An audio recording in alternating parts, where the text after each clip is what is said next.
So, we'll do a recap then. Okay, you guys made it to this temple after quite a few nights traveling through the mountains. You found the location of the temple up top where it was ransacked, destroyed.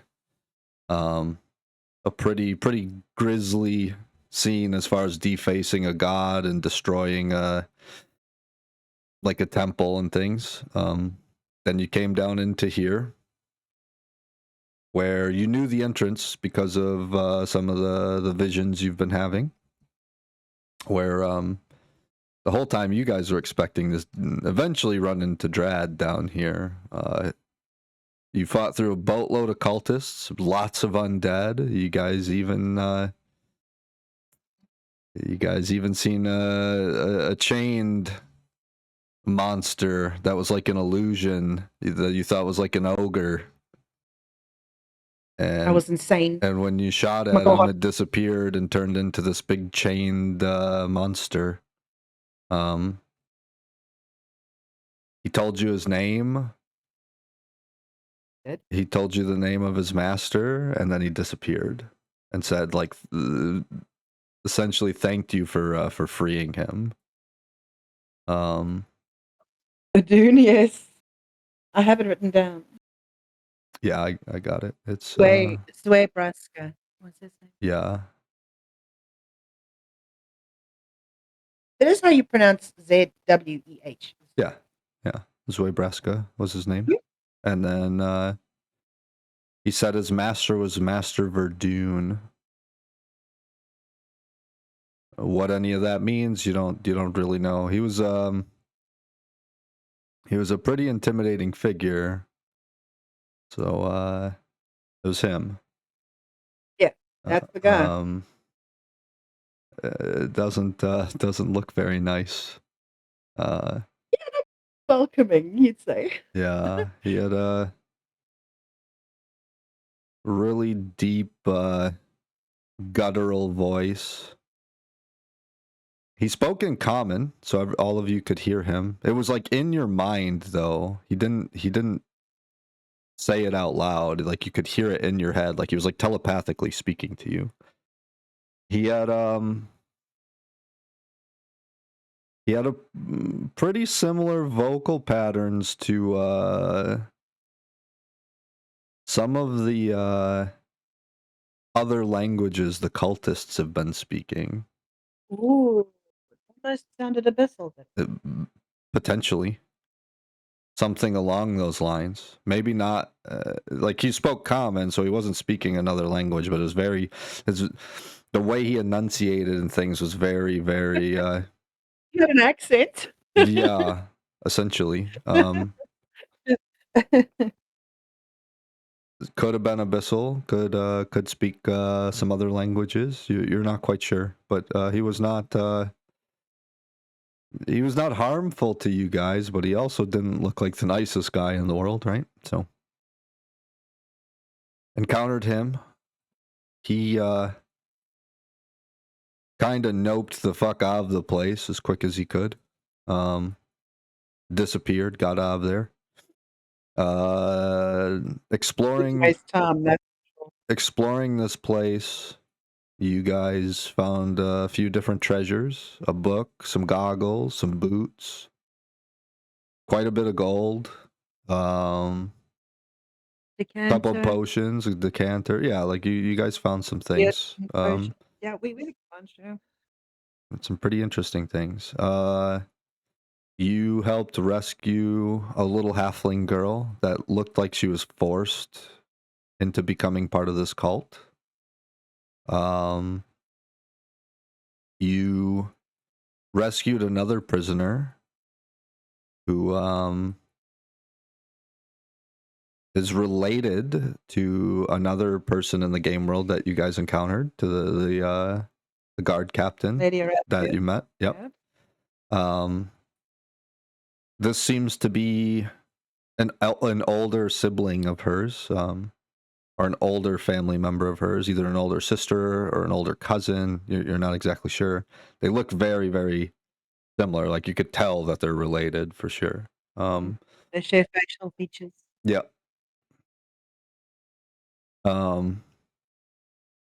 Where you gave her a weapon, you gave her some clothes, you found her, naked, chained to a wall, beaten, battered, whipped, malnourished, dehydrated, all of the above.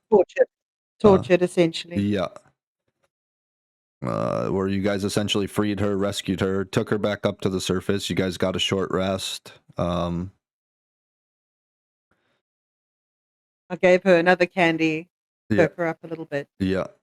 not fully knowing what it would do. Sure. And we came back down. Gave her a weapon. Yeah.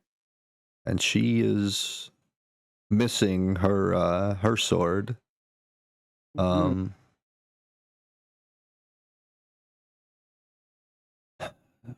So you guys did a short rest, kind of tried to patch up the wounded. You kind of gave instructions to the little halfling lady to kind of get the hell out of there if it ends up being too long, and gave her a little bit of gold and sort of a fresh start. Yeah. Means to protect herself. Yep. Means to survive. Yep. And then you guys came back down into here, where you encountered 2 different rooms with cultist members that were kind of like hunkered down, waiting to sort of ambush whoever kind of came busting through the doors. At this point, they knew that they were being attacked, and they were trying to organize and defend against it. It did not go so well for them. They were all killed in both rooms, and then you made your way into the current room that you guys are in, where we didn't come out unscathed either. We paid for that. No, sure, for sure. But you guys made it into this final chamber. This is definitely the room that kind of kicked off a lot of your first visions, where you've seen like the cultist members bleeding themselves into this bowl to open portals, where you've seen Shirasa come through, where you've seen Drad come through later on. Like this is kind of the themed like main room that first sort of kicked off a lot of your guys' visions about this place. Hold on, sorry, man. So this room is like filled with blood on the floor and stuff like that. Like cultists, I'm thinking like the shape of the room matches, and the location of the portal that we saw so many of them walk through so many times that we had our vision is like the same position. Yeah.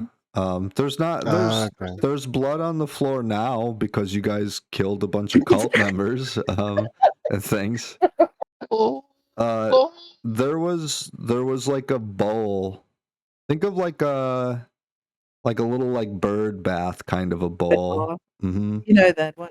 Yeah. And they were like cutting themselves and bleeding into the bowl, and it seemed to be the thing that was activating or help activate the portal that was opening, that Shelik came through, that you guys seen Raza come through in your vision. This is definitely that room, where you guys seen some of your first visions as a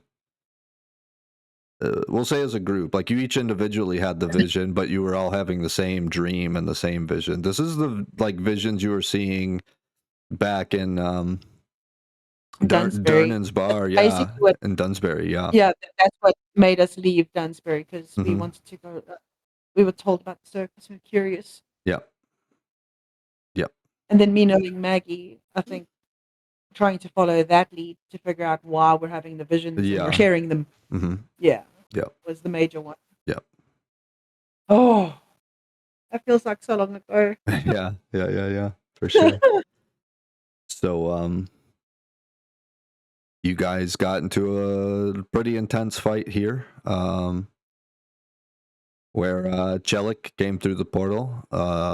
You fought and killed some cultists. You killed one of the necromancers from some of the T, some of the things you've seen between using your bow and portents and things like you've had. I suspect Imokai was one of the 6 necromancers. Potentially, yeah. Maybe one of. Yeah. He's definitely in like much different attire than these cultists. He's not just in like normal silk or velvet robes. He's not wearing one of the same kinds of masks or anything like that. Well, while we're here, what happened to the crow on his shoulder when he hit the ground? Crow disappeared. Turned into some of that black like fog that you kind of seen wrap around Cobra. It just dissipated. The lantern too. The lantern is still there. Oh no.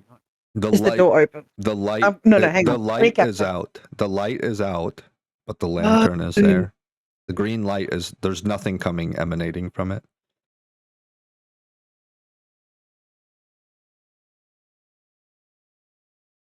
Okay.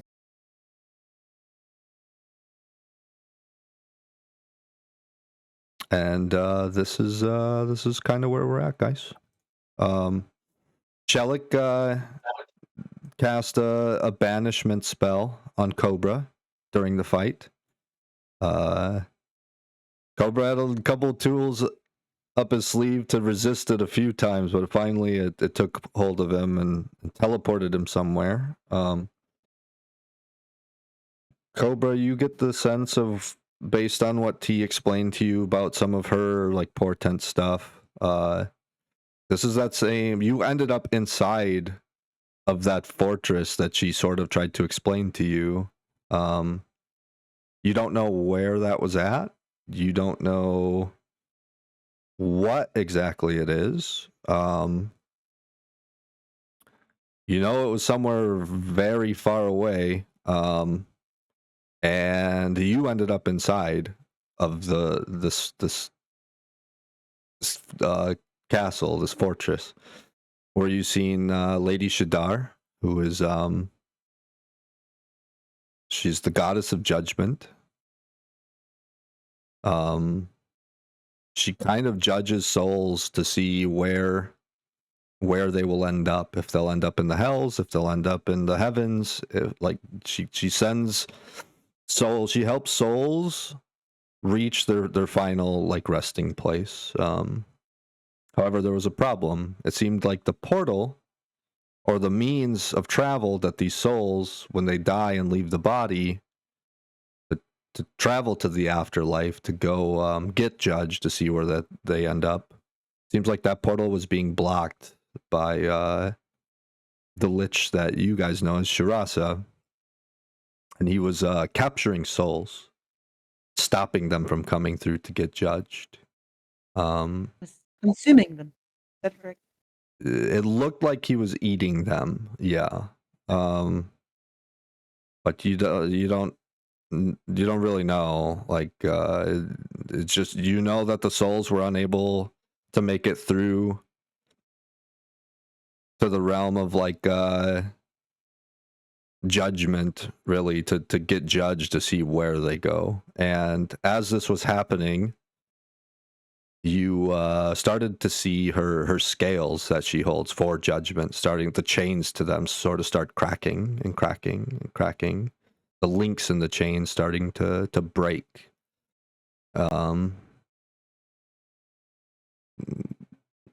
You don't really know the significance of it, but it seemed to be not good. So it seems for now Shirasa is making it so souls cannot be judged and get sent off to their final resting place. Quick one. Yeah. Wasn't Chelik and Dread also judging souls to send them off? So in Yeah. essence, they were actually helping Lady. Lady Justice there. Yeah. Mm-hmm. Yeah, they were. Smart. Okay. Then I just want to confirm that, so I was right. Okay. They were part of the process of judgment to help judge souls to send them to their final wherever They were they're there going for to that. end up. They were They were there. they were a very serious part of that judgment. Yeah. They were a very important, integral part of helping to judge souls of where they end up. Henceforth, I need a third one to assist Yeah. with the process. Mm-hmm. All right. Yep.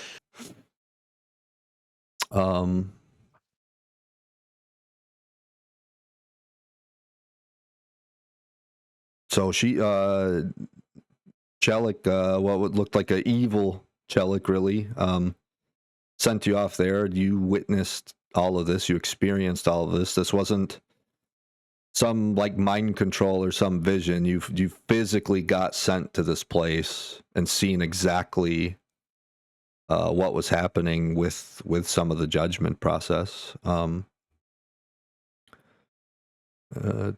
where she didn't say a whole lot to you, but she sent you back home, essentially saying like this needs to be taken care of. This needs to be fixed. And then she said home and snapped her fingers, and you were right back in this room that you're currently in. To which you continued fighting with Chelik. You guys did a lot to try and not kill him, quote unquote, so to speak. Yeah, true. You know, you tried your best to end things in as much of a peaceful manner without injuring him as possible. To which We tried to save him. he continued to attack you. Cobra, he kind of hits you pretty hard with like a inflict wounds spell, and that's when your new paladin friend that you had rescued, she sort of she knew you guys were trying the peaceful route and the peaceful method, and then she readied her action in case he tried to do anything too crazy, and he got crazy, so she got crazy, and she killed him. Celestia just said no. Nope. Yeah. Not today. Yeah, pretty much. Yep. As far as she's concerned, you guys are friends and allies. You gave her a weapon, you gave her clothing, you saved her, you fed her, you healed her. Like, you guys are, for the current and like intents and purposes, like she's an ally and a friend, and she didn't want you guys to get injured or get hurt any further. So so she acted and she killed him. Upon the body collapsing and dying, Chelik, what you think is his actual form, you know, like him in like an angel form, as like a soul, came out of the body, and he stands before you guys, kind of ready to answer any kind of questions and talk with you and give you guys information. And that's kind of where we're at. As Cobra's holding his dead corpse. yeah. You were holding his body, and then this entity started materializing and like leaving the body, and standing before you is this version of Chelik that you guys weren't quite expecting. T, you are a little more familiar with this form because you've seen it as you were using like the bow, because you used it on Chelik. You eventually made the decision where like you had to, like it was obvious he wasn't going to stop trying to fight you. Yeah, and that's where you seen him and Drad in their like angel form like this get captured. Essentially. Yeah. You guys know this is the true form of Chelik. I'm still back there crying my eyes out. Sure. And girl looks at Jellic and asks him, "What happened to you?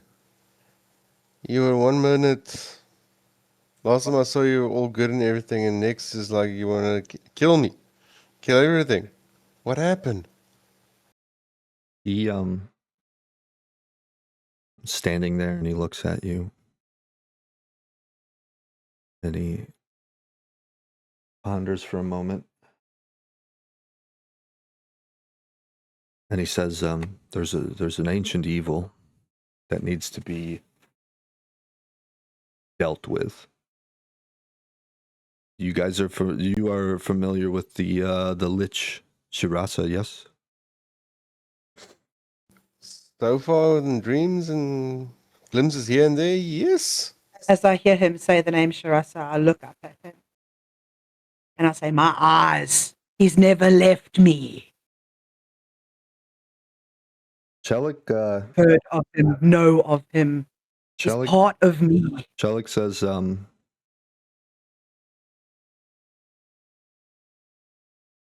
Shirasa, before becoming a Lich, was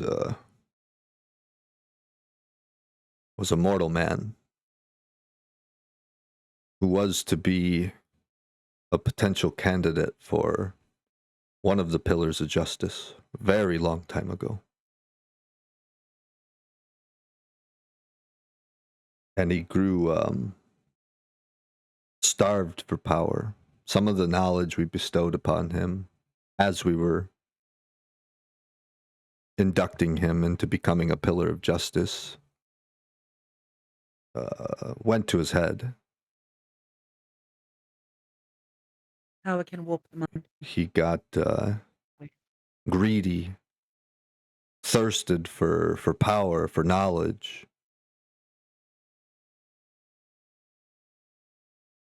And What was his name? His mortal name? I want to go through my notebook. I have a picture. Mikhail. Is that what you say to him? Did he look like? Did he look like this when he was mortal? He looks over at your drawing. Says, and he nods his head in agreement. That's him. Son of a gun. We have his name. I'm like frantically going through myself right now. Grab her, take her. So it was Mikhail. That's right. Yeah. So what happened? You said he just got thirsty for more power. Knowledge. It warps the mind. But I mean, I'm sure you guys could see there was some good in him if he was a candidate for a pillar of justice. You can have all the good in the world, Cobra. If you don't have the willpower to resist it, it'll just keep you alive. Sorry. Yeah, he's just like listening to you guys talk. And he looks at both of you, and he looks at UT, and he says, that's well, that's half right. When you become a pillar of justice, the knowledge that gets unlocked for you is infinite. Things that no mortal person could understand. You instantly become linked to a majority of the gods.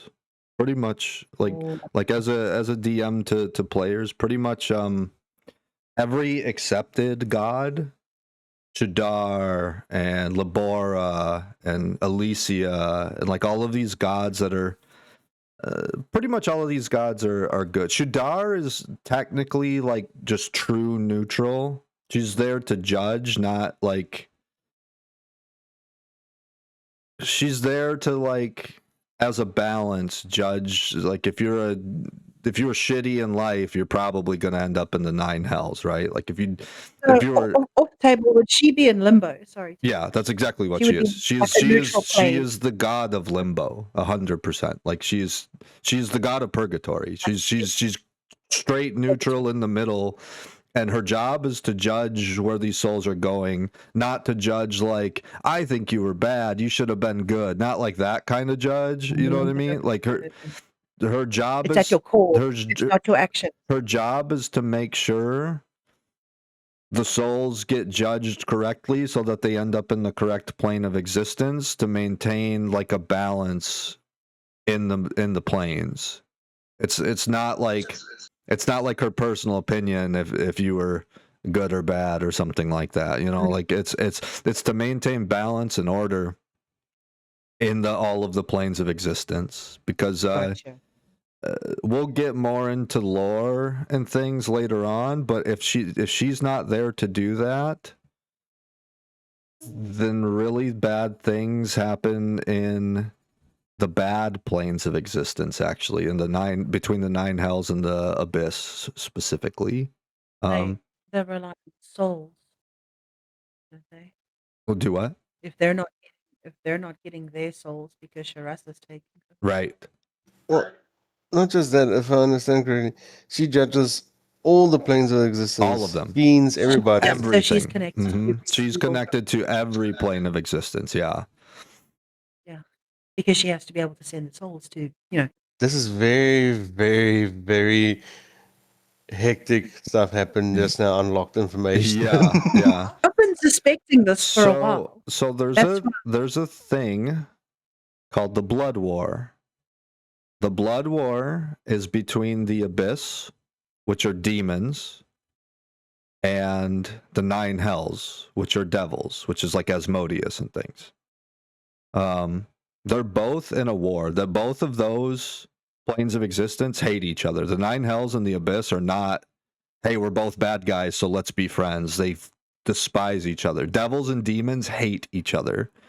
The thing is devils, the 9 hells, really depend on Shadar judging souls and sending the bad souls to the 9 hells. Shadar also sends the really, really bad souls to the Abyss to deal with that. Like chaotic evil souls go to the Abyss. Like chaotic or like neutral evil or something. I'd have to look up the exact alignments, but there's an alignment associated with every plane of existence, and that's generally how you end up with whatever plane you end up with as a soul. The 9 hells really, really depends on Shadar sending bad souls to the 9 hells. That's a major way that they get their souls. The Abyss forever just spawns these demons that they never ending ever stop. Think of like the river Styx, and on one side is the 9 hells, and on the other side of the river Styx is the Abyss, and they're both like on each side of the river just staring at each other, shooting spells, shooting bows, like flying over at each other, fighting in the air, flying, killing each other. The Abyss never stops creating infinite amount of demons. They get some from souls, but some are just born because of the way the Abyss works. It spawns infinite amounts of demons. So what is happening right now is Shirasa is taking all these souls that can't make it to the 9 hells to replenish the forces of the 9 hells. So they're losing the Blood War. There's essentially this open black hole of the Abyss where demons are just infinitely pouring out of it, and the 9 hells are fighting against that to try and maintain balance on their side, and the Abyss is trying to take over the 9 hells, and it's trying to just grow and grow and grow, and the Abyss swallow all of like the evil planes of existence. Lost over the evil plane. If something like this happens, eventually they're going to take over the 9 hells. They're going to take over all the evil planes of existence. It will just be a massive version of the Abyss. Instead of just one plane, it's going to be like 9 different planes of Abyss. And then they're going to try to figure out a way to start coming to the material plane permanently. The same way that they are trying to just overwhelm and swarm the 9 hells and the other evil planes of existence, they're going to be trying to do that eventually, like all of this is a staging point for them to try and come through and swallow the material plane. So because Sway Braska, I'm suspecting is a commander in the Nine Hells. He's a devil. We freed a devil. Because Sorry. all of this is happening, like Shirasa is throwing off the natural balance of pretty much all of the evil planes of existence, which hey, it sounds good. He's stopping the evil guys, but he's really not stopping it. He's like making one side win, which if that happens, it's going to throw the material realm into chaos. Because it could potentially create so many demons that like just all the planes of existence will get overwhelmed. And then as they start working their way upward, they could potentially start attacking the heavens, which gets like really, really bad, right? So just a little. Like he just said, he throws out the balance. So yeah, irrespective, he's throwing out the bad side. He's also throwing out the good side because neither sides can get souls back. right. You know why this happened, Yeah. Cobra? It's because you said no. She One wasn't step. weak enough. She wasn't strong enough without you there. You know, a triangle is one of the strongest shapes, right? You were the end of the triangle, and you said no. That's why this is happening. I want to turn around to Cobra and what the hell? We're cleaning up your mess? Oh my god. Shit. I did not know. You dubbed it.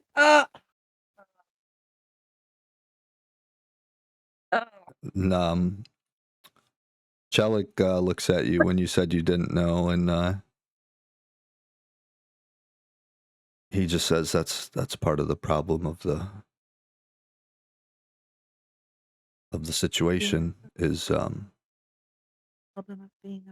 if it requires ascension to a divine level before we can bestow any kind of this information onto you. You're only allowed to give it to willing participants.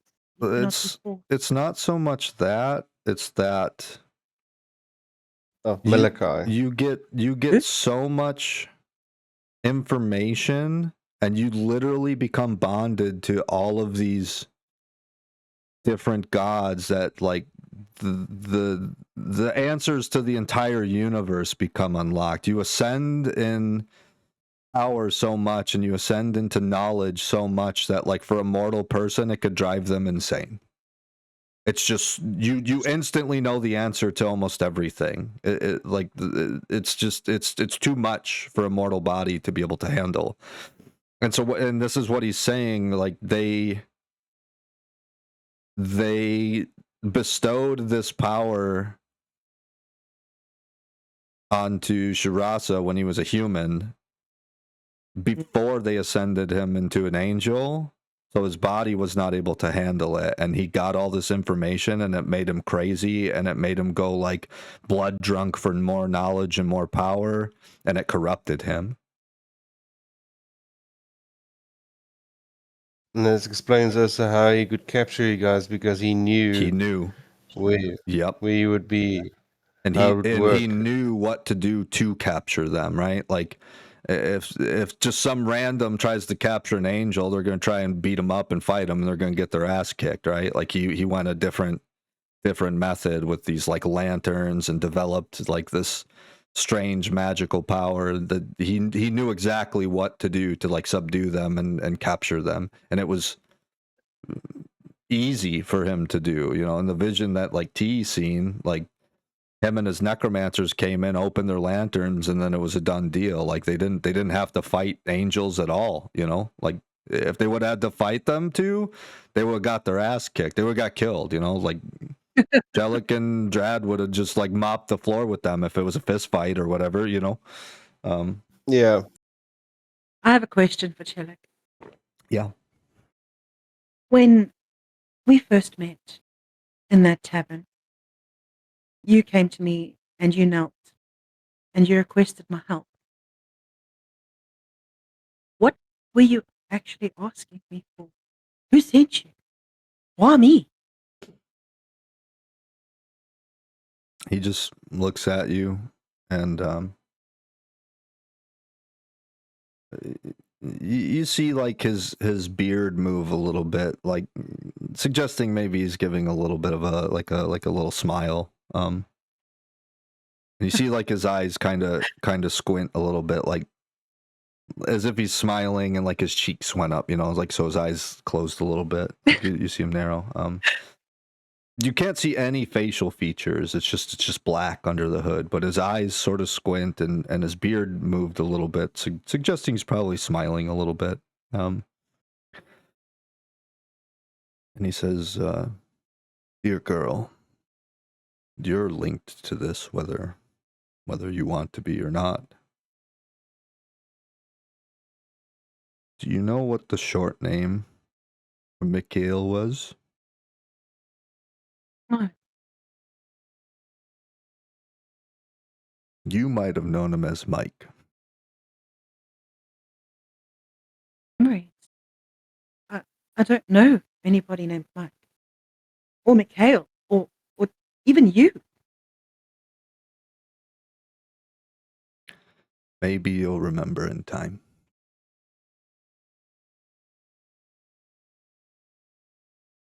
That's all he says. I want to take the skull, that stone, and the skeleton key and present it to him and say, we found this. And they were doing something with it. And all these markings. Did you guys take the gold skull too? I couldn't remember if you did or not. We Okay. wrapped it in wrapped it in cloth. Okay. the robes. Yeah. The one that was torn up. Yeah, that's right. I forgot about that. I couldn't remember if you took the skull or not. I know you took the stone and the key. He Yeah, because stone fell out, and then I got a vision after trying to half-ass look through it. yeah. He first grabs the key and looks at it.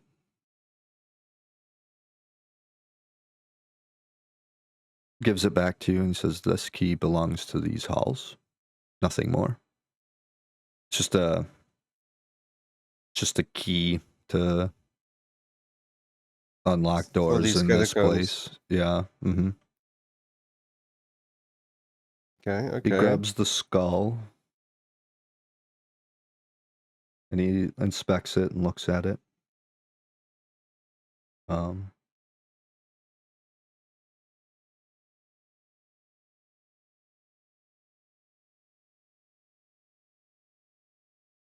He says, "This is interesting piece. Maybe this will fill a place on your shelf in your study.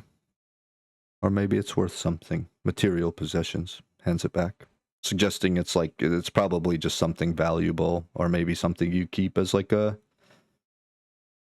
keepsake or like a trophy piece or something, right? Yeah. And he grabs the stone. This is that black, bluish stone that was like in the back of the skull. He grabs it.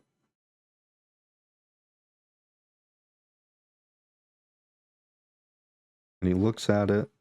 He looks over at you, Cobra. He looks back at the gem. He looks at you again. Yeah, I know it's linked to me. I know. And he says, "This is a prison. There's a being trapped in here. And it's a part of you." And he puts it into your hand, Cobra. I look at him and ask him, part of me? What do you mean, part of me?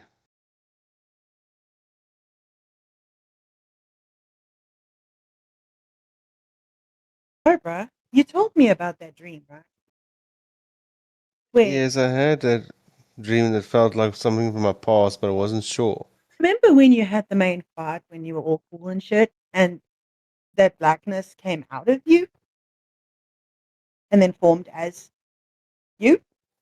Yes. What points to stone? What did I mean, that why would they want that? No, that doesn't make sense. Why would that be in I there? thought it was just a dream. I don't want to touch that. Kim points at Chelik. Could it be you potentially? You can tell him what happened. When I'm gonna tell Jellic about that dream I had Sure. with Master Kaizen up the mountain and everything. Yeah, and the volcano, and when you like that was like in a sword, right? Yes. Right, and like you expelled the being that was like a negative version of you, and then more souls and things came out of the sword and Oh, that blade. out of Yeah. the blade. Yeah. Well, he had to pour the vial into the purifying pot. Sure. in the Sure. But like eventually, like And like that- things, the souls and things that were trapped inside, they were in the blade, right? Like they were coming out of this Yes. blade. Yes, that is correct. Yes, Um, you got it. You got it. It was in the blade. And then when you killed them, did they? I thought there was something about they were turning into stones, or did the sword break into stones? T, you told me something about some type of a stone. I thought maybe I was wrong. They did shatter. I think when they were vanquished. These Okay. actual like black. Yes, they did. Smoky. Actually, like dispense back into smoke. Okay. Yeah, they didn't go back into the sword. They didn't Right. like dissipate. They like Right. they became like glass. But then afterwards, down the mountain, I put the stone into the sword into a slot, Right. solid That's in the stone side of the mountain. inside the mountain Right. Okay. to help cleanse it. So whatever happened, this evil like version of you that you fought, part of that evil version, part of its soul, part of its essence, something about it got trapped inside of this stone. And that's what you seen when you like looked in there and seen like a face in there and seen like a creature in there. This happened before we met. This happened before. Dude, this happened before you were even asked to be the third pillar of whatever the fuck. Well, it's part of my lost memories, so it was a memory I had then. Mm-hmm. What does that even mean for us? What, you're like half of a person or something? You have half a soul or something? Well, if it's anything, if my dream is correct, that should be like you can say the chaos part of me, the evil half. You can almost say. Oh, The one bro. that I thought you didn't have. That makes sense. When Chelik puts this gem into your hand, you get a very, very quick image burning in your mind and a real quick flash. And I need you to make a wisdom saving throw for me real quick. Oh, sweet. Baby Jesus. Yeah, lucky luck. No. Nope. Cobra. Okay. You take 2 points of psychic damage. There's this like massive, like you get this ringing in your ears, your head starts pounding, and you get a really quick image, a flash of this guy. The fuck? And you see in his forehead, embedded, jammed into his forehead, a gem that looks identical to the bluish black gem that you have right now. Wonderful. And then it Ninjas. disappears. And you're just kind of left with this pretty like aching headache for a minute, and then it slowly subsides and goes away. Holy shit, that was a headache and a half. Yeah. Sorry, I shouldn't be laughing. But that figure I saw. wonder. It reminds you of some of the shadowy figures that came out of the sword that you had to fight. Sweet. Ooh. Ninja's gonna have fun with me. Is that what you're calling him, really? Ninja Cobra. Please don't. Bad idea. Well, technically, it's correct in mythology. Samurai was more in the light and ninjas were in the dark. So technically, he is split off from his master. He is at essence Ronin. yeah, no, yeah. Damn it. I want to bring up what I suspect is that devil that I freed in the catacombs here a little earlier to him and ask him, is my gut instinct on the right track? What do you ask him? I freed a being who said his name was Wade Braska and his master's Vadun. I want to know if he's a devil and from the Nine Hells. He looks he at is free you. now. He looks at you, seemingly kind of amused again, and he says, devils, demons, fiends, creatures of the nine hells, of the abyss, all of these places, all of these creatures never give their names willingly. There's a lot of power in names. So I would be careful in not trusting that that was his actual name. Certainly. He seemed grateful. Certainly not giving you the name of his master.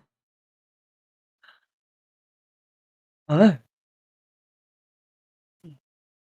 Within the abyss and the hells, there's a lot of power in knowing beings' true names.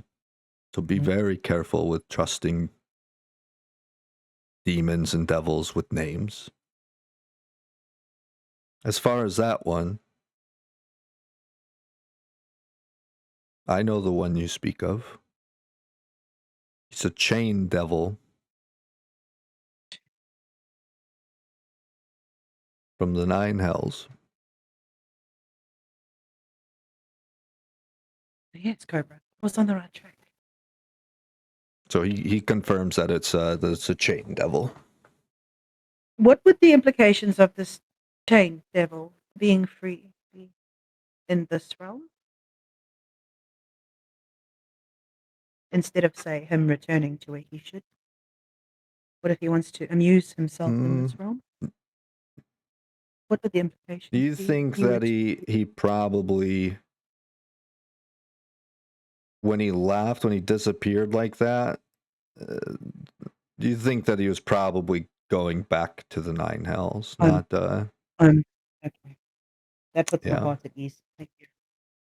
Yeah, this plane is a little bit too easy for him. We've already got enough shit to deal with right now. Well, the thing is with the nine hells, like the abyss thrives on just like complete chaos. The nine hells is like everything is done via contract. It's generally got a pretty strict like ranking structure. The nine hells is pretty organized. You know, they deal with souls, they deal with contracts, things like that, but for the most part the nine hells is very, very organized. You're this rank, you're in charge of these ranks below. It's kind of military structured. Yeah. Yeah, I totally get that. The nine hells is much more organized when it comes to stature and like status and like rank, compared to like the abyss. How many more questions do you have, Cobra? Maybe one or two more I can think of. You want to ask? Okay. Yeah. You go first. I want to mention that big black tome that Sakura ripped into 6. I want to ask him the significance of a book like that, because we haven't really come across any magical books so much, other than the one that I've just recently found that Jack bought. Yeah. I want to Well- mention it to him and ask him why would he rip this? I mean, books are better whole, are they not? He nods in agreement. And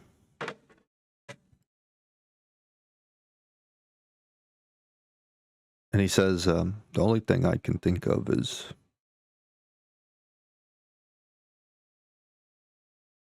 maybe it's a book not meant for reading. As in, he doesn't want people to see the secrets in this book.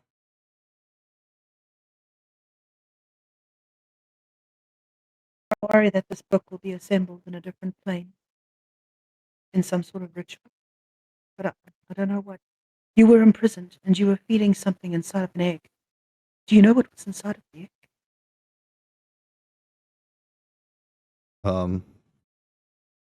He says, no, I do not. However, the device. How hungry? The device. He's talking about the crystal or Yes, the thing that glass will- like box. Yes. He says, this device was designed to capture any and all souls that are making their way to judgment, to feed whatever that being is. Whatever's in him. How hungry is the being inside? How hard was he feeding on you? I do not know. Immensely powerful. Immense. Yeah. One more question. I Chill. can only suggest that the being inside the embryo is in its very, very early infancy stage, and it was very hungry as an infant. It's only going to grow more hungry as it grows. Chill. I do want to ask you, while you were fighting, you banished me to a different Lady plane. And in this plane, I've found Lady Justice there.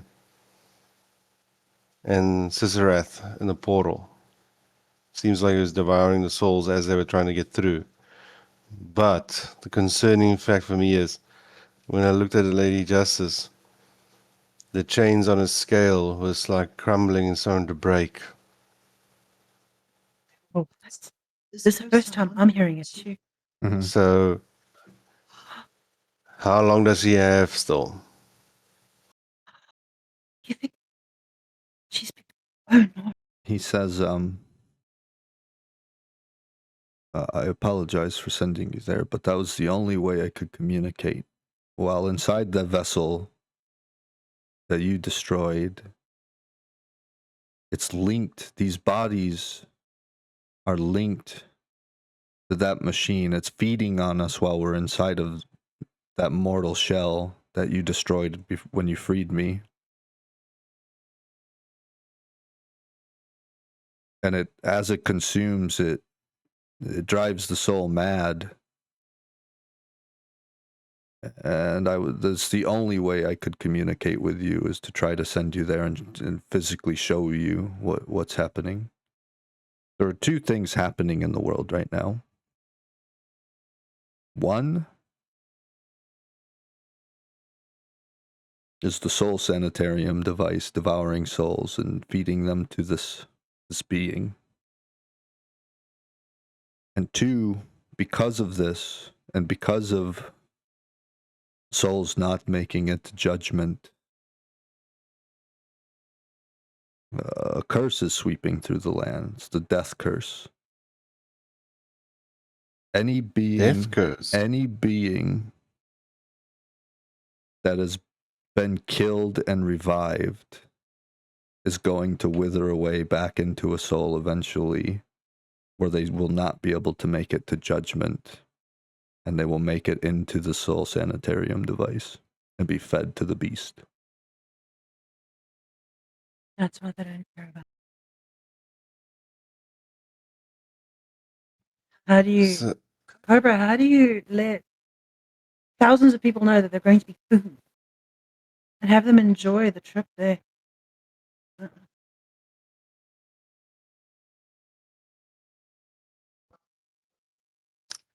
Jelix, I'll ask you, these markings on these cultist bodies, The walls. the walls, everything, does it mean anything to you? Can you understand it? He walks over like here, starts looking at one of the bodies. This body is heavily marked with all these same like runes and glyphs and these same like symbols that you tried to like write some of them down. Mm-hmm. And he starts inspecting and looking, and he looks back at you guys. He says, this is an arcane magic that's Chirasa's created. He started creating his own type of magic. I do not know what these are. Russell's creating his own magic. They're arcane in nature, so it's not like a divine spell. It's arcane magic, but it's a new spell, and that he's created himself. But remember, he got most of the knowledge of the universe that drove him nuts. That's Yeah. not really Yeah. Yeah, no, true. not beyond That his happened means. to him when he was a human, and now he's a lich, which makes him significantly stronger. So he's got knowledge from the heavens and from like all of the evil planes of existence. Like he's very strong. I'll say that much. Jirasa is very, very strong. Could you tell me what plane your prison was on? Where your brother is right now? We intend to save Trad too. Here, the mortal plane. Yeah. The material plane of existence is where What? the soul asylum is. Or the soul Shirasa would also be in the sanitarium is. material plane then. He comes and Shirasa would goes. also be in the He can go to many different planes. Can this lich be in more than one place at once? That I do not know. But he is very strong. So maybe.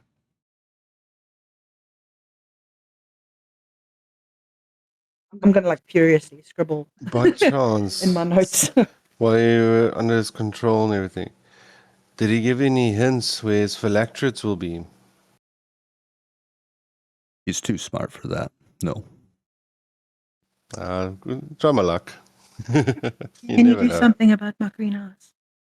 Can you make it so he no longer sees through me?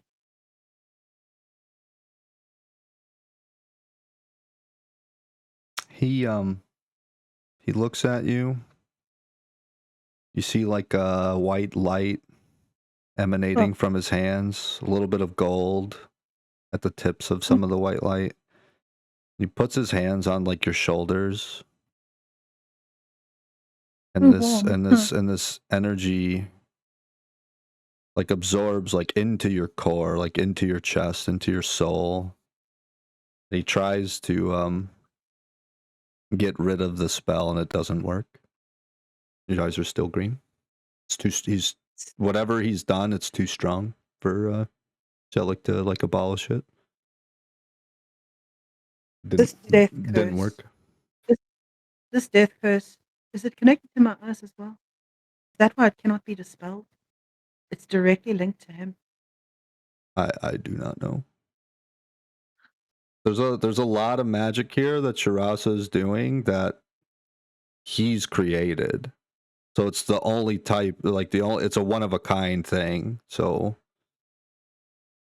all the Seems impossible. knowledge that Chelik has predates some of this magic, so he doesn't know how it functions or how he's doing it necessarily. He's been kept in the dark. He was a prisoner after all. Yeah. The hectic part is he has the same knowledge as you, and he was able to create something completely different. Yeah. I mean, he has the knowledge Correct. that Chelik has and that Drad has, but then he went on to become a lich and get more knowledge and like And that's what I'm saying. That's the yeah. insane part. Yeah. So like so Chirasa knows more at this point probably than like Drad and Chelik probably combined. Like he's creating his own type of magic. He's effectively stopped the judgment process of souls. He's caused this pandemic curse across the entire world of Urza. It's not just in Bramphlia, it's across all of Urza, everywhere. Everywhere in the material plane. So he can take the As souls. you guys are talking, you see Celestia's like she coughs and a little bit of blood comes up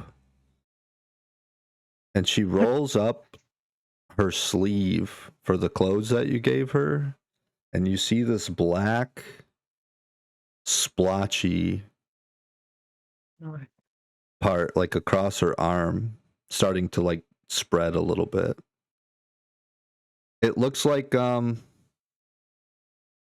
really straight black big like bruise or like a birthmark or something, and you see it like spread a little bit.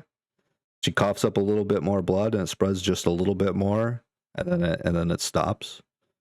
And it looks necrotic. She has the death curse. You've been revived. Ask her directly. Celestia, you've been revived. She looks over at you and just nods her head, yeah. When? When I was much younger in my adventuring days. A long time ago. You know how long you were dead for? No. It's not something I try to remember or try to tell people about. Understood. Thank you. Nora looks at Jilligan. Jilligan, is there anything we can do to help her? First, we have to break the curse. He looks at you and he says, yeah. Stop the soulmonger.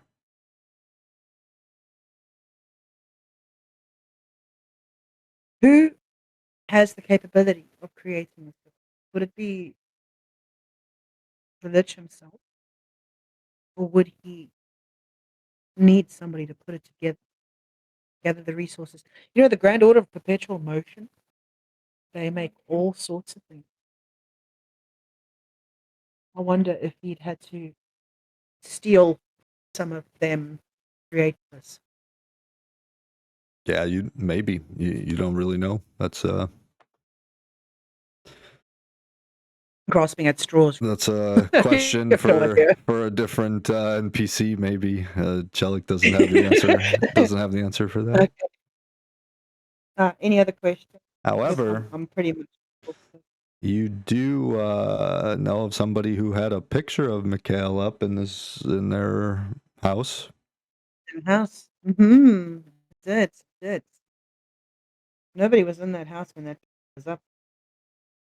That was, the dream. Mm-hmm. Like, awesome. While we were fighting, I could see glimpse you were coming through. I'm assuming they couldn't 100% control you in these cursed bodies. That's true. I tried to fight my way out of it, but it's a prison that Shirasa knew we would try to attempt to escape from. He made it very difficult to. Body must be destroyed so that we can be freed from the prison.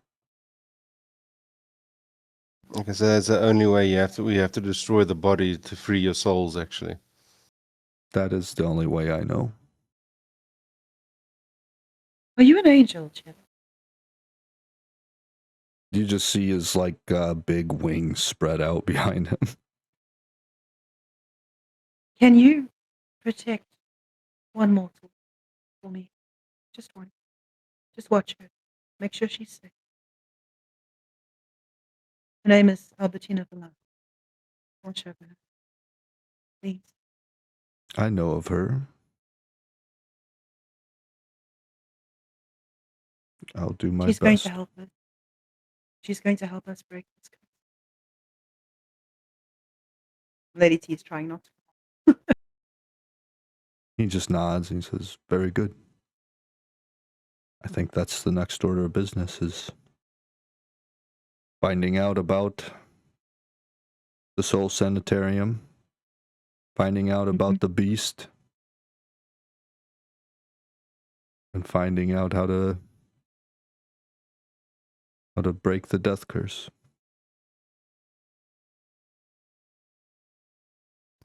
Cobra, why you say no? You suck. Oh, look at you, going to ask him. In the future, is there a way we can contact you? Yo, really loud. Like really, really loud. He ponders for a minute. And he says, "With the current state of affairs on the plains, I cannot return to the heavens for fear of just being captured again.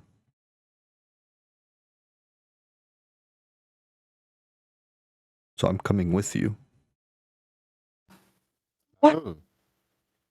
He can't just go back to Mount Celestia or anything like I was wondering about that, yeah. It's No offense, but it's gonna You're- be similar to what you've seen happen on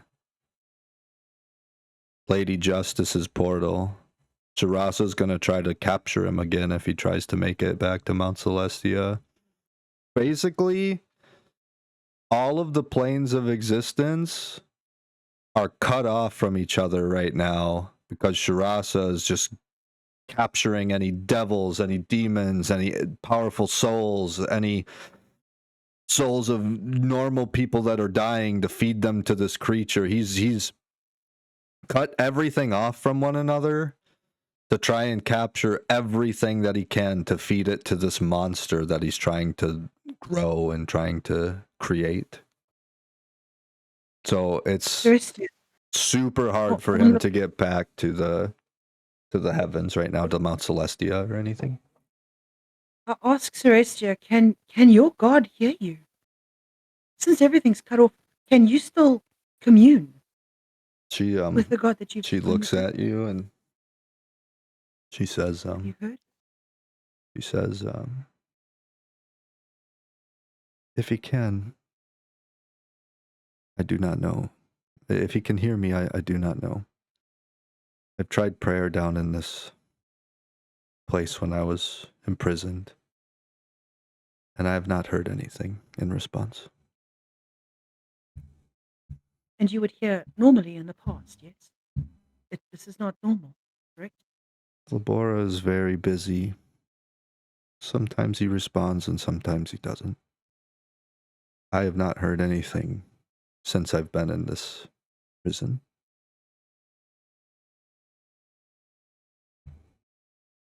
That's not. If you hear him, would you tell me, please? She nods. Chelik looks to you guys and he says, do you know why Shirasa chose to specifically openly attack a temple of a beloved god? Not for the exact reason, no. Shirasa needs powerful souls to feed this creature. Could you imagine how immensely powerful this creature could be. If he angered a god to appear and trapped it in that device. Or multiple gods. How strong would this creature be? You get the idea what Chelik is getting at is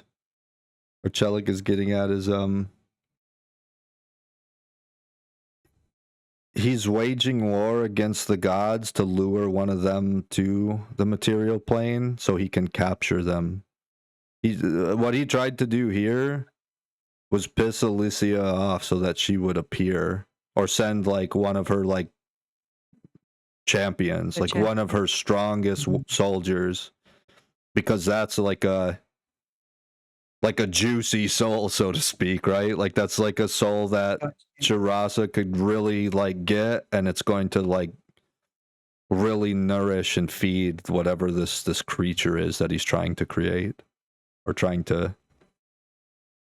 nurse to health Basically, or whatever. Yeah, egg on the gods to send their champions to be, or themselves to show up, and hopefully can get one of the gods even. Like, yeah. Mm-hmm. That's egg on the gods, so you can feed the egg with the gods. Yeah, essentially. Eggs on eggs on eggs. Woo. You meaning to egg on your face. Yeah. I mean, I hope not, but if we have. Yeah, so like the idea you're putting together from all of this information is Shirasa built this device. He was mortal. He was a candidate for becoming a pillar of justice. It didn't work. How long ago did he do this? When was he still mortal and this happened? 100 years ago? You don't know. You have no idea. Neither does Chelik. All Chelik said was it was a long time ago. Yeah. Oh,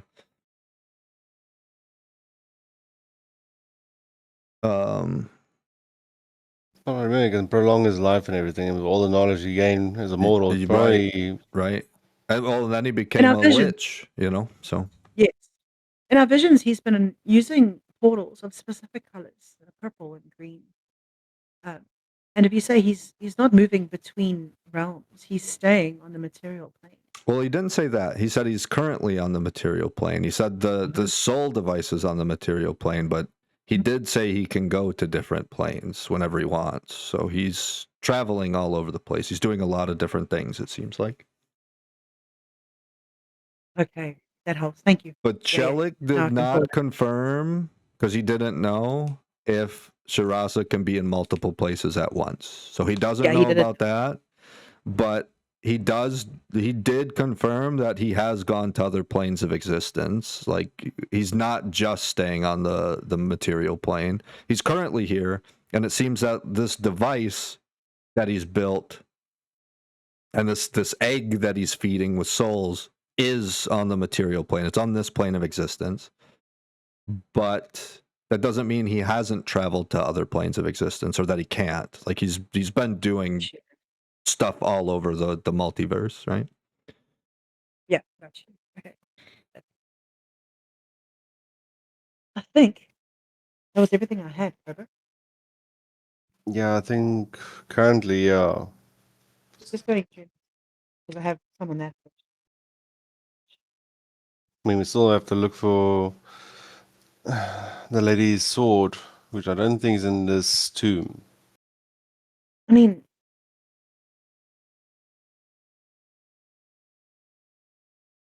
it'd be great if we had somebody alive that we could question, but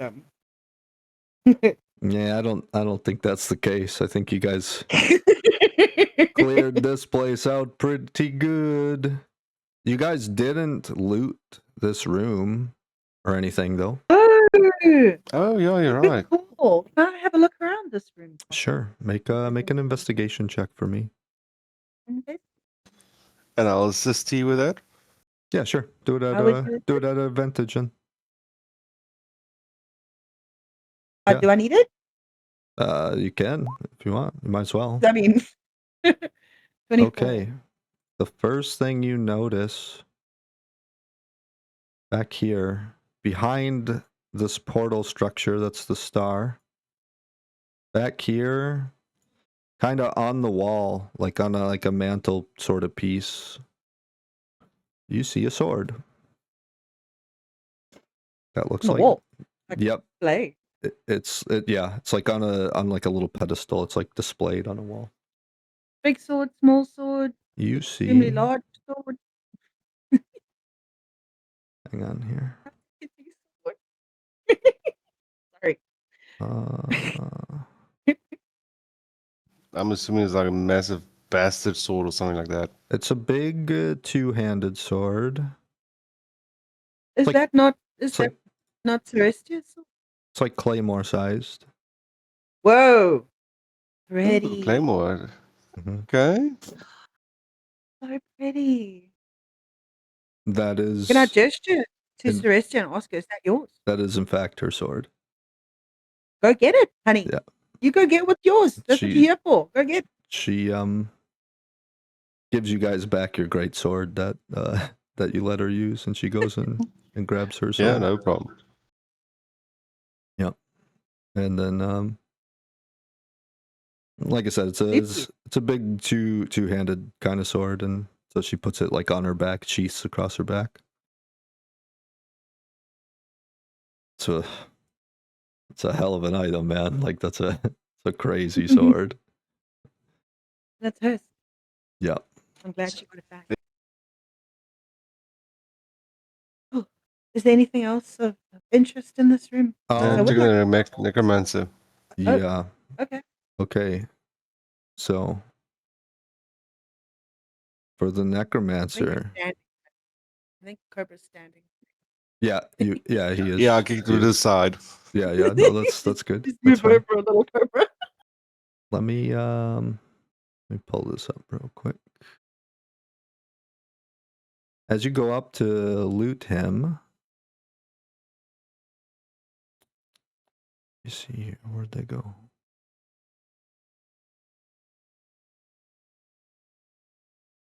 You see this guy. He's in a gold mask, but it's got like a beak to it. It's kind of like a plague doctor-esque sort of mask. This is what you see. No, thank you. No, thank you. So he has a much fancier golden mask, and it comes Is down it to chained onto? like a bird beak. It is not chained on. It's like Please take his mask. If I can it's see like if over he's his in- whole head though. It's not like a mask just over the face. It's over the whole head. It's Like a helmet? Yeah, it's like a helmet. It's got clasp sort of around the neck, like you can unclip each side, and then the back like swings up, and then you could take it off. It's like a whole ass helmet. Yeah. Presumably solid gold. Tink, tink. Yeah. Do you think so? Like you're not necessarily like a metallurgy kind of person. It looks gold though. Fair Yeah. Mm-hmm. I'm going to resist the urge to buy that to make sure it's real. So you get like just put down like a gold like necromancer mask or whatever. You find his lantern, but the light has been like snuffed out of it. There's no light going on in it. As you open it and look into it, there's no candle or anything. It's just there's just no light in there. Like it doesn't look like definitely looks like some type of a magical lantern, not a normal like candle with a wick in there that you would light with like a match or something, you know. Like it's just empty. It's just there's nothing inside of it. But it is in fact one of those lanterns that you've seen visions of, like the necromancers that attacked upstairs of this place, you know. Remember they were just like holding their lanterns up and all the undead started waking up out of the graves and things. It's the same kind of lantern that you seen when you shot him with the bow, or when you shot Chelik with the bow and you seen them get captured. These like beams shoot out and like make like bonds, make like chains, or like manacles to like subdue the angels. This is exactly one of those lanterns. You find the top, what looks like the top left corner of that book that was ripped up into 6 pieces. This is one of the necromancers that got a fragment of that book. Don't touch that. Can I point that book out to Chelik and say that's a piece of that book that I told you? He looks at you and he says, I suggest saving it then. Wrap it up, Herbert, with the skull. The gold skull. I'll wrap it up in a separate piece of cloth. Yeah, sure. Okay, sure. no, that's fine. What do you do? Yeah. Just like stick it in the bag of holding or what? No. You can carry that normally. Because I don't want to think about that and then it comes out and immediately touches my hand with my cloth.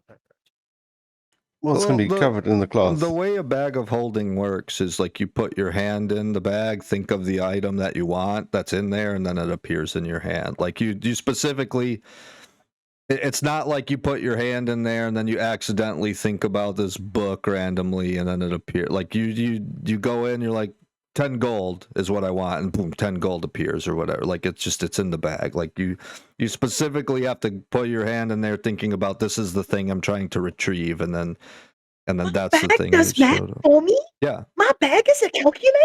Yeah. I never have to do math again. Yes. Gosh. Yay! I have a bag that does math. Let's go. Whatever you think, if it's in the bag, if it's something you put in there previously, and you're just like, oh, I need this, I need a normal healing potion. Like poof, it like appears in your hand in the bag. Like yeah. So it's not like you put your hand in there and then you're rifling around like you are in a normal backpack looking, not this one, not that one, not this one. It's just like, it's in this like black hole, and then you reach your hand in there and then you're just like, whatever you think, like, hey, I need this out of it. Like that thing is the thing that shows up in your hand. You're able to easily just pull it out. If you want me to put it in there, then yeah, put it in there. Go for it. Yeah, put it in there. We put the piece of the book and we put the skull. Are you going to put that weird stone in there too? I'll get wrapped on me anyway, so yeah, you keep that. Okay, yeah, they go in the bag of holding, no problem. Can I suspect that the lantern is a spell focus, like a wand? Is that something that she could suspect? Does she know enough? Maybe. I mean, they didn't. When they were doing those spells, like you didn't see them like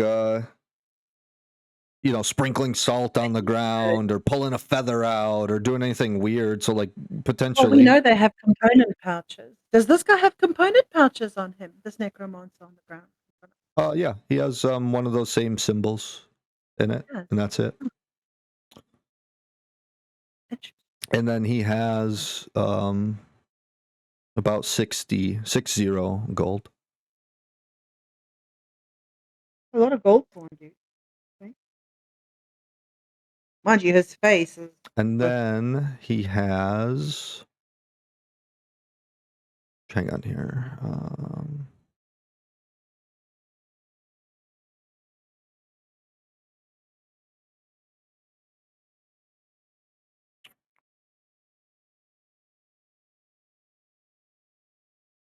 I want to take his mask as well, if you can, Trevor. you gotta grab this mask already. Yep.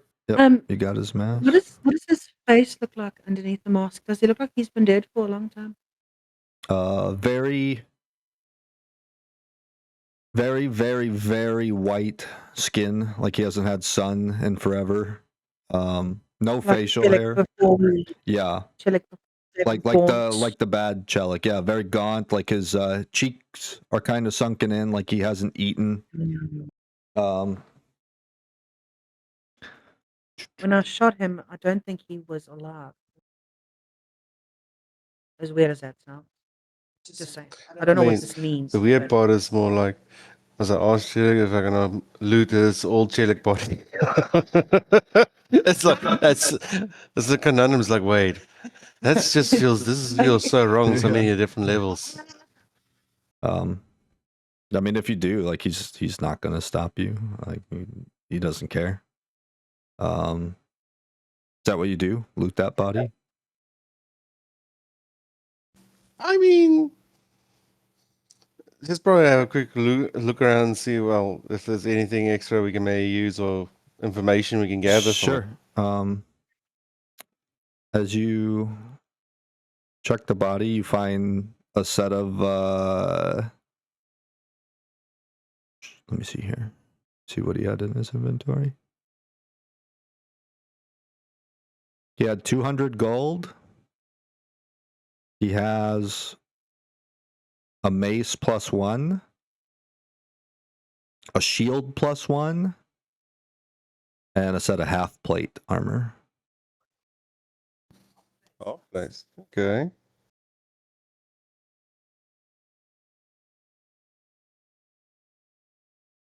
I can put that stuff in I can drag that into your inventory if you want me to. Yeah, I may just do that, yeah. Okay. Because, I mean, if Chelik's going to be part of the party, he's going to probably need equipment, so hey. Yeah.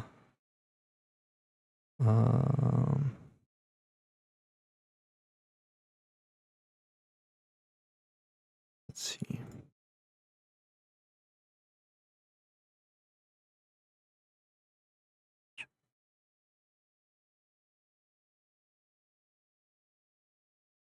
Mace +1.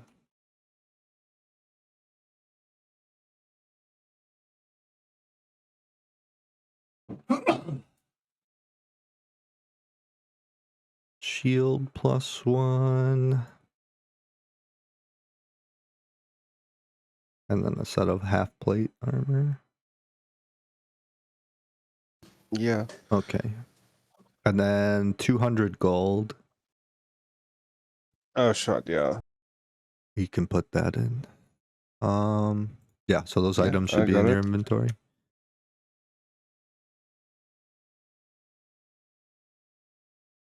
That's awesome. That's about it that he had. That's looking awesome. You have any idea? Because as you explained, you know, angel form and everything. How did he get a? It's gonna sound weird. Another body that looks almost identical to you, just evil version and not well nourished and everything else. Yeah. He looks at you and he says, "He built it, created it." Wait. So he actually builds bodies. It's like Orochimaru shit, man. We don't fucking care. Gonna get ourselves eaten up. Yeah, baby. Yeah, like he doesn't really know the ins and the outs of it, but he says that Shirasa created it.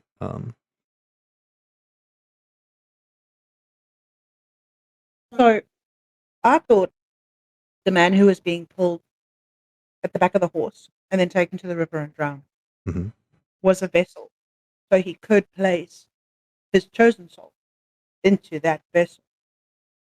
Is that wrong? Am I thinking? Yeah, because they revived the guy. Mm. That was this guy. That was this necromancer that you guys just looted. No way. Yeah, he was. Oh, that's the one you shot. That's the one you shot with the bow. Yeah.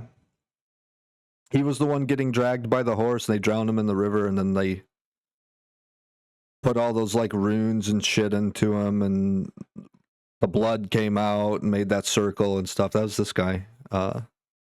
This is So they're not afraid of death because they're already dead, Cobra. That's another reason why. They have multiple reasons to not get it. Well, technically, when their souls go for a judge, they can just pluck them out. Oh, no, wait, hold on. I can reuse you, maybe. Even if this is what's making Lady T really upset. Even if we were to get these guys to no longer be doing this cult, they're still fucked. Well, everyone's fucked still. Fun. Because of the curse. Mm-hmm. Because of the curse, Mm-hmm. this lands, everything is gonna go chaotic. Mm-hmm. It's gonna be taken over by demons. Well, yeah, in the essence, that's the end goal? Is it really? No, no.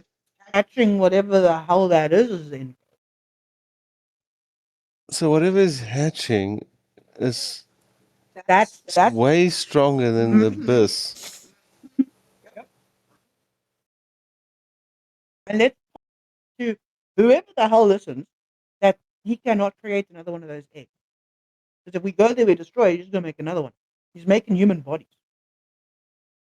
I mean, that's not. Yeah, that's Okay.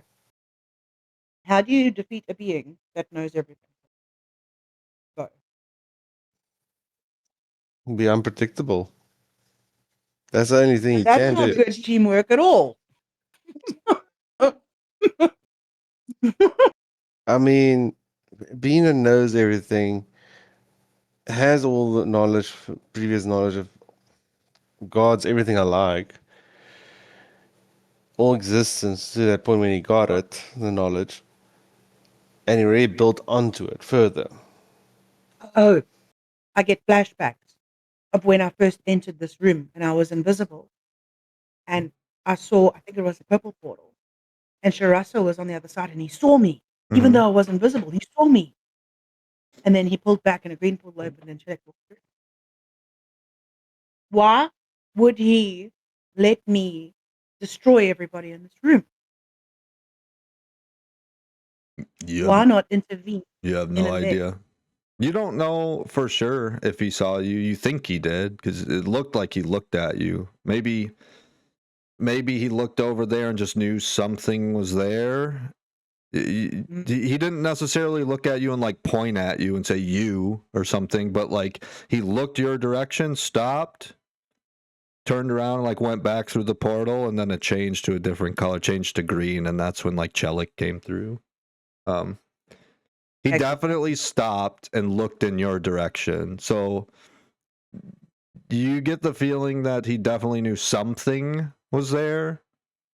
You don't know if necessarily if it was you, if he knew that it was you or not, but you don't know for sure. It could have been a I sense a disturbance in the force kind of moment or something. You know what I mean? Like you don't know if That's a good thing. You don't know if he necessarily identified you specifically. I worry my eyes give me away, even while invisible, because it's his magic. Sure. So would he not be able to tell if it's his magic? You have no idea. Give me away. You have no idea. Oh my god. But you now know that a lot of the magic he's doing, he's created, so there's probably a pretty good assumption that he probably knows like his magic from random magic or whatever. Cobra, if this one is so powerful and so all-seeing and so all-knowing, why the hell would he waste time on us? Giving us visions. I look at Gravel and Gravel's standing there scratching his ass. He got visions. That one. I mean, yeah, I mean, what makes us special? You don't know. You don't know if it's because of you projecting your dreams onto like the people around you. You don't know if it's because of you don't know if it's because of now you know there's this crazy ass curse that's consumed all of Urja, all of the material plane. You don't know if it's because of that curse. You don't know if it's because of you. You don't know if it's because he decided to specifically pinpoint you guys. You don't have an answer for that. I know that I'm carrying him or a spell of his around on me. I know that. I know he has a scrying spell. Right. For motive, I have no idea. Maybe he gets exactly. Yeah, exactly. Like you know that there is the green eye kind of scrying spell thing, but yeah, as far as motive, you don't know. Yeah, perfect. Okay. feel defeated, Cobra. I mean, we at least took. How can I say? Took one of the necromancers down. We found one piece of the book that he didn't want anyone to see Yep. or find. Come on now. Whatever that means. It's potentially. It'll probably give us more answers and questions, hopefully, later on. Yeah. Cobra, if there's this person on the world and one of us goes down, we are so screwed. We are so screwed. You understand the implications, right? She like looks over at him. Yeah, I understand the One of us gets implications. revived. Oh, this world is so doomed. Oh, yeah. I mean, I got a sneaky way how to get back to there and everything, but Huh?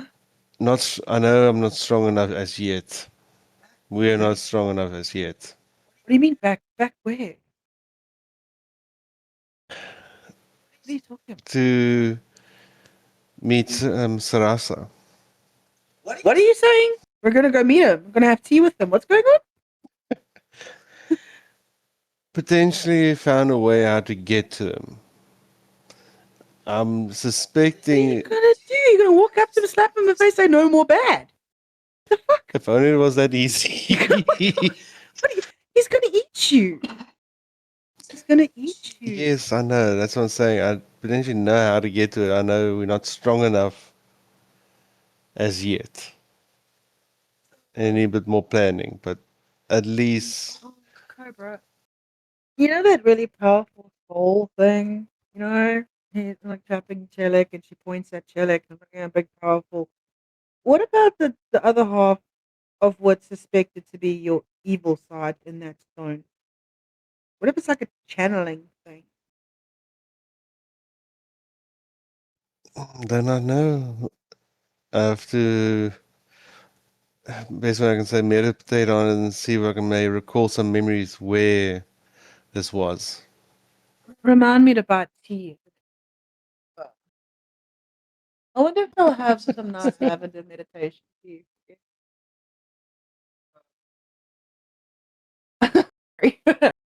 uh, is there anything else? Oh, off table. Yeah. Cobra had a great idea. You did. You had a wonderful idea, but I have to ask the Tams. Now, when we leave these catacombs, Oh, that idea. Okay. do you think it's a good idea still? Not really. Really? Yeah. I'll throw the idea at him and then we'll say we're not going to do it, just so he knows what's up. I wanted to use that decanter of endless water with Okay. salt water. Okay. And I wanted to fill the catacombs. I wanted to basically flood the entire catacombs. But if Cobra thinks it's no longer a good idea, I won't. Okay. How many times would I have to use Gaza to fill this place? Probably a lot.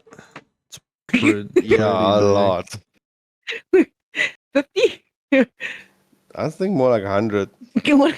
Yeah. Empty an entire ocean in this thing. Yeah. I mean, you could do it. It would take a lot of time, though. Like, No. If Cobra thinks it's a bad idea, I'd rather just not.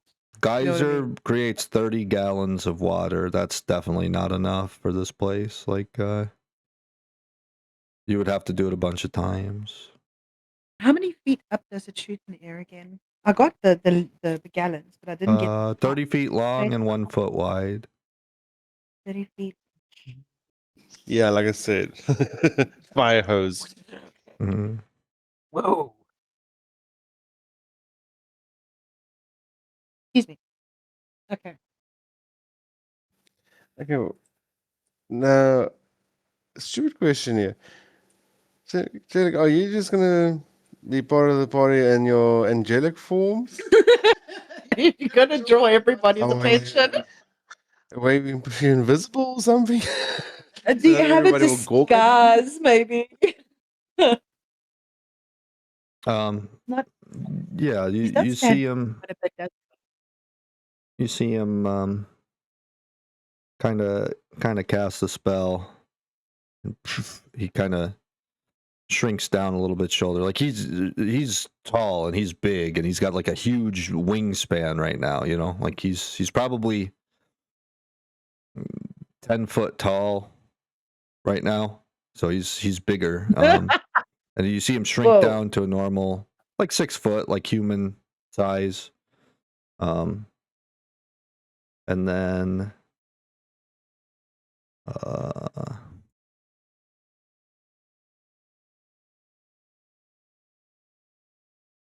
he actually I got 2 pictures for you guys. Ooh. Hang on.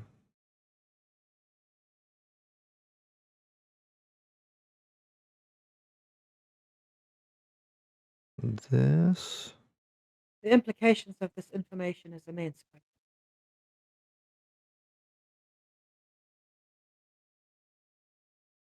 Would it be alright if I went to go make some coffee? Or do you want to wait? About 20 minutes and we'll take our break. Gotcha. Trying to find You good? these tokens. Hang on.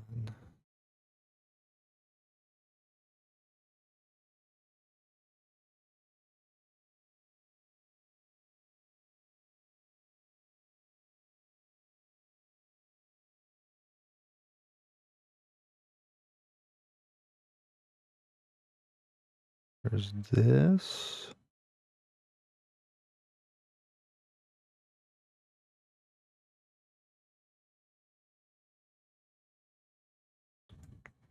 That's the one I remember. Yeah, that's The how one- you've seen him before from like Galebrook. Yep. It turns back into like this. And then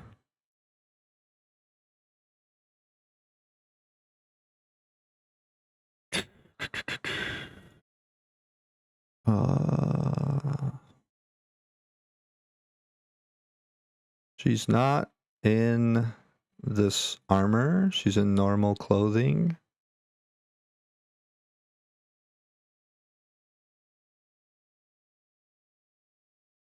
But this is Celestia. Us. Okay.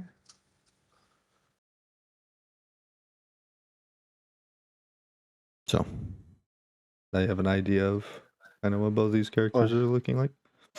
Sure. Okay, so she likes to wear more plate mail. Okay. Yeah. Probably, I think she's a paladin. She's a They paladin. kind of wear that. Yeah. Yeah, no, I was just wondering more because you get sometimes more of a medium armor plated paladin sometimes too. Like the twins that we saw on Albertina's porch. Well, one once. was leather, one was like half leather plate. Yeah. The half leather plates. Do you want me to give you their names? We were playing a game earlier where I was trying to jog Cobra's memory. Yeah. It didn't go very well. Yeah, I still need to put their names in the Yeah, section I'll there. give you their names just now. My note sheet in roll 20 anyway. The paper notes is everywhere, so yeah, it's somewhere there. Don't worry, I'm currently rolling. As soon as I'm done that, I know the page.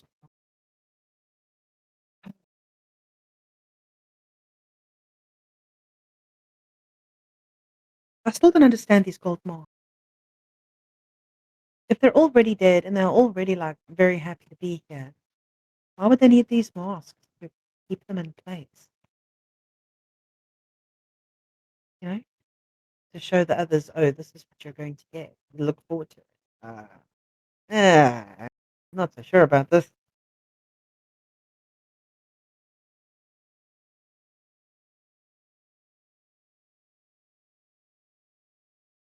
Yeah.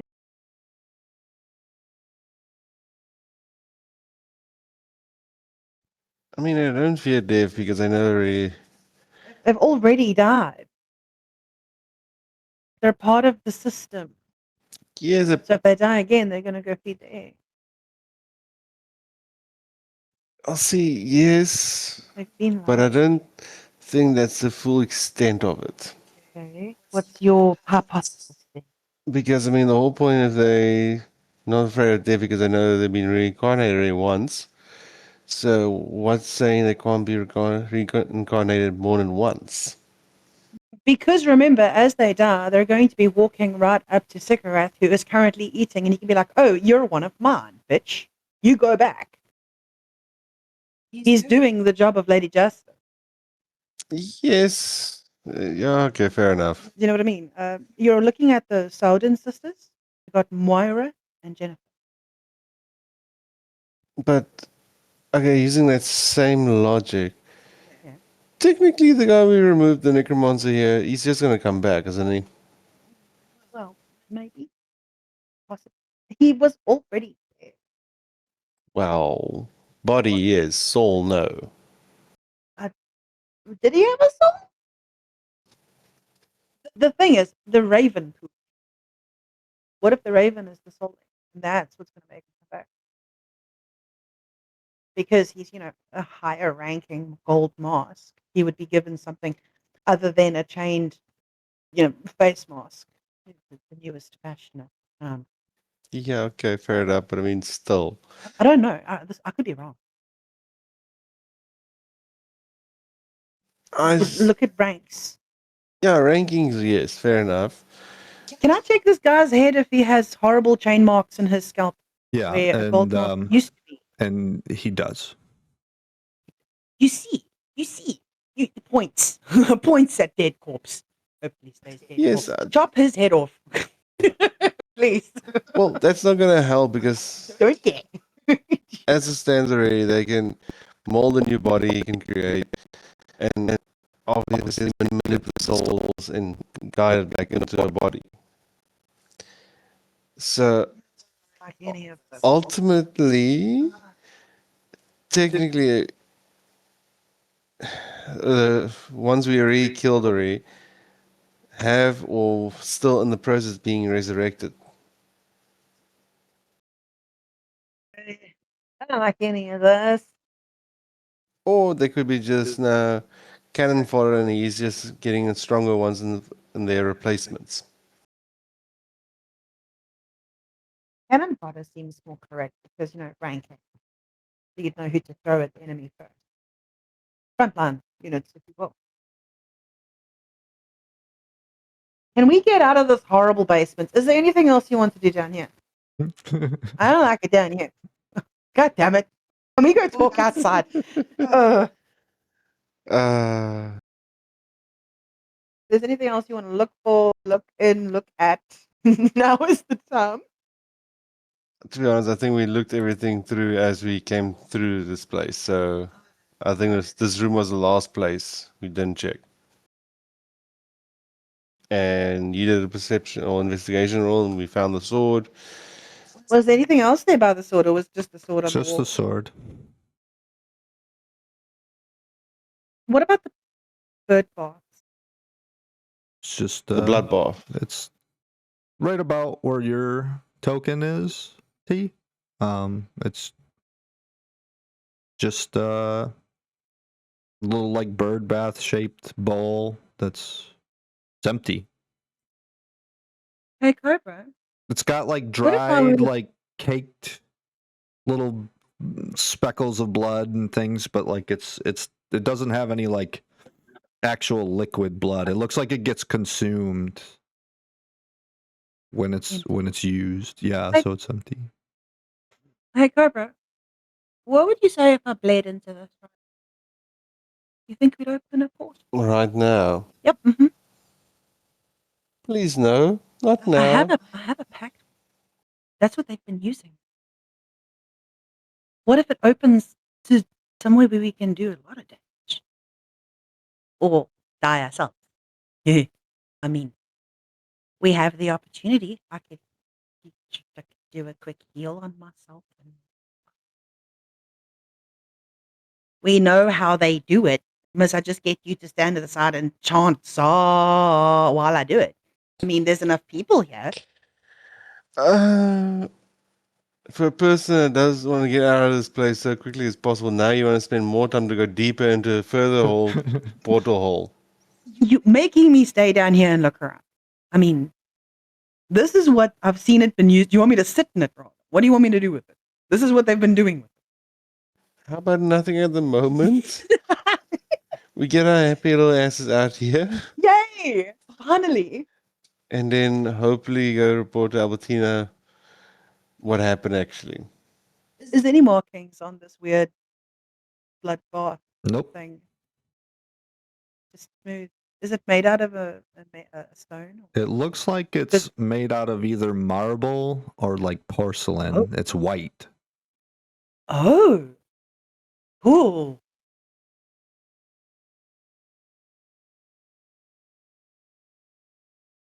Well, safely to say they probably had to alter this catacombs quite a bit with their rituals and stuff, so they had some time and they have some resources. Dunsbury. Wasn't my fault, I swear. Wasn't my fault, I swear. Well, we did not know better, so kudos. It's white like that, and it's looks like this.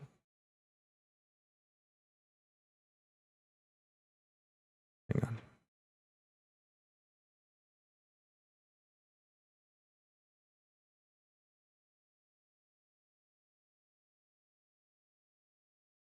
No, thank you. I'm not bleeding into that. No. Yeah, Those no. they're not actual skulls. It's all like this stone or like marble or porcelain or whatever it's made out of. It looks like marble. So all of these skulls underneath that are holding it up, and the skull in the center of the bowl is like carved into the marble. They're not like actual skulls for the stand or anything. Can I get Cobra to knock this over like they did with the statue of Alyssia upstairs? You can try. Would you do that? Make a strength Knock check. it over, break it. Yeah, let me do a strength check. I was going to do it myself, but I'm worried I'm going to lose a foot. Not even kidding. Come on, Cobra. Oh, that's 20. 25, nice. Wow. Okay, you walk up to it, and you put your like foot on it to like kick it over, to like push it over. As your foot makes contact with the fountain, the little bowl, Cross altar. you get sucked into it and disappear. What? No, I'm just kidding, man. Have- No, I'm just kidding. What? you kick it over and it breaks into a bunch of pieces, and then it ends. You break it, no problem. It's pretty brittle, actually. It's like the bottom of the pillar was affixed to the floor, so it wasn't like sitting on it. It was like attached to the stonework of the floor, and you like kick it, and the bottom of it like snaps, and it detaches from the floor. It tips over. Like, you kick the shit out of it. You kick it super hard. It detaches from the floor. It flies over onto its side, and it like breaks into pieces. It was not very strong, or like it wasn't like tempered or anything, so like it was very easy to just break into pieces. And it Well, is especially this cast destroyed. stone, yeah. Yeah, it's destroyed. Thank you. To build another one of whatever the fuck that thing is. They want to do that again. Well, if they're planning to come back here, yeah. I've got a feeling they'll be coming. I've got a feeling if we hang around this room, they might just come back. Maybe not with the theme broken, but we'll see. I worry a portal opens up and somebody walks through, because this is kind of one of their headquarters. She points around at dank, horrible place. There was a lot of people in here, if you forget. Can we call them people? They were already dead when we got here. I mean, Fair enough. does that mean the halfling that we freed? Did she? Maybe.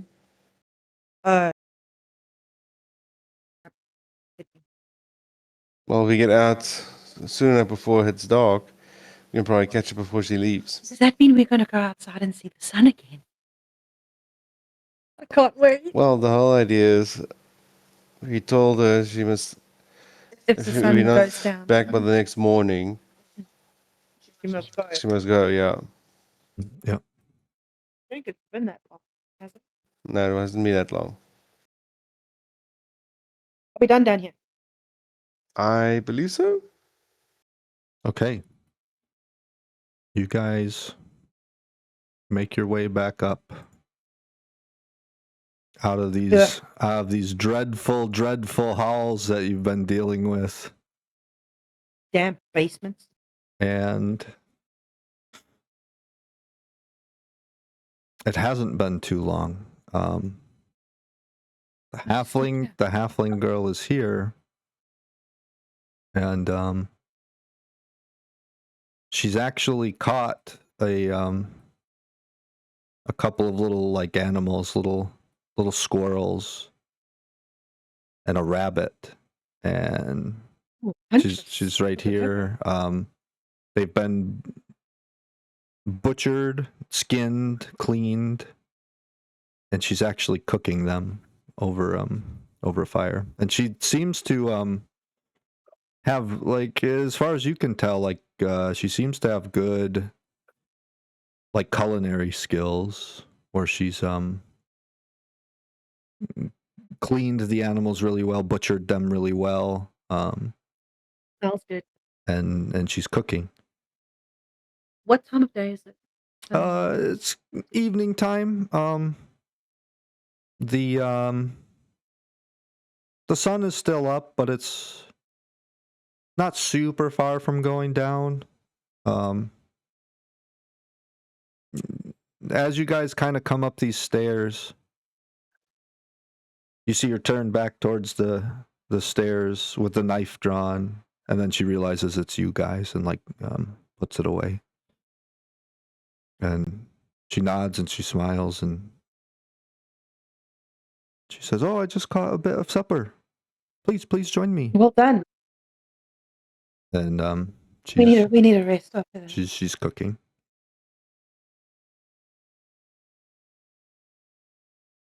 Nice. I mean, well, we cleared out this place, so it should be actually quite safe. So yeah. I'm gonna walk to the statue that we tried to mend. Okay. Did we manage to mend the statue? Not really. Believe so, It yes. was smashed a bunch. Like you fixed a little bit of it, but there's parts of it that like mending spell won't fix. We're going to rest. Yes. Yes, most likely. I'm going to use my last spell charge to do another mending. Okay, I mean, like it That's okay. fixes a little bit more of it. There's parts of it that just like mending will not fix. Like the head of the statue is like been snapped off. It's been broken into just a ton of different pieces. One of the arms is broken If I off. get Cobra to hold it up to me? No, there's just parts of it that like just mending's not a strong enough spell. I see. There's just parts of it that are too damaged that it wouldn't fix. Yeah. Yeah, you need actual like different materials and stuff to repair it. Some people, yeah, like you would need like a craftsman to come in and actually like either make a new one or like do some just much heavier repairs than mending is capable of. But you do mend some of it. Like, you know, there was a couple like fingers that were broke off of the statue that get mended, and one of You the can use my intuition, if you will, to like, okay, I can do that and that and that. and that. yeah, for sure. Gotcha. And that makes me feel a little bit better. There's just some of it that's just kind Too of far gone. some of it's kind of irreparable, like to where like they would have to have a craftsman come and like an artist come and sculpt a new statue. Yeah, they'd have to be like commissioned Yeah, for the area. yeah, Have it hold up here, and that's the whole thing. yeah.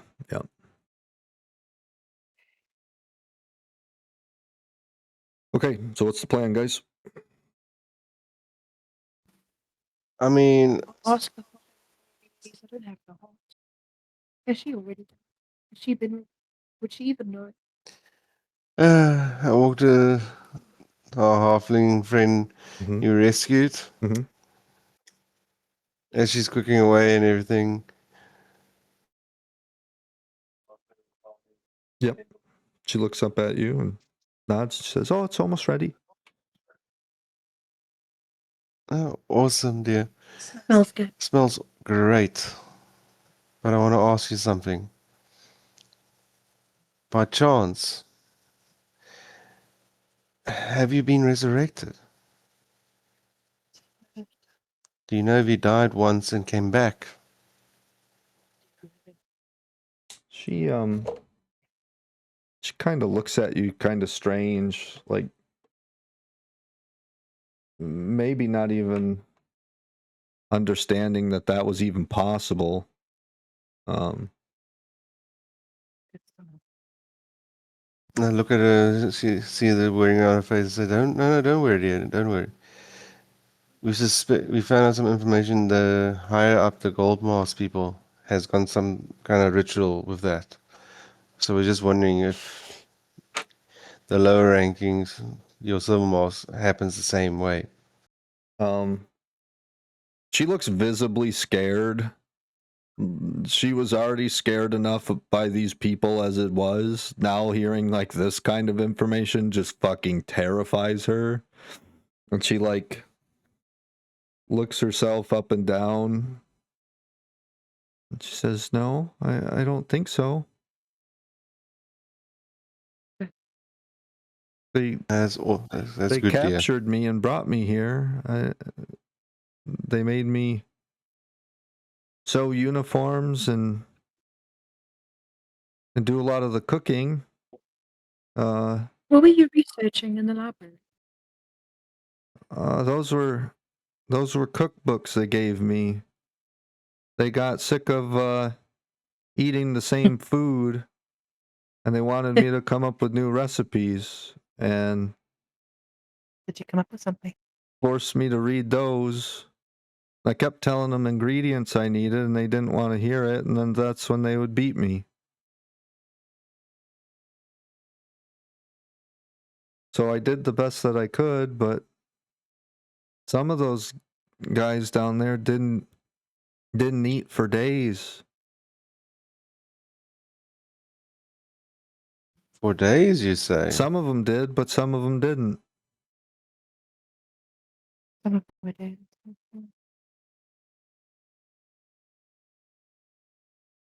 And the guys that didn't eat for days, were they by chance the gold masks? Some of them.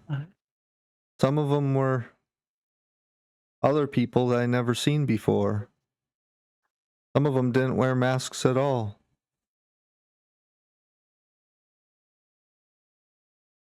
I'm sorry you had to go through this. Don't worry, dear. You don't have to go through it ever again.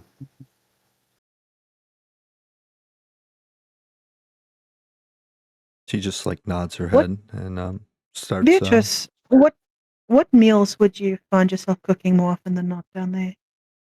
What was the most common thing? Stuff that would go a long time without spoiling. A lot of soups. A lot of Beans, dried. Mm-hmm. easy, just They're not comfortable. easy, just slop. Stuff I didn't really like to eat, so I seasoned it the best I could. But You can only flavor a gruel so much and it still stays gruel. A lot of stale bread. The good thing is we're up here. It's easy to get pretty fresh, clean water. They never let me go out by myself, of course. Otherwise, I ran and never came back. But I tried to get away once, and well, they caught me, and can imagine what happened there.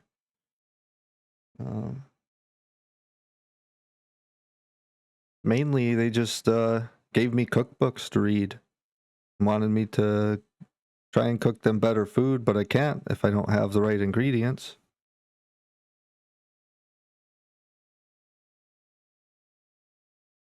The more you guys talk to her, the more you get a sense of like she seems to be harmless enough and one of the good guys, so to speak, and like she was very much so forced into this. No, definitely. More like thinking, so they do go out to villages and capture random people and then indoctrinate them. Yeah, that's that seems to be the case with what they did to her. And T, some of the memories that you grabbed from using your bow seem to be the case with some of the other Silver Mask people. Some of them were in a hard situation in life where they joined this group willingly, but some of them seemed very much so like kidnapped and forced into doing this whatever this group wanted them to do. So it definitely it definitely seems like a big part of their recruitment process was snatching people and forcing them into this lifestyle and into this cult or into this group. When they snatched her, how did they take you in the dead of night? Did they talk you into meeting somewhere? How did they actually get you? It was nighttime, and I was with a group of friends. We were traveling from one town to the next, and I typically get hired on as a traveling kind of chef, as a cook. And we made camp for the night on the road, and they killed the people I was with and found out I was a cook and took me. I guess they needed people to make food and feed their people or something. So not all of them being taken. No. They killed my friends and then brought the bodies. I was locked in a cage in one of the wagons they had with my dead friends in the same cage as me.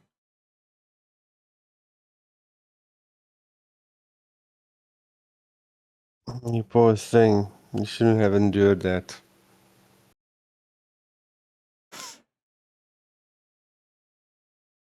Yeah. She's like, you could kind of see your eyes get a little watery and a little bit of tears start kind of dripping down her face, sort of thinking about that. You could tell she, with what she's went through lately, she hasn't really had a lot of time to sort of grieve losing her friends like that or remembering that kind of stuff. So it's still painful for her to remember. No, definitely. Well, turn to T and tell her. So, we know already the holes will mainly go for, best way I would say it, bodies. And whatever skills they require, they'll seek it out and grab wherever they can get it. Yeah. To fill the need. So if they need tailors, they'll... To what end? To whatever end the goal is.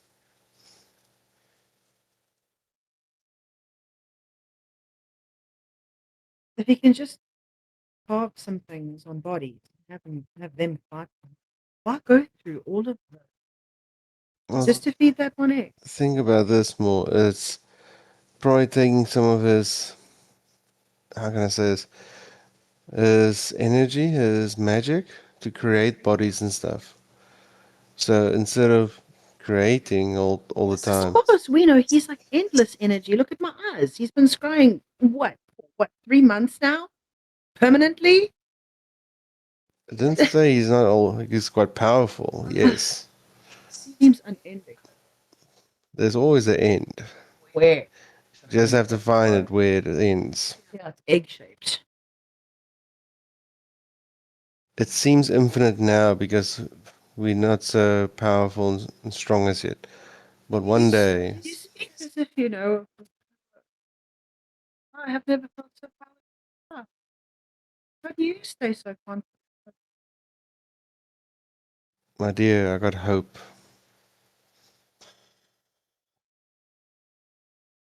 Where can I get some of that?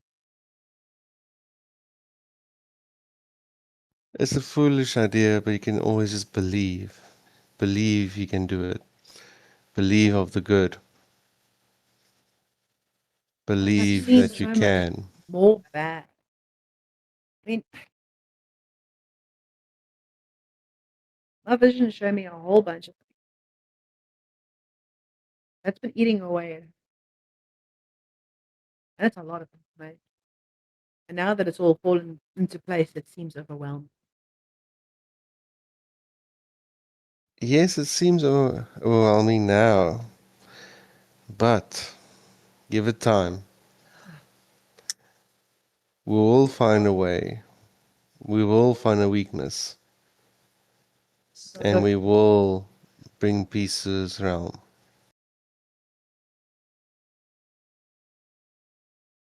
Do you want to rest here? Because I'm suspecting there's going to be new people traveling to this location. Well, yes. I mean, we did interrupt at one party. It was planned to get here. I think we have some time before the next 8 hours? group will come through, maybe. But I was thinking maybe moving it just outside the church area in the woods a little bit.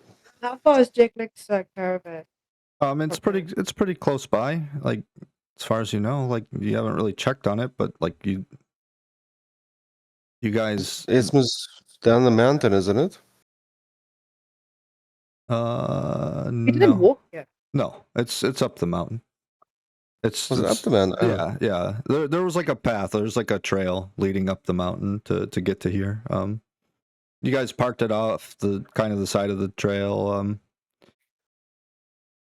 It's up the Oh, yeah, we mountain. went on for a little bit, yeah. Yeah, yeah. Just a little ways farther down the trail though, like kind of off. Like there's like a flat spot, not like flat, but like a clearing where like you guys were able to kind of hide it.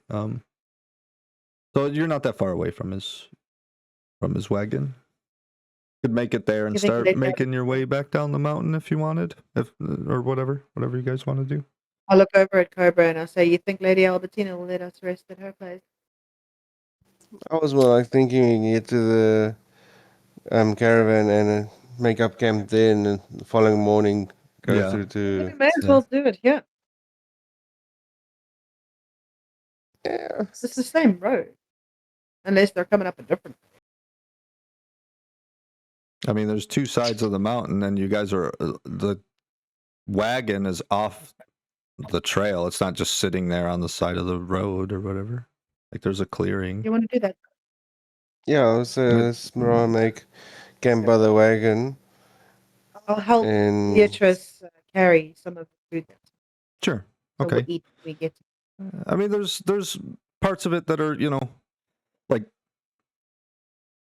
rabbit leg and stuff. Like you guys can totally eat parts of it while you're walking and things, So like you guys snuff out the fire, you get the food. There's a lot here. Gonna feed everybody. Yeah. With what, 3 rabbits? That's really good. No, That sounds like a good cook rate. it's 2 squirrels and it's 1 rabbit is what it is. Mm. But I mean that's still like decent enough for like everybody to get some food. That in between, like if you really wanted to, you could like do a ration or something with it or whatever. Like it's more than enough to feed everybody for sure. And you also have food in Jecklick's wagon too. That's where like you said like the cheese and I think you had some meat too, right? Didn't you? Yeah, it's like a ham, but it's not a whole ham anymore. Jack did use it for breakfast. Sure, but there's still some of that there and stuff. Like you guys are not struggling for food right now. Like you're good for sure. yeah, we still have this Yeah, you guys make it over to like a clearing and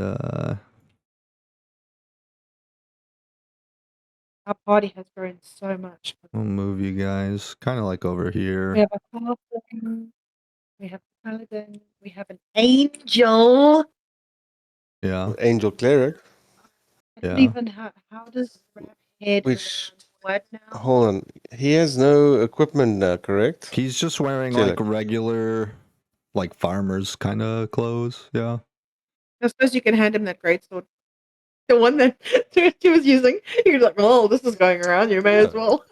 I'll give his weapons I prefer. The mace and the shield. That you Yes, got. and That's a blades. great idea. Hell yeah. I mean, it's all his gear anyway. Okay. Yeah. Well, yeah, it is his gear, yes. I mean, yes and no, but it should still fit him. It's the same shape. Yeah. Yeah. Yeah. He's the Yeah, but normal it's- size that the like evil looking one was. He looks like this. He just looks nice and not evil. Non-corrupted. Yeah. Yeah. Yeah. Yeah. Cannot unsee him as being like that. I like to picture him as the angel. It's a little less scary. Sure. Now it's less scary.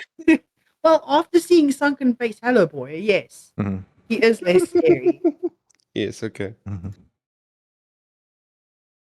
Okay. Um.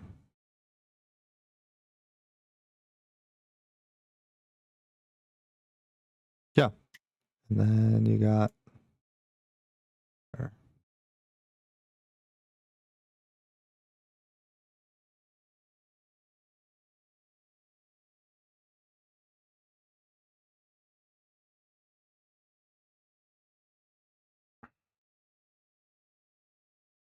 So that is the party now. And now it has grown. Mhm. Jeez. Yeah, right. Okay, so you guys set up camp. Near the wagons. Yep, the wagon. wagons. The wagons here. You guys get, Jekyll gets some supplies out. He gets some blankets and things. You have the halfling with you too. I'll have to get a token for her.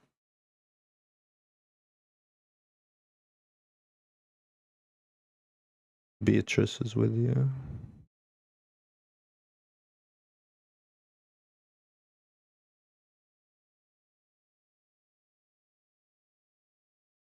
Mm.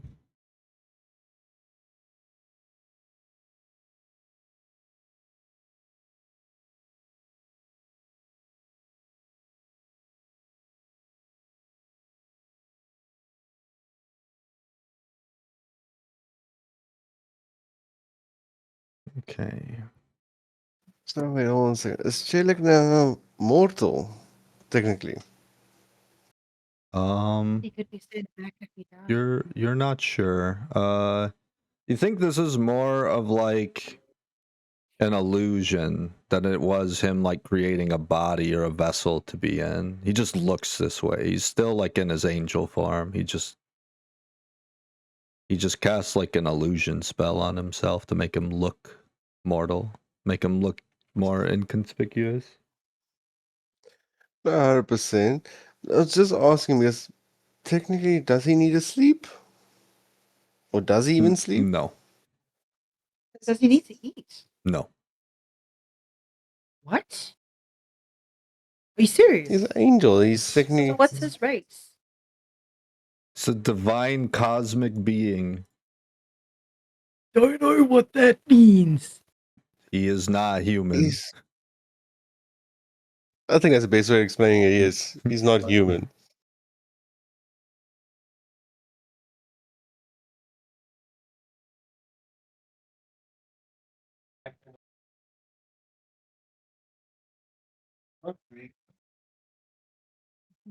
He's a celestial being.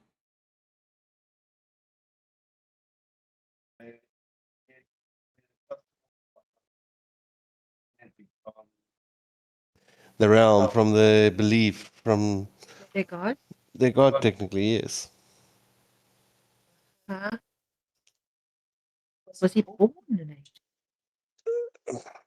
I wouldn't say that per se. But yes, they can. But no, they But don't you, have to. Cobra, have become an angel had you said yes? Or would you go mad like good old mom? I suspect that's why they wanted me to ascend first as an Because angel. they're doing the same, Same mistake. thing. That is Yes. okay. Okay. Okay. Okay. Are we going to rest here? Who's on watch? Mr. No Sleep. It's up to you guys.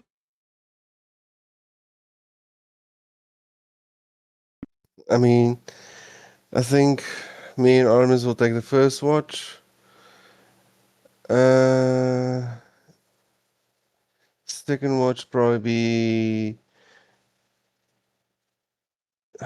Jicklick and Gravel, and final watch maybe Me and Celestia. T and We're not Celestia. going to put Beatrice on watch. Okay. Yeah, she's just. Yeah, she's just a cook. Yeah. I mean, Mainly. Chelik can do it all night. Like, you guys don't.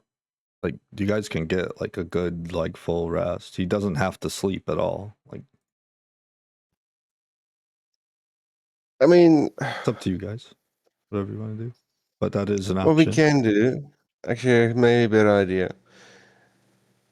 Let me and Chelik just do the first watch. Next one can be my Gravel and Chelik, and final watch is T and Chelik. Okay, sure. All right. So you guys bed down, you get a fire going, you guys get some good food, The stew is really good. some warm cooked, actual heated up food. A lot of the time you guys were eating a lot of road rations when you were making your way up here. Everybody can go ahead and do a long rest on your character sheet, so you get your spell slots back and all your goodies back.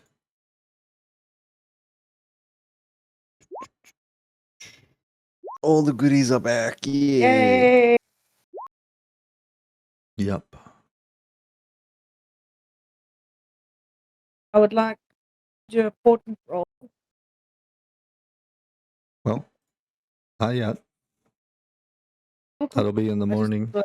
That'll be in the morning. Yeah. But yeah, we'll get to it. Weakness.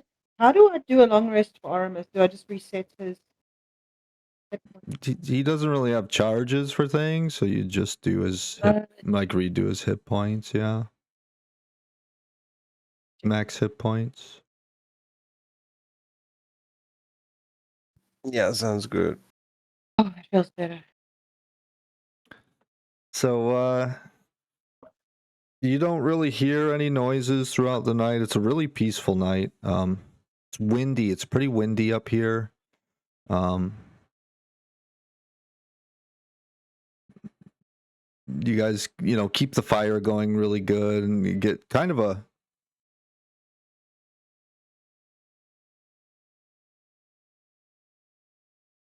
like a good roaring fire going, so that you can sleep, pretty peacefully through the night and stay warm. Like Jekyll kind of pulls out those little platform things, so like you could get like your bedrolls off the snow, so you don't end up freezing to the ground or melting and soaking your whole bedroll and everything.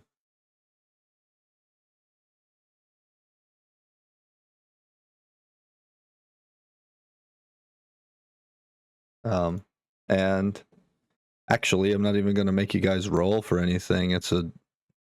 Other than the wind whipping a little bit, like, it's pretty peaceful night. You guys get in your sleeping bags. Jekyll has extra cold weather blankets and everything. He gives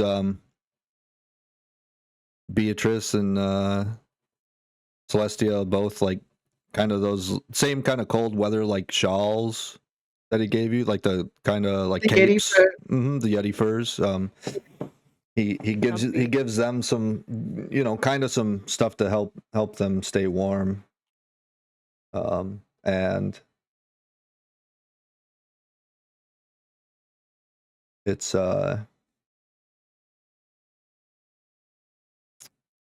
It's other than being pretty cold up in the mountains and some kind of big wind, other than those two factors, you guys get some pretty solid sleep that everybody really kind of needed. Especially, Yeah, we did. I think Celestia for sure, Beatrice for sure. You guys get all your spell slots back, all your hit points back. Everybody gets some much needed rest. Nice.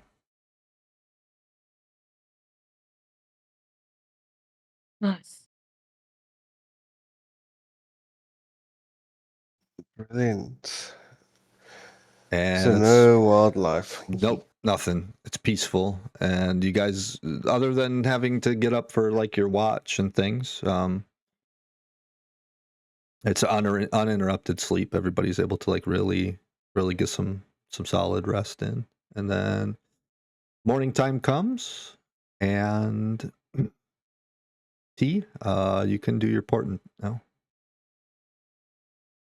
Okay. 2d20. 17. 8. That's a good one, actually. Not bad.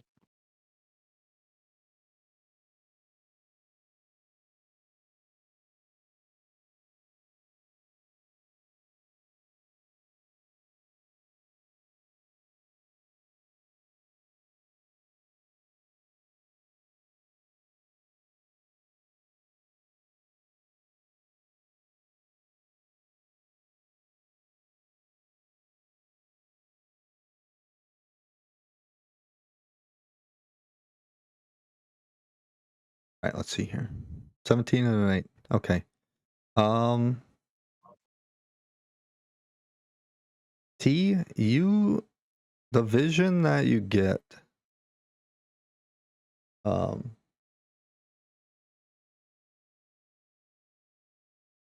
is kind of similar to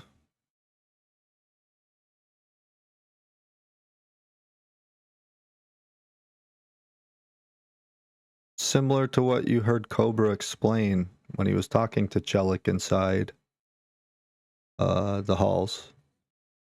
You see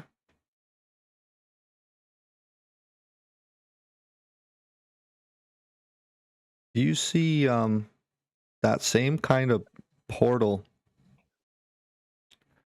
with Shirasa swallowing souls as they're trying to come through that portal. You're inside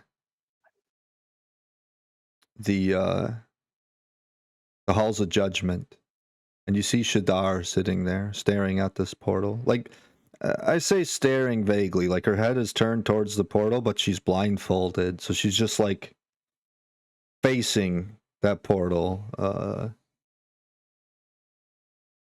Like you can feel the disturbance from that side. Yeah, and she's holding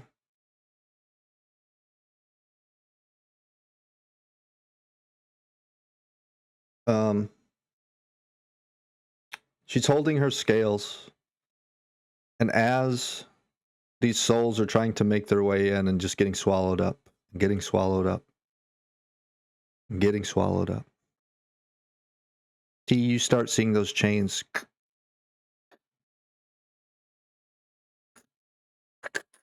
You just start seeing these. It's almost like a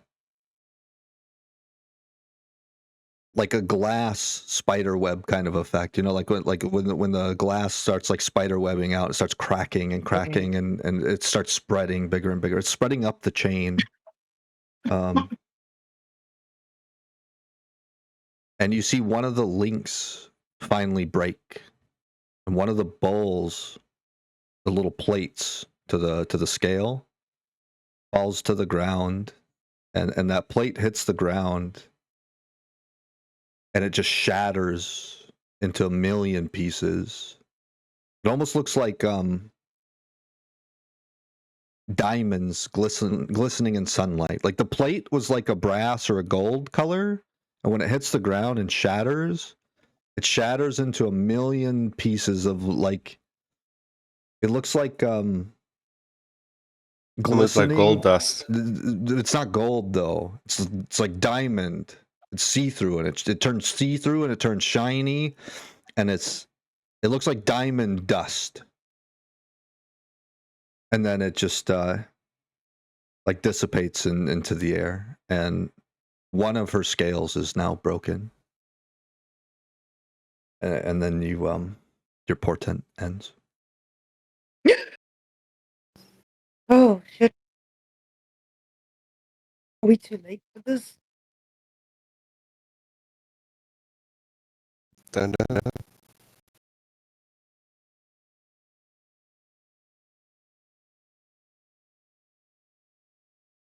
Herbert, do you think she's trapped in there? Or do you think she stays there? Well, Can a god be imprisoned in their own realm? Is that a thing that happens? I mean, everything we gathered so far. Why doesn't she just get up, go to the pool, take Sharasa by the throat, and throw him out? Come on now. Well, he create love. It's more like think about this. It's Sarasa created his own arcane magic. That he bested two of her champions, converted her champions, and in essence blocked her connection from judging new souls. I think she understands she can't just go in there. Best lack of best words. Big dick energy in there. Fuck you. Yeah.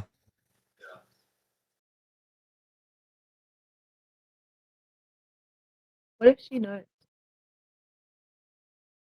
What if she knows that the second she steps out, he's just going to take her, plug her in?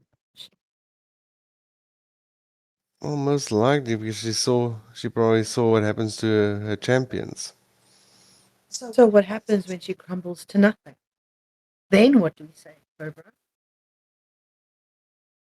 Well, that's why we're here. Hopefully we can resolve this issue before it gets so bad.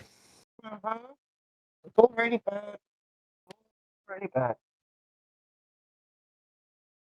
Okay. Remember, this is just one realm we know of. Right We don't know what here. is happening in the other ones. Right here, we'll do our quick little 5-10 minute break. Get coffee, get some Yeah. drinks, get Coffee snacks, sounds wonderful. whatever you need. And I'll be right back in a minute. Okay, cool.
How could we possibly buy?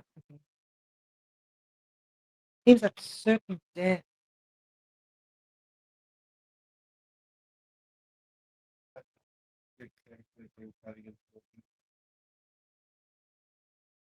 Magoose.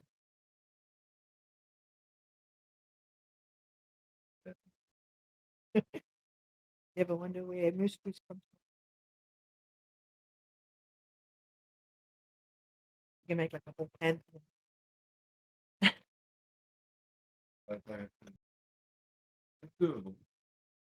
Uh,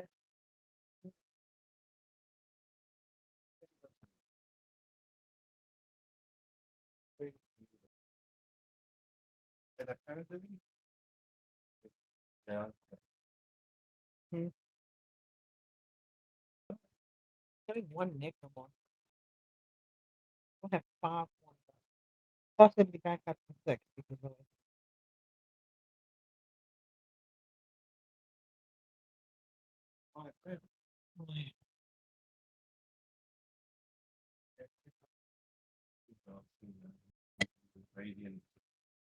I mean, we're not. We can't always expect them to be there.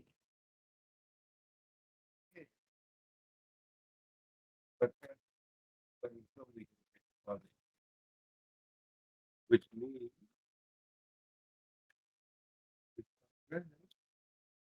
We have the potential to set them free. A better way than we did Chillick.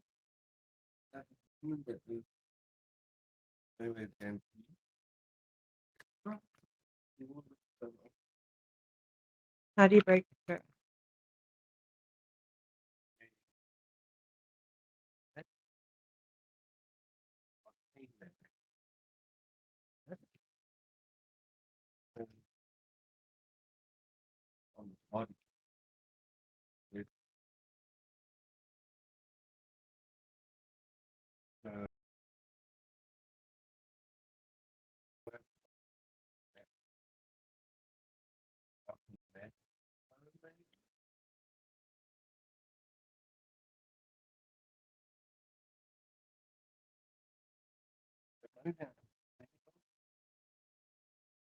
We need to speak to somebody who can make a machine. Well, that's the thing. Because, like you're saying, if you can change the frequency. Well, this is the thing. The thing I'm talking about is something to disrupt magic, which I don't think you'll find that on the shelf from any store. So, Gunsel It's exists. probably fun to disrupt it does Maybe. the actual stuff.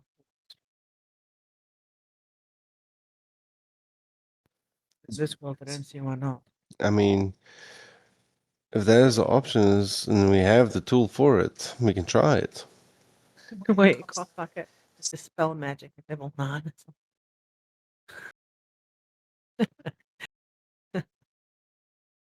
Well, I mean, it's not possible at least, so yeah. What? You're just like going to the machine and unplugging. Well, that's the thing. It can work as a remote receiver, like, or it's on a set and forget it system. So even if we disrupt the magic, it's still just going to reboot and I'll say back to normal again, what it was. What about? What are both, man? Yeah.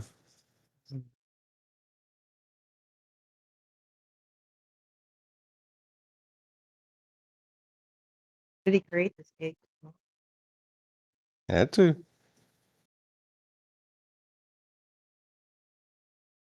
I mean, everything else points that he can create vessels, life forms.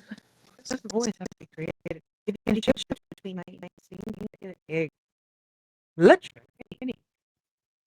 Yes. But with no alterations and stuff, doesn't sound right. Something tells me he wants to make sure it's bound to him. So what eats soul? A lich. What creature in an egg eats soul? A god. Uh,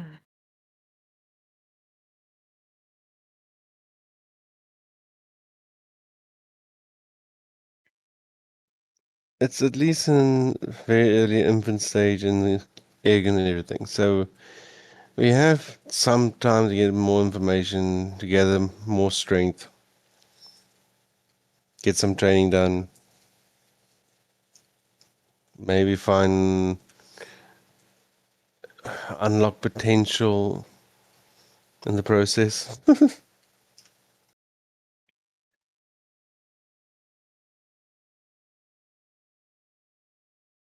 All right, I mean, as it stands back. already. welcome back. Hello. What were you gonna say, Pepper? As it stands already, I still have my, how can I say, it, dog passenger and the gem waiting for me. I got my dog health. He's in here. Which I still believe is just a vision of connection. He's somewhere else, almost like taunting me and through the gem. Would you stop having an argument with that bloody gem, please? Nye, nye, nye, nye, nye, nye, nye. Hey, Chelik, if you die, by accident, what would happen to you? Would you end up back in the machine of pain and misery? I would think so. He doesn't really say anything because there's not a lot about this that he knows. He doesn't really have an answer for you. Yeah, don't let him die, please. I prefer like no one to die, but I mean, okay. that is like the best case scenario. But if you haven't heard, demons are kind of taking over. Not yet. Well, it's not. Yeah, it's, Demons are planning on taking over. it's They not. always plan to take over. Yeah, I mean, like, there's The demons are winning. maybe like this is stuff you guys don't really know about. That was just kind of table talk that I was telling you to give you some like lore background. Oh, okay. That's not something that's been really explained to Then you I would guys yet. say, then I would say the world is in imbalance. The souls are not going to it. They should Yeah, be going. like that you definitely know There are about, those- and you know there are about this things. curse thing that's There's going on. Yeah, going to be repercussions of these souls not going to where they should be going. right.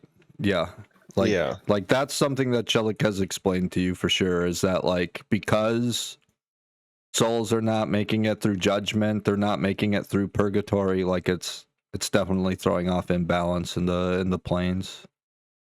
And like it's like I said, at first glance it might seem like a good thing because it's like, oh, we're hurting the bad guys, like good, but like unfortunately the way this game world works is there needs to be a balance between the good and evil. Like unfortunately evil has to exist, right?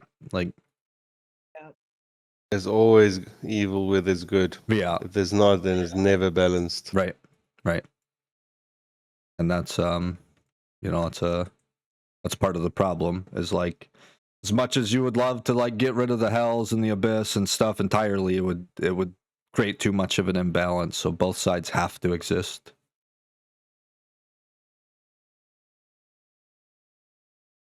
Best way you can explain is the yin yang symbol. Exactly, yeah.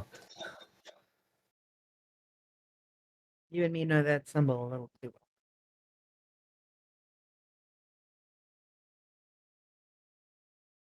well. Yes, we do.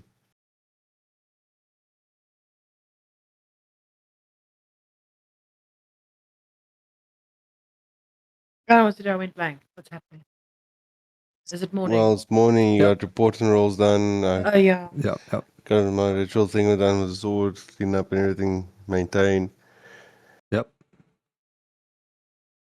And I'm assuming we're gonna probably get ready to get in the cabin to make a mush back to Albertina. The cabin. Okay. The wagon. Yeah. Yeah, Is wagon. that Cabin wagon. is that the place you're trying to make it to? Back to Albertina's estate then? Yeah, yes. Harveywood Estate, please. Okay. Yeah. So yeah, I mean it's the same kind of deal. I mean, before we go. Yeah. Do I recognize this river as the one that the man was drowned in from my vision?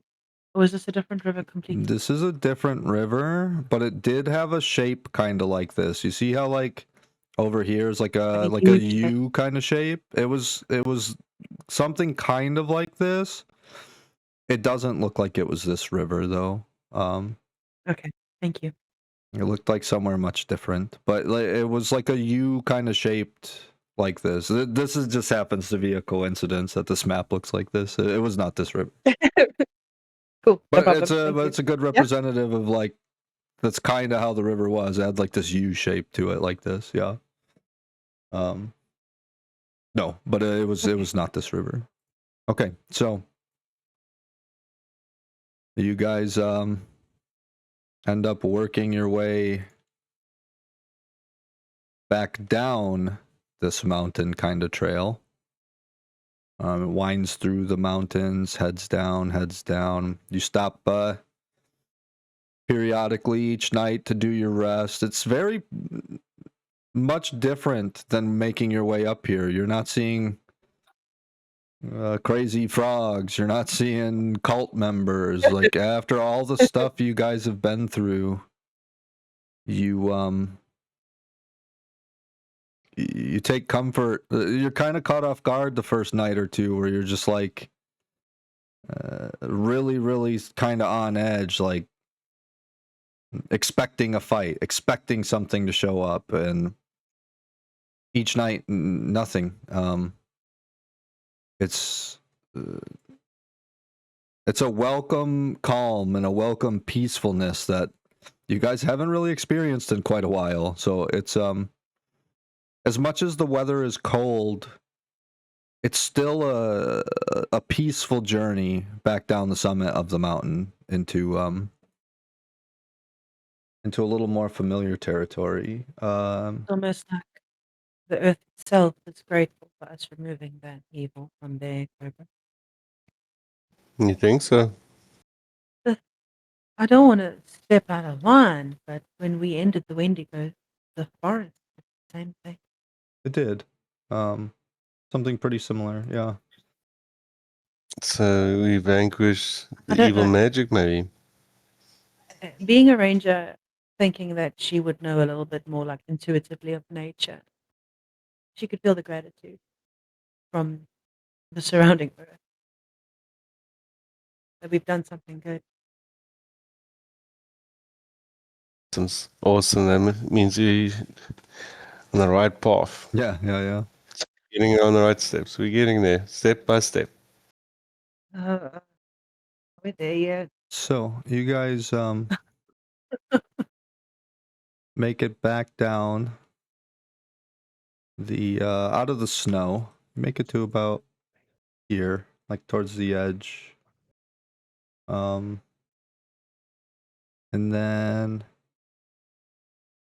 do you guys want to take it along the road up to like Celsas, or like how are you guys trying to get to the Albertina's estate? You taking the road, or you just going straight north, kind of through the woods, or like what would you how would you guys like to travel? I think we just take the road. Okay. From Sure. Salsa side there. Yeah. Okay. So you make it. Why don't we stop at Salzas? Sure. The sister might still be there. Okay. You make it to Celsas, and you see. You guys come up from this way, from the south side, like the southeast road down here. Yep. You see right about here what starts to be what looks to be the start of a wall being built, and there's tons of guards around. There's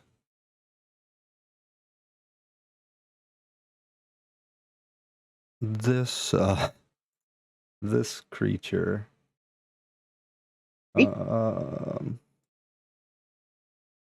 As you guys start approaching along the road,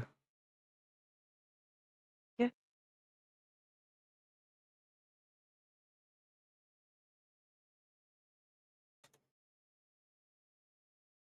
you see from a distance, it looks like a person. They're standing on two legs, upright, turned away from you. And as you get closer, you start realizing that it's not a human. They kind of turn your direction a little bit. They're pointing things out at the wall. Looks like they're issuing orders or commands. You see this creature. It's a tabaxi, Oh. which is a cat person.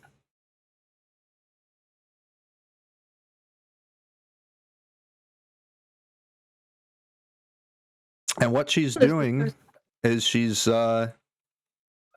telling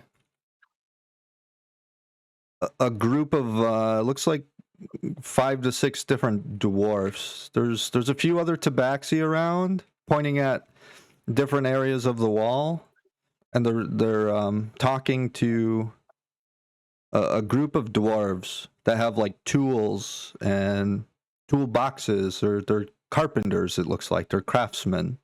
They're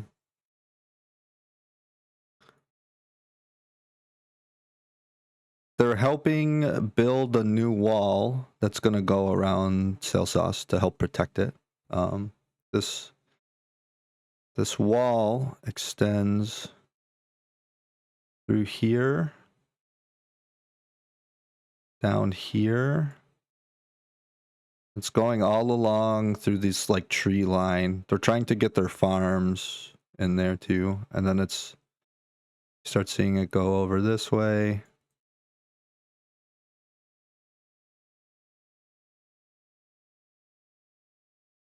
And some parts of the wall, like here and here, you're seeing little like guard towers being built up.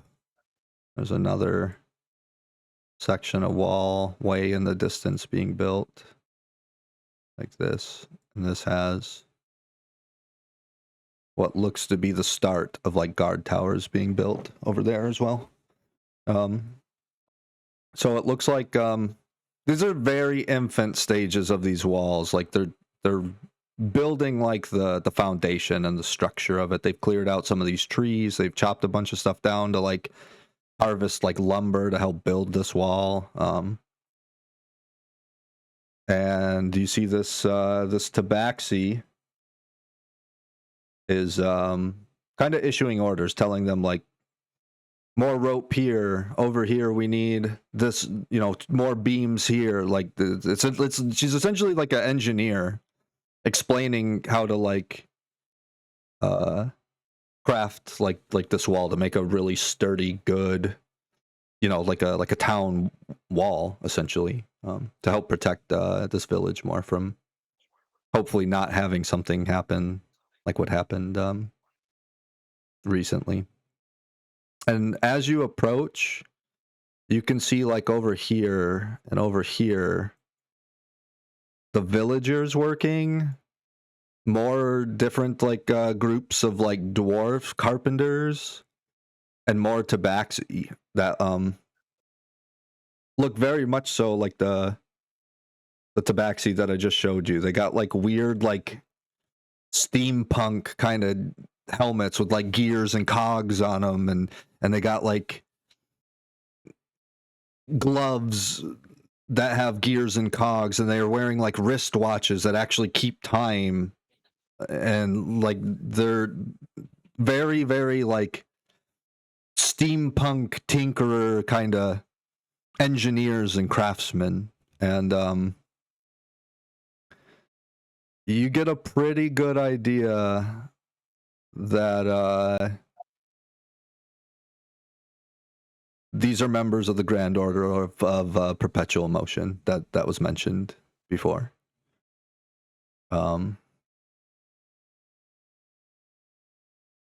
Which is like the essentially the science and inventor tinkerer guild of the Kingdom of Bramplia, and they're here to like help reinforce and protect this village.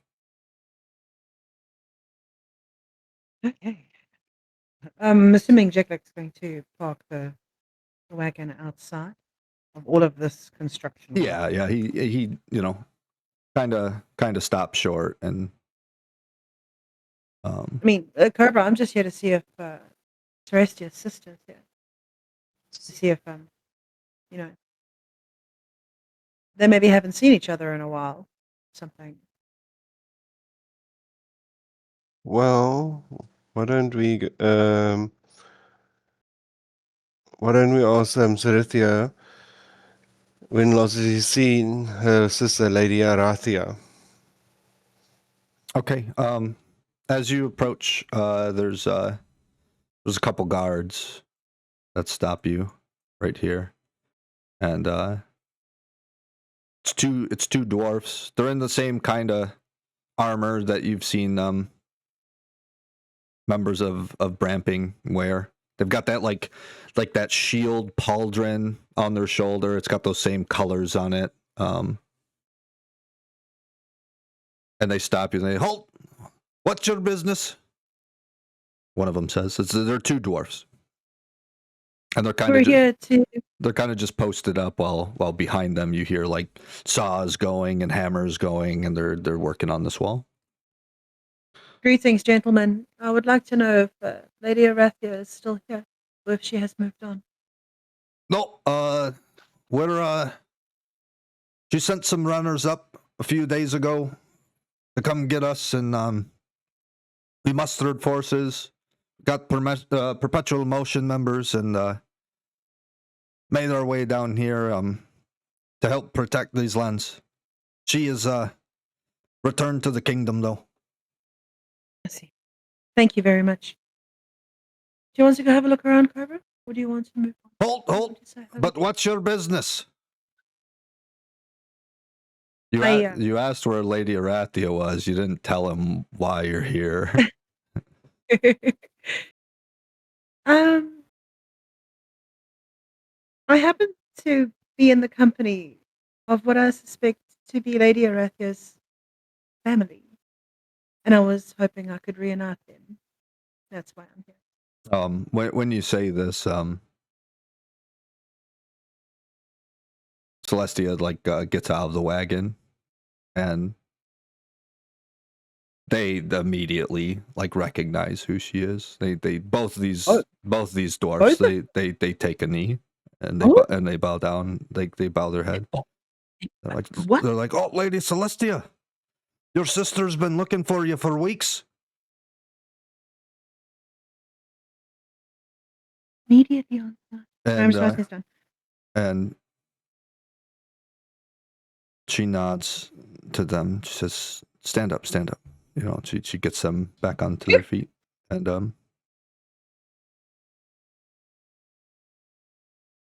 she says, yes, and where is my sister? Oh, she returned to the kingdom. And Celestia like nods her head, and she says, yes, thank you. I'll be making my way there soon. They mean Bramping when they say that, right? Yeah, Brampy. Bramping is like where the king lives. That is like that is the capital city of all of Kingdom of Bramplia. So when they say the kingdom, they're talking about Bramping, yeah. Capital. Cobra, would you like to speak to the person? Well, the old man. No. The one dictating the building of the wall. The Tabaxi? Yes.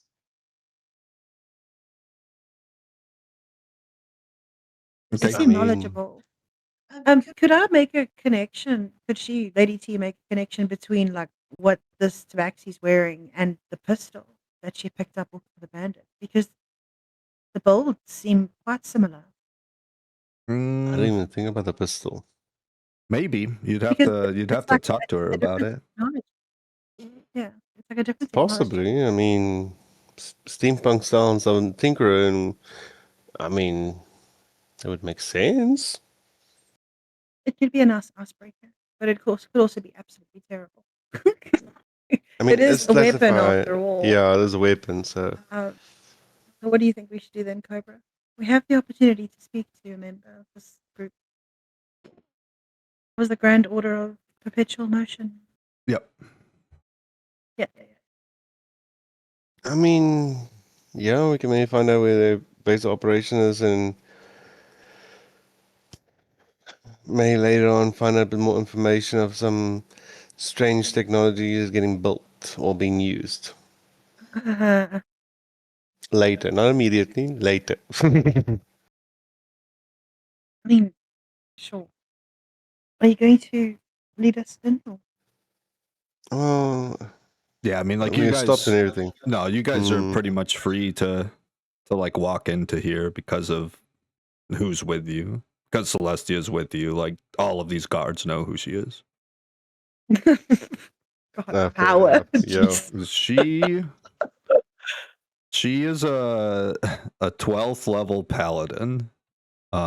Yeah. 12. People know who she is, and she's very closely connected with the guards and stuff. Like a lot of this will make more sense when you get to Bramping. But that's a city that believes heavily in the god Labora. So like she's very well known in both Bramping in general and specifically within the military because of her, what she's achieved, and because of her sister. Whoa. Oh, we even question the Tabaxi. We could just ask her. I mean, hey, Ceristia, where is the Grand Order of Perpetual Motion situated? Where's their headquarters? Do you know? She looks at you with like a kind of a strange look, like one of those like you're really not from around here, are you? Kind of looks because like it's just a really odd question. She like looks at you and she's like, well, Everybody knows that. It's in the High Citadel in Bramping. Bramping has a high citadel? I didn't even know it had a normal citadel. Oh, That would have a high citadel because of how it was set up. I've never been there, have you? Well, it's the capital city. Usually they have tiers. Even if Lady T did have her memories, there's no such. Sepamuru is Yeah. the biggest capital city, and that has no sewage system. It has nothing there. The Just like a capital, bunch of the capital city, Bramping, has almost 30,000 people living there.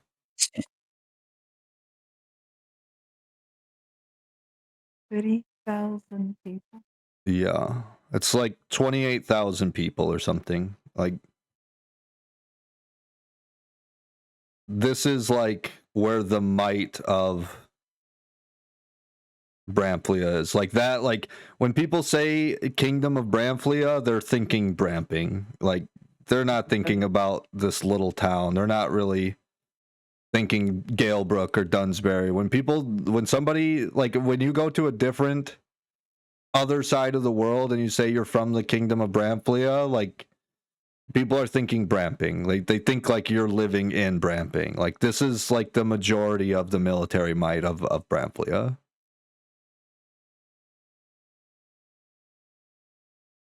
Like I said, like they have a crazy amount of troops. They have an entire navy stationed there. They have, this is where like scholars go to learn. There's aristocrats there. There's like very, very posh, wealthy business owners there. There's like, this is the capital city of the Kingdom of Bramplia. So like it's huge. Yeah, breeding ground for corruption. No wonder they have so many gods. Makes sense. Cobra, what do you want to do? Do you want to try and get information out of the vaccine, or we could just hit the road again and head back to Albertina? I mean, at the moment, only thing I can think of is the vaccine is going to be a little bit negative in the future. So, But we don't know that. We could walk up and this tabaxi could be awesome. We don't know that. I mean, yes, but then the questions we have, or all the questions in my mind now, it doesn't help much. It's going to scare more than anything else. I just want to have a look at the cat. I've never seen one. I'm kind of like staring while like standing at a distance. Like, what the heck? So you just want to strike up a conversation and see what's going on? No, we can go to Albertina. It's fine. We're going to be going to Bramping anyway, and if the headquarters there, I assume we're going to see more of them there anyway. Probably So yes. I'll make a mental note of what this one looks like, and maybe if we see them again, I could say, "Hey, I saw you working on a wall in a place." You know? Yeah. You want to do that then? Maybe. Let's go. Let's pile back into the caravan, the carriage, the what was it called? Wagon. Let's go to Albertina then. Jetlag's magic wagon. I mean, I don't know if the wagon's magical or if it's the unicorns that make it magical. Maybe it's both. I'm still blown away by this being that doesn't need to eat or sleep or drink or anything. Can we get him drunk? Can we drunk? Or not. No, Jacklick. Jacklick has that booze that can give everybody a good time. Jacklick, I heard that Kellick needs to calm down. He needs a good relax. Are you going to give him like one of the strongest drinks you have? And have you ever seen an angel drunk? You can try. I mean, I never. I'm not touching that.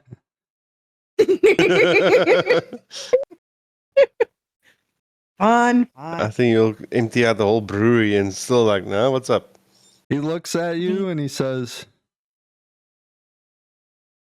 I didn't get this old by being stupid.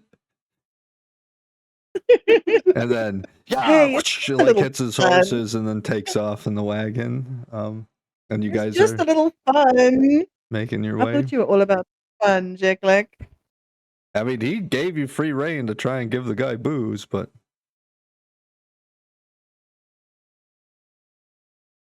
He's more like, I'm pretty sure that's gonna not do anything. yeah. I had 2 glasses of wine and I was KO. Yeah, that's you. Yeah. Yeah, you also have like a 4 constitution. It's part of her shape. I It's know, great. I know. But like your Yep. your constitution and his constitution are a lot different, I'll tell you that much. He's a level 12 paladin. How much does she need to drink to get drunk? God. Now I'm just thinking of getting everybody drunk.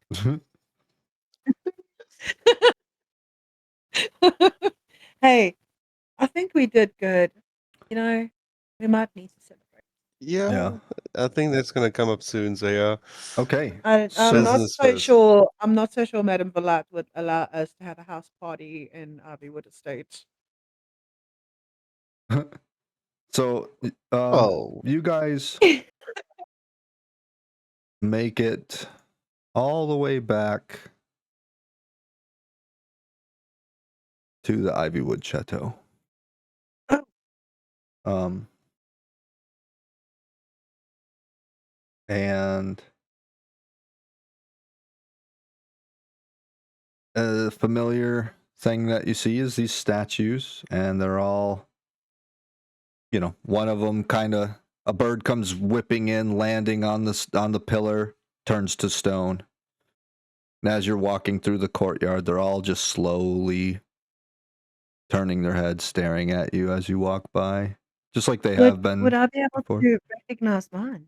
Because I sent my raven back. Would I recognize You mine? did. Oh, I did. Well, you said you sent yours back, right? Like you sent the message, right? Yes, yes. What did I tell her again, Cobra? There was a specific set of lines that I said.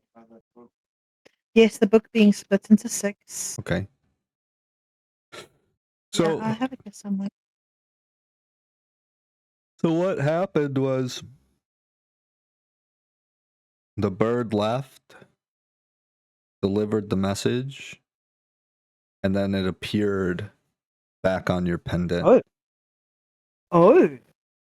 Once the message was delivered. I have to get the exact like stats for it. You can use it a certain amount of times, like a day. It's got charges on it, and there's a certain number of words you can send in a message. It goes and it delivers it, and then basically your pendant is just like a crystal ball, and then once the message is delivered and the pendant is restored with its charges after like a long rest, the raven appears back on the pendant, and that's how you know you can use it again. So your raven is back on your pendant right now. Oh, that's cool. Thank you. okay, so she doesn't have to come back to collect it from. Yeah, I thought I would need to collect no. it in this mishmash of birds. Okay, that's what I was wondering. It delivers the That makes more message, sense. and then it appears back on your pendant. Basically, the reason she has all these ravens on these pedestals is because each one of these ravens on the pedestals are a different pendant. So she can send a bunch of different messages to different people at once. Okay, that makes sense. All right. In emergencies. Mm-hmm. Yeah. But that's a lot of ravens that one person can send. Yeah. Jeez. Yeah. I find it even more unnerving that they watch us walk in now. Yeah, sure. They all just kind of turn their head and stare as you walk through. And then once you get, far enough past them, they turn their head back to normal, like their normal positioning, and then just stay stone. And they do that to everybody that it seems to be that passes through. They just slowly turn their head and stare and watch. Yeah. It's just the thing they do, okay? They like to watch. Yeah. Oh, man. So, you make it up onto the porch, and there's no one else waiting outside there. You get the sense that because of how many ravens are outside, like in the courtyard and stuff, like Albertina probably has a lot of operatives that she's in contact with, and a lot of different people. There's probably a lot of different moving parts to this organization. hence all the ravens to send messages, and pretty much almost every time that you've came to the Ivywood Chateau, there's been different people on the porch, waiting for their turn to like speak with her or whatever. This time there's not anybody else.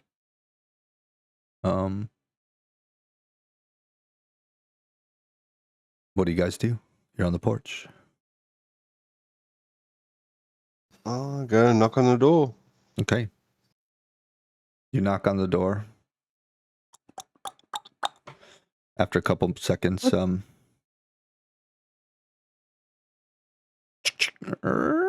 door opens up, and you see the familiar old man butler that you haven't really interacted with him much. Mainly, he's brought in chairs into Albertina's study as you guys have like went into her study. He also offered us comfort for our captive when I brought him in, Cobra. He offered a little comfort for that one. Yeah. And he completely understood when I told him not to, hey. He Yeah. got it. Yeah. He's done that before. And he sees that's you guys. He recognizes you guys, although you have a couple party members with you that he doesn't recognize. Celestia and, What time of day is and it? Beatrice. We'll say it's about like noon, about midday. Sun is out. It's a lot like how the picture is. It's a little dreary. It's a little overcast. A little bit foggy in the area. I greet him warmly and I say, our party's grown. And this time for the better. He looks around and he notices what you're referring to, and he says, "Oh yes, quite right. Just a moment. The lady Just so he knows that, is speaking with somebody currently.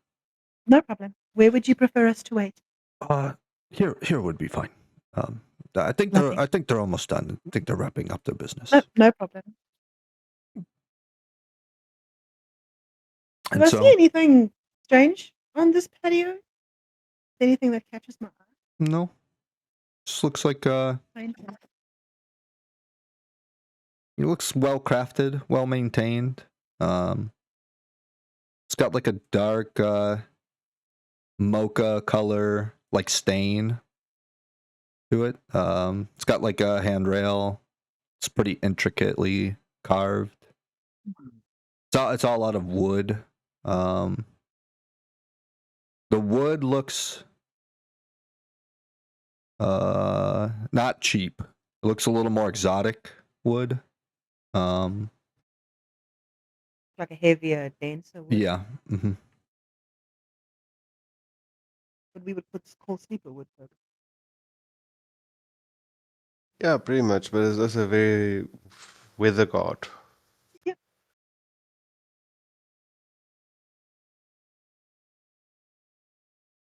As you are waiting there,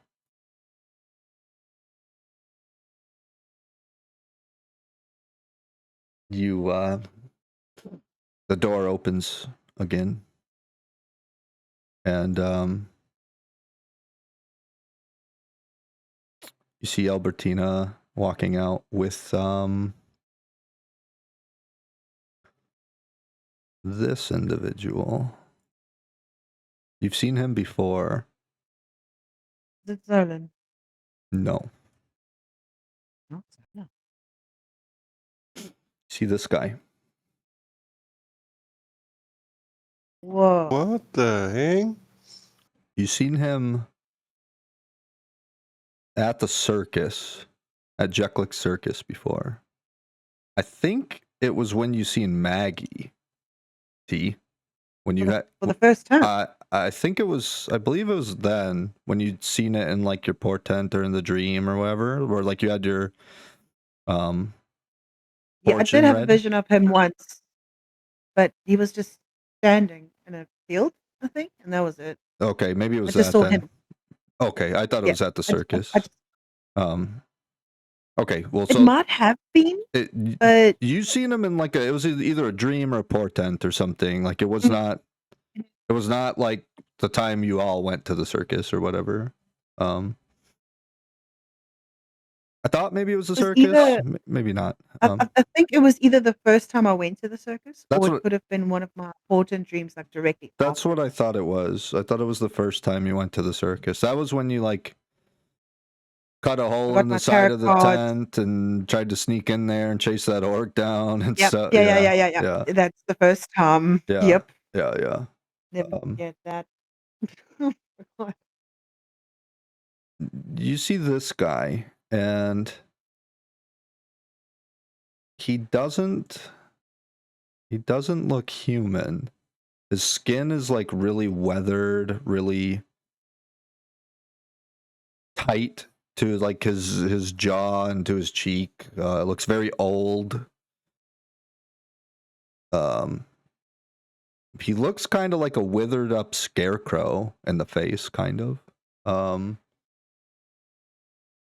He does not look to be human, and he doesn't have his weapons out or anything like the picture. Like they're sheathed at his sides. Kind of vibes is he giving off? Is he friendly? Is he neutral? Is he angry? He's not angry, but he doesn't exactly look friendly either. He looks very, very intense. Very kind of a no bullshit kind of guy. He looks very intense, very straightforward, very serious about his work or whatever he's tasked to do. By chance, do I see anything on his hands or face where I could see maybe anything like that black markings that Celestia has? The necrotic. The necrotic look. That he might be under curse. His Maybe? whole, it's hard to tell because his whole body looks like that. Whole face looks like that. His hands look like that. They're black and like necrotic looking. It's hard to tell because you don't see any other distinguishing like skin tone, white or black or tan or anything. He looks the color of that blotchy spot on Celestia's arm. This guy's whole skin looks like that. Okay. Does he look a little like the necromancer without the mask on? No. Oh, different. So Not undead. No. Not quite. I have a feeling he just looks like that. I don't know. He might not be. I'm suspecting that he's maybe the close to the end result of that curse, maybe. Could be. Why would he be hanging out with Albertina? And while you guys are kind of trying to figure this creature out, he looks at her over to Albertina, kind of like grabs the tip of his hat, kind of tips his hat to her. And he goes, "Yeah, right away. I'll get right on it." And he turns and he starts leaving. How quickly does he walk?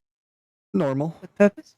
Yeah, like he's pretty straightforward trying to get out of there, but he's not like sprinting away or anything. He's not like floating or nothing weird. He walks with a intense and like intensity and with a purpose for sure. I want to whip up my sketchbook and quickly try and sketch his face. Make an intelligence check for me, just a straight intelligence check. Yeah. 15 on the dice, 17. Yeah. You make a pretty good quick sketch. I mean, it's quick, right? So like you're just looking at him real quick, trying to look over at him, glance over at him, draw something, glance at him real quick, draw something. Like you get a decent good little sketch of him. Yeah, 17's a good roll. Scarecrow dude is now in my sketchbook. I'm just calling him Scarecrow dude. And as he walks away, you kind of he has like spurs on his boots. You know, you kind of hear those clank against the wood as he walks away. Boots. Yeah, he's got like cowboy boots on. Yeah. Or riding a horse, you said? Those kinds of spurs. Yep. Yep. Oh, I do know something. Please. I know that those down there gestures toward Jetlick's wagon. Those aren't. It's. I know. I'm just saying. Cobra, what if he rides an undead horse? That'd be so cool. Sorry. What are we doing? And Albertina's kind of just standing there,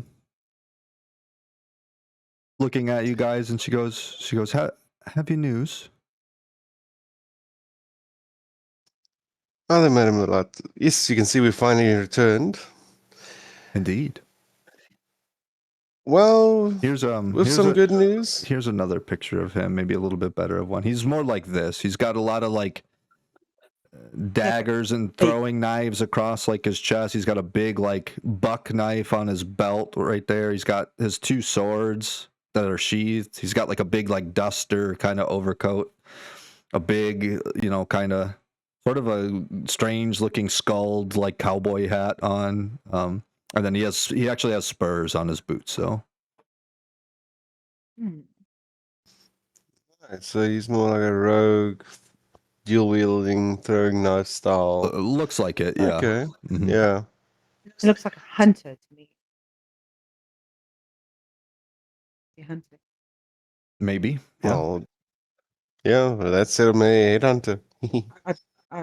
I mean, we've been called monster hunters. Yes, we were. We did slay a monster.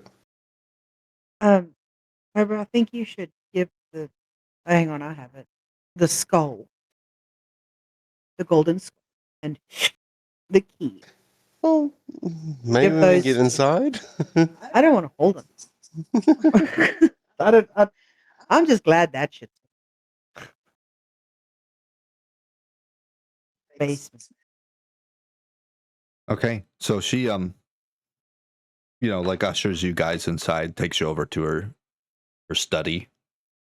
Before we do, can I look on the wall where I suspect there's a painting of Mikhail? Yeah, you see it on the wall. Is it still there? You see a painting of him, and then a few feet farther down on the next, like on the wall farther down, you see the painting of the king of Bramplia, like you've seen before. So yeah, the same paintings are Told there. you. Okay, cool. She carries on. You see walking. a painting of him, and you see. You also notice as you look around a couple shields on the wall that are these shields. So like they're the coat of arms for Bramplia, for King Elebrecht Faragost, and yeah. You see other various paintings of different people, people you don't recognize. How old is this painting of Mikhail? Can I tell? Is it really? It looks pretty old. It's well maintained, but you can see some of the paint. It looks to be like an oil painting, and some of the paint has kind of started to crack on like the parchment or whatever that was, the canvas that it was painted on. Looks old. Looks well maintained, but very old. I'm gonna walk into the office, or is it something you want? Sure. That's it. Let's And walk then into the office. that was the other painting that you've seen on the wall. That's the king of Bramplia. Would you say they share some facial traits? What, between the two? Yeah, between the two. I mean, squinting eyes, Maria. Well, genetics can do strange things, as we've seen. Okay, so you guys make your way into the study, and the butler that opened the door, the front door for you, he kind of follows and shuts the study door for you guys, and You're kind Before he of shuts it, yeah. I'd like to ask him his name. What can I call you? Since we're going to be bumping into each other so many times now. Uh, he says, "Right. Well, I think your business is with the lady," and he like bows and then just shuts the door and doesn't answer. Basically says like you're here to talk with her, not with me. But he doesn't really do it rudely. It's just like he does it in a sense Priorities. of like he knows his place, and it's not really to mingle and chit chat and things. It's like he's here to do a job and serve like the lady, and you're here to talk with her, not with him. Must be one of Zolan's best friends. She sneers. Sure. Albertina kind of chuckles, and she's like, What, Cobra? What? she's like, if Albertina hears you say that, and she says, "Oh, you only knew the half of it." Yeah, definitely. We have so much news. I don't even know how we're going to do this in a timely manner. Okay, well, we went to the location where you suspected that The temple the was temple defiled. Mm. Can confirm that it was defiled, and the defilers were in the basement. We worked through it, and we actually, let's say, even removed them from the planet. We might have Yes, also sir. accidentally released it, but that Indeed. Well, yes, that's an interesting note there. ST, we thought it was an undead giant or ogre. we didn't know what it was dangerous, and we made sure it was no longer dangerous. Yeah, and the thing is, the T shot it, it transformed into a humanoid covered with chains. Chain Devil, Chelik, Yes, we suspect he the should be chain in the devil. room with us. He's an angel, by the way, and she like points at him. He's trustworthy. It'll be fine. I promise. And we did find out the Silver Mask members are a mix of the people that converted to their cause and some of them being Take- forced to work for them. They're not all willing. Yeah. As we have this little halfling here. She was actually captured and forced to cook for them. We rescued her from the dungeon, and this lady right next to me here, Celestia, she was also captured and tortured there. We were able to rescue them both and remove the necromancer was the commander there. So we have one less problem to worry about there. And rescued our friend Chilik, as you can see here. As T has mentioned earlier, he's actually an angel. When you say this, Chelik drops like his like illusion of how he looks, and he turns into like the angel form with the hood and like his beard and everything. Albertina like doesn't look scared or phased by this. You could tell she's used to hearing the most off the wall shit that like nothing surprises her anymore. So she's just Hey, Cobra, imagine surprising her for the mystery. Good God. she's just looking at you Gosh. guys and listening and taking in like the information you're giving her. You can tell like her brain is working. She's thinking and she's like analyzing everything you guys are saying. But she doesn't look taken aback or like caught off guard by any of this. Long story short, we freed this angel and found out that there is a soul centurium device that is being used to funnel souls into an unborn creature, for the lack of a better word. As you're explaining that- this stuff, you see her like pull out some parchment and pull like, you know, jot down Oh. like get a quill and some ink, and she starts writing. Like she's taking notes on like what you're Okay. calling the device's name, what like you know, she's taking notes down for like the story that you're telling her. I would hope that if I get any of my lines crossed, Chelik will stand in, because the information is originally from him. Sure. Yeah. The second thing is, we've come to the realization that there's a death curse that has been put upon the lands.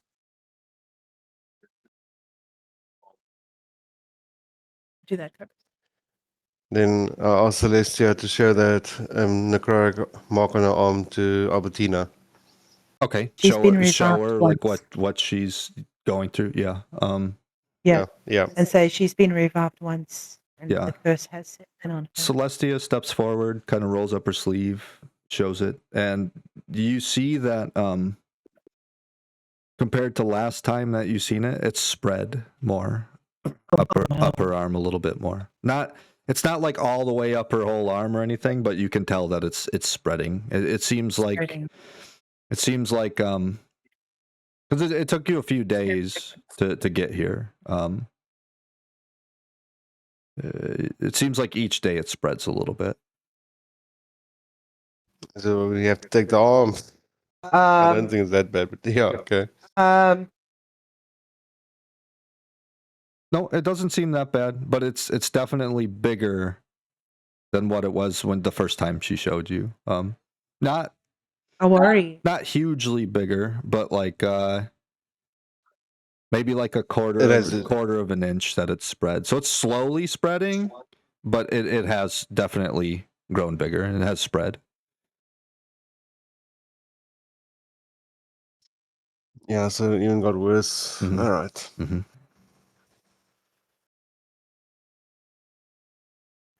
Then also, were you able to find anything out about Sarasa from the last We time can probably asked? tell her more about it. I know. You want to see what she's found? She thinks for a minute, and she says, I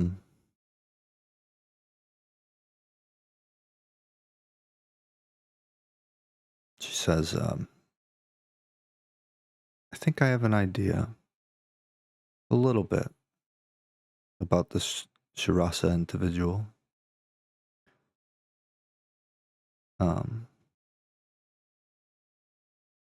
Okay. He was a former member of the augury who died. I saw his portrait when I walked in. Indeed. His portrait's here for a reason. He was an important member of the augury. He was a one of our head researchers and information gatherers when he was a part of this organization. But he fell. Wait. Sorry, so when it started the organization, how long ago was that? Long before I was a member. We're talking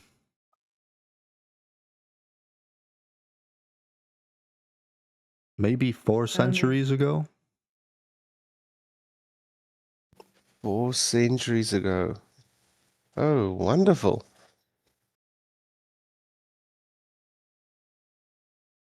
So she's saying about 400 years ago. Yeah, no, sure. There's something like, yeah. He had a 400-year head start. Oh, Mhm. wonderful. Mm-hmm.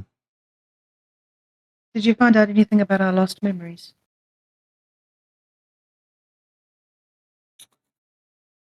Unfortunately, I'm still working on that piece of the puzzle.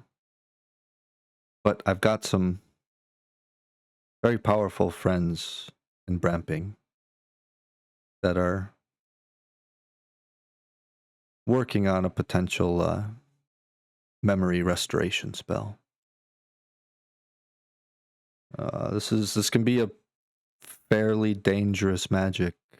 So they're testing I don't it. know if it's worth your time, So they're testing it. especially with me. I don't know if it's worth your time, especially with me.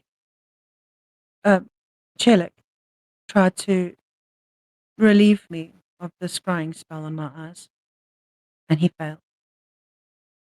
So I don't want to have to go and take unnecessary risks for something that has a higher chance of failing. Scrying and Okay. memory restoration are two very different things. However, I understand your concern. Thank you. But this is why it's being tested in other means before I put it on any or attempt it on any valuable assets or allies. I'm not in the business. We also did find out I'm that not in the business of subjugating my allies and friends to unnecessary risk. that's extremely comforting. Thank you. I mean that. Mikhail, I was told that he's created his own arcane magic. Have you ever heard of such a thing? Powerful mages do this all the time. It's kind of it's kind of a trophy piece for many of the most powerful wizards in the realms.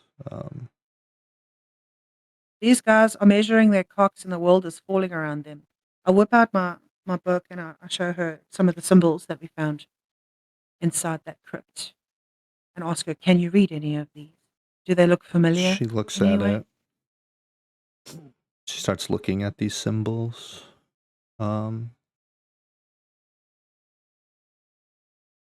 She opens up a drawer in her desk and pulls out a scrawled up parchment, and she unrolls it. And it has many of the same symbols Mhm. that you have in your book. And she says, I haven't had my code breakers decipher any of this yet, but we're on the same kind of trail, it seems. We've found some of these symbols and some of these markings, Bodies. and we're trying Yes, to yes. figure it out. Okay. Hopefully together we can make this puzzle. But we just haven't got there yet. Yeah. Yeah, So definitely. she's kind of on that trail too. She has a bunch of these symbols, and she's got some of her people, her other agents, like working on it to try and kind of break the code and understand what it means or whatever. Well, I'll turn to her and tell her, well, I know of a place that has a big sample pool if you want to send people and have a look there. But if you do, I would recommend send guards with in case. Indeed. But yeah, the temple you sent us, there's a lot of samples there. Samples is what we're going to be calling them. Good to Some know. of them might be extra chunky. Just be careful, please. Good to know. I will send the proper people there to handle it. Can I turn to Celestia and ask her if Labora has spoken to her on the road on the way here? Are they still quiet? She just shakes her head no, suggesting that she hasn't heard anything. I want to lean forward to Albertina and say, I worry that the gods of light are no longer able to hear their subjects. And this may affect if we weren't to go into any kind of battle in any way, shape, or form, or even just provide normal healing, that healing will be diminished because of this loss of connection. I mean, I get my healing as a ranger from, the nature around you. They rely on their gods to provide them with this power. If they can't heal people, it'll make people need to be revived more often. Therefore, they get struck by the curse. It's a horrible cycle. He's ensuring he's getting more and more and more and more just by naturally time passing.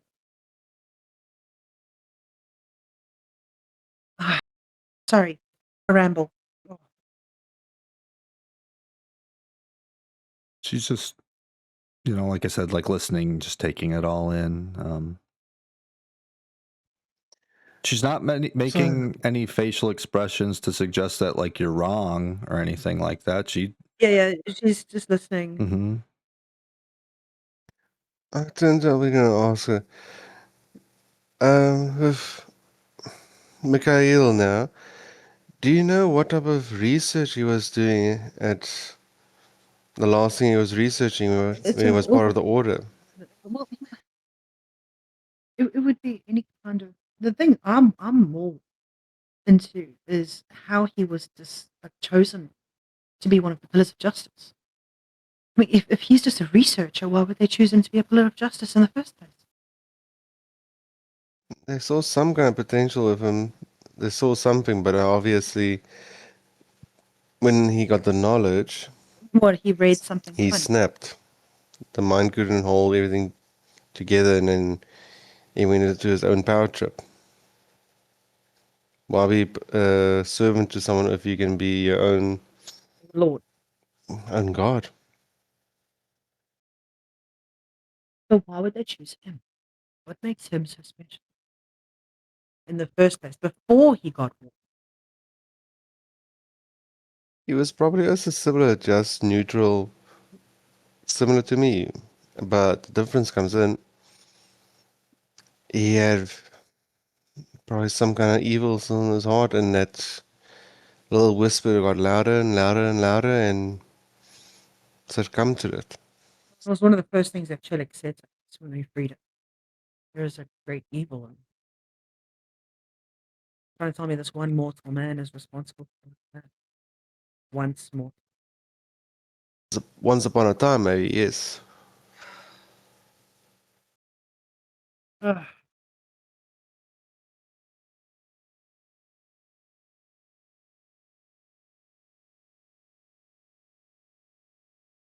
What do I give Lady Albertina our name? You can, yeah. If you have the deed, I have a party name now. Ah, yes. So she pulls this, yet another parchment out and unrolls it. I mean, her desk is just full of scrolls and books and open books with pages ripped out and things crumpled up. Like you could tell, like she's been racking her brain over trying to figure out these symbols. She's been like getting upset over certain things, ripping a page, throwing a book, like you Not can tell that, not that. This, no, not that. Yeah, you can sense the frustration. You can tell she's a very tense woman. There's a lot that rests on her shoulders. So like, and you get the idea that she knew about these symbols that you showed her from your book. She already had a scroll with some symbols of her trying to figure this shit out too. You can tell that like she's in a frustrated trying to like figure out the pieces of this puzzle because it's pretty fucking serious, right? So yeah, I think it's a little past serious right now, knowing what we know. So she goes, oh yes. So she pulls out the deed, she unrolls it, she's like, the matter of your payment. You guys have done, she says, all of you have done a great service, not only to our great nation, the Kingdom of Bramflia, but you've uncovered information that affects all of Ursia. At the very least, you deserve payment, a reward for A, bringing this to my attention, and B, taking the steps that you've taken to figure some of this out. What name would you like to be on the deed? Doing it. We will be known as the United Order of Severed Threads, or UOST for short. United Order of Severed Threads. Very good. Writes it out. For broken strands, a new fate is woven. All right. You get that in my notes.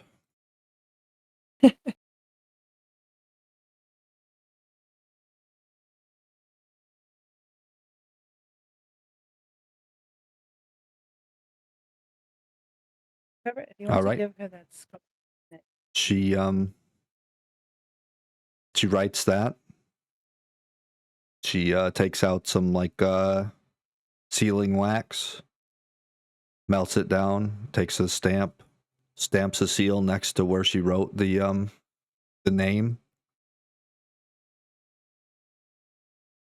And it's the same augury symbol. And she has a little ribbon that she puts in there as the wax is like she melts the wax, puts the seal in there, puts the ribbon down, and then puts the seal on top of it to do the symbol of the augury in the wax. And then there's a little black piece of ribbon that comes down with like silver like lining. It's a little dangling piece of ribbon that like went into the wax for the seal to suggest that she is the one that's like authorizing you guys to have this property. The formal. And Thank you so much. she rolls it up, hands it across to you, and you guys have the deed to the winery, the chateau. The Zato. Mm-hmm. She Crest Vale Estate. she looks at you guys and she says, "Now, there are a few people of employment that live on those lands. Yes, you mentioned them. I have their names. But I recommend you guys hire on some more staff, maybe a few more guards. You'll probably need a cook, a kitchen staff. You'll need I remember we had a man called Wilfred Alderman. He was in charge Mhm. of the estate affairs. Mhm. We had Hilary Spencer, who was a chef, and we have Oswald Cheladar, Okay. who Yep. was security. Yep. Is that correct? Yeah, Oswald is the like main guard. Yep. Yeah, security, yeah. Wilfred Wilfred. is like the butler essentially. All right, yeah. And then yeah, And then Hillary. Hilary was the chef. Yep, she's the Okay. cook. Yep. Okay. It was just those three. It wasn't any more of them. Nope, that was it. Yeah, okay. So she's suggesting that maybe talk with them and maybe hire a few more guards for the place. It's a pretty big estate, so like you have the space and it's good to have, just people on guard. Like If we intended to build if we intended to build an inn on the land itself, would we be able to do that? Build an inn? An inn, a bar, tavern with an inn about. Yeah, I mean, doesn't have to be. It's your guys' property. Yeah, you guys can do whatever you want with it. Like, wonderful. Thank you. It's your land. Like she's giving you this land to do with it what you would like to do. Yeah. Must I ask her off table? Off table. Okay. Do you remember what I said about we would own the land eventually? Yes, and then we would buy surrounding pieces of land. Yes, and then we would take that land and we'd rent it, so people could come live and work on that land and help us with our harvests and such. And over time, we would have more and more and more peasants working the land, and eventually become a full-fledged village, just on its own. Okay. Remember, I told you because that's the way that the Jarls did it way back then. They would rent the land out, and they would give a piece of that land to that family so they could feed themselves. And every off-season, on-season, they would have the peasants come harvest, separate, do what they needed to do, thresh, all those things. Yeah. So, what do you think of that, Tams? I think you're not in like that high of like a royalty position to have like subjects necessarily right now. Eventually, maybe. if you got knighted or something, if you get recognized by the kingdom, I think that could totally be a thing.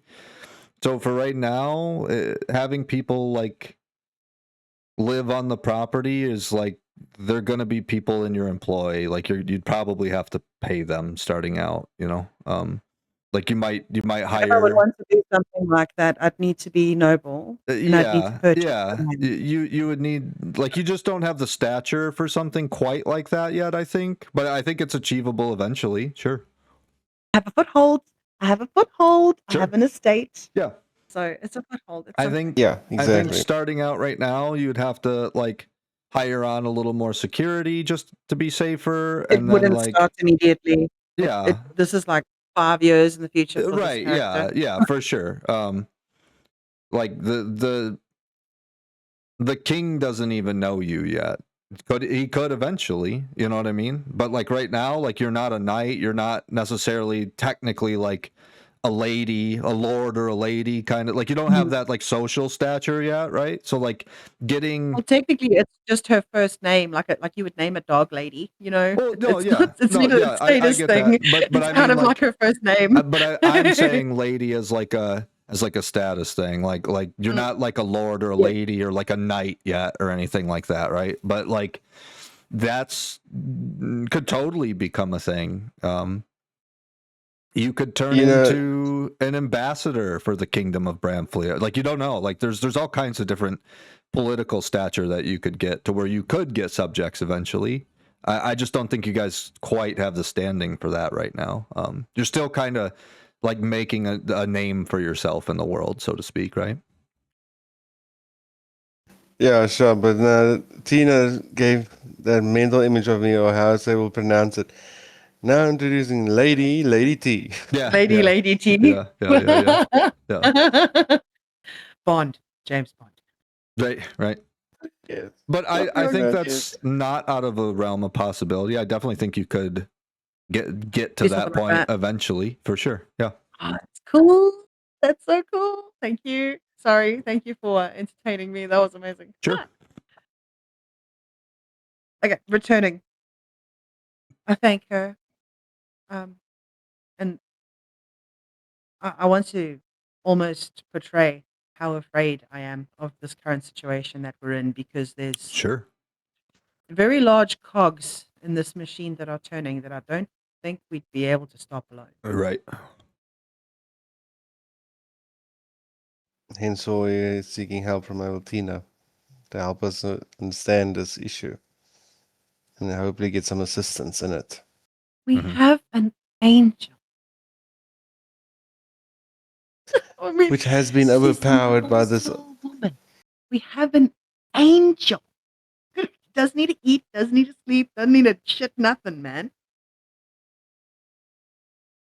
He's just as helpless as we are. What chance do we have, Cobra? You and this confidence that you have. Yes, I got the confidence in myself. Yes, that we will find a way. We will defeat this evil. I need a drink.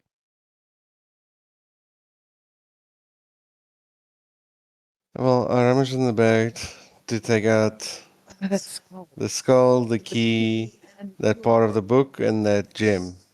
Okay. That's all of them wrapped up in cloth. Sure. Yeah, you take all that out and you just place it on her desk, and one by one she unwraps each piece. She looks at the key, and Well, doesn't that key was actually part of that skull, and we believe the key is just for that catacombs. But yeah, so Right. it shouldn't be Yeah. nothing special. it What is doesn't known as the doesn't look magical or anything. So she places it back down, scrubs the skull. She's looking at it.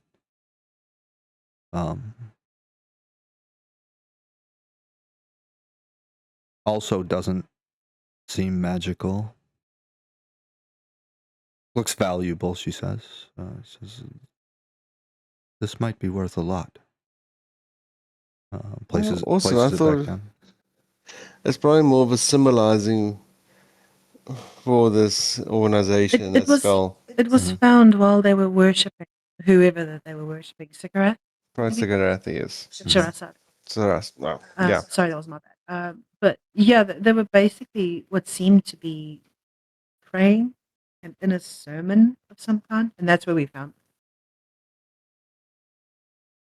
I don't know if it maybe amplifies worship. I don't know anything about this world. I don't know enough. Not about religious stuff. She says this does not seem magical at all. Okay, good. So if it had magical properties, they've been expended. And so she sets it back down. Good job. She grabs the gem, looks at it.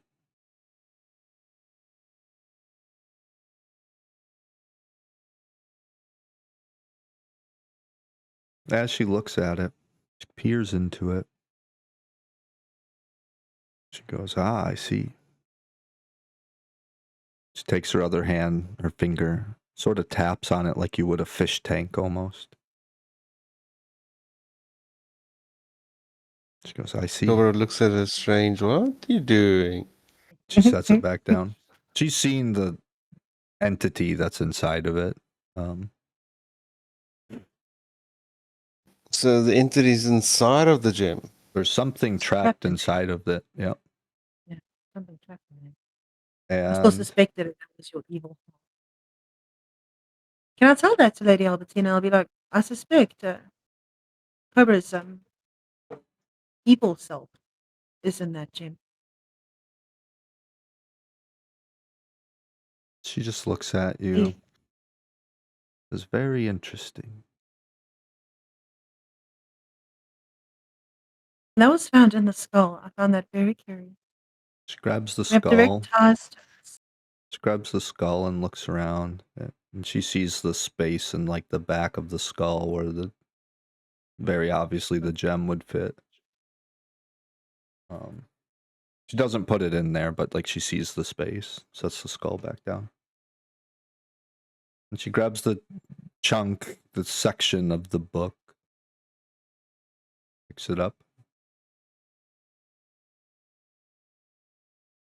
and looks through it, flips through a few of the pages.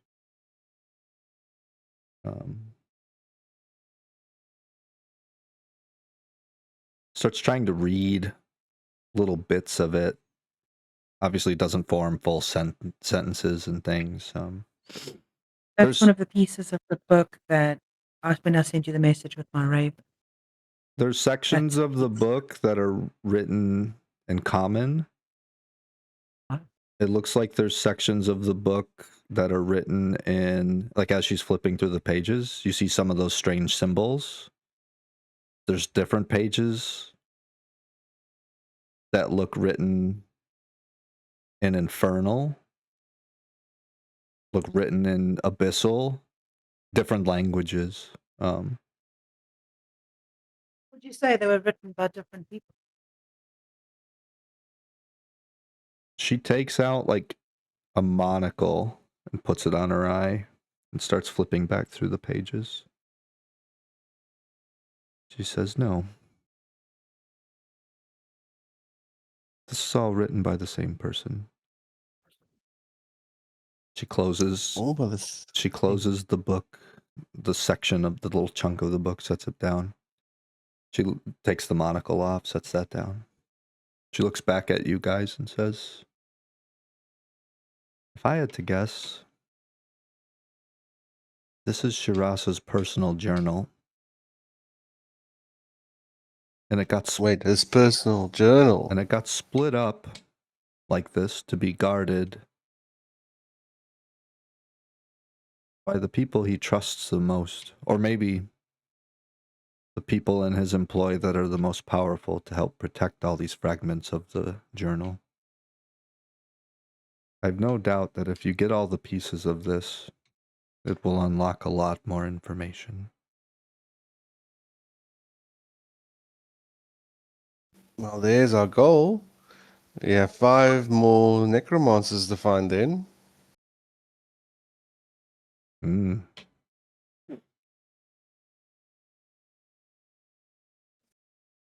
She wraps the gem up in the cloth. Says, "This one, keep it safe, locked up somewhere." She grabs the book and the cloth for that, wraps it up. Says, "And this one, keep extra safe, locked up somewhere." The other two, No, definitely. she points at the key and at the skull. She says, "Do with these what you will.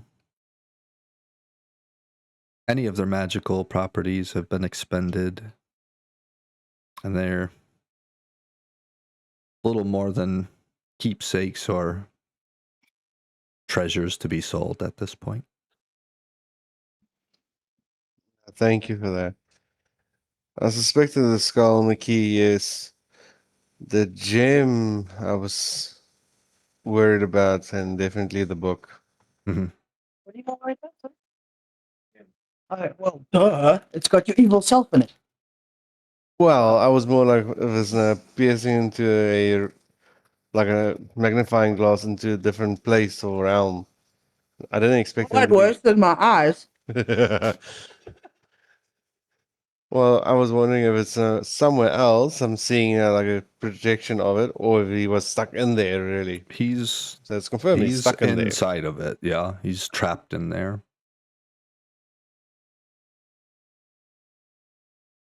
Something tells me it's a very bad idea to break him out of that gym. Oof. Well, it depends. Can you tell how long he's been stuck in there? Don't know. Also, I want to know if the King of Bramping is related to Mikhail in any way, shape, or form. Because they are right next to each other in the portraits in the hallway. No, they weren't right next to each other. They were on the same wall, but they were like probably 20 feet apart from each other. Okay. Do you ask her that if they're related? Like you said that out loud? Yeah, sure. Okay. She says no, but Mikhail was very integral to the forming and creation of the augury. And he helped defend Bramping against threats for years and years and years and years. We all thought he died. Are you suggesting that he's still alive somewhere?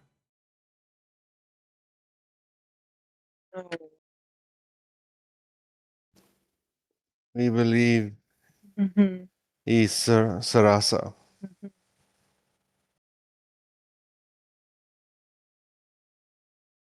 You see a quick We believe he is. Do you see a really, really short, quick moment where she looks really, really sad about that information?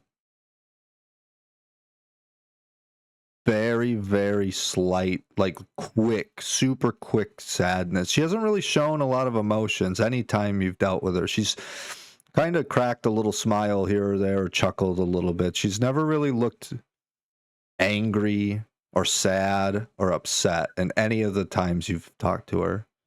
This time, hearing that information, she looks just super briefly, like half a millisecond, looks like her whole world crumbled hearing that information, and then she goes back to like her normal face, not really showing much emotion.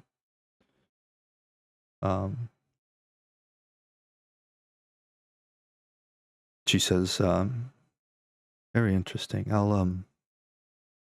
I shall definitely personally look into these accusations and these matters, and hopefully get to the bottom of this. Thank you.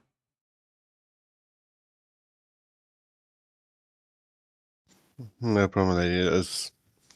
I understand there's a lot of information, and there's a lot of information to check on and double check and make sure. Right. One day, I will come here with my party and I will have only good news, I swear. One day. She kind of nods her head pretty low, like a little more like a bow, and she says, "Yes, I greatly look forward to that day." Me too. Me too. I like kind of sink into myself. Sure, Oh, sure.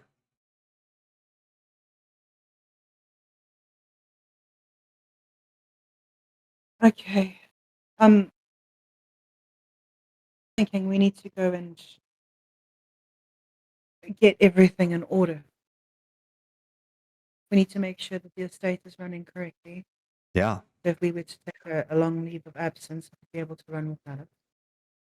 Yeah, true story. Mm-hmm. And then there is the whole thing of going to Bramping. I have some armor to pick up. My eyes light up for a split second. Well, you There's have a armor. lot. You have armor to check on. It might not be ready. Like you did say, it was going to take like True. 4 months. Very true.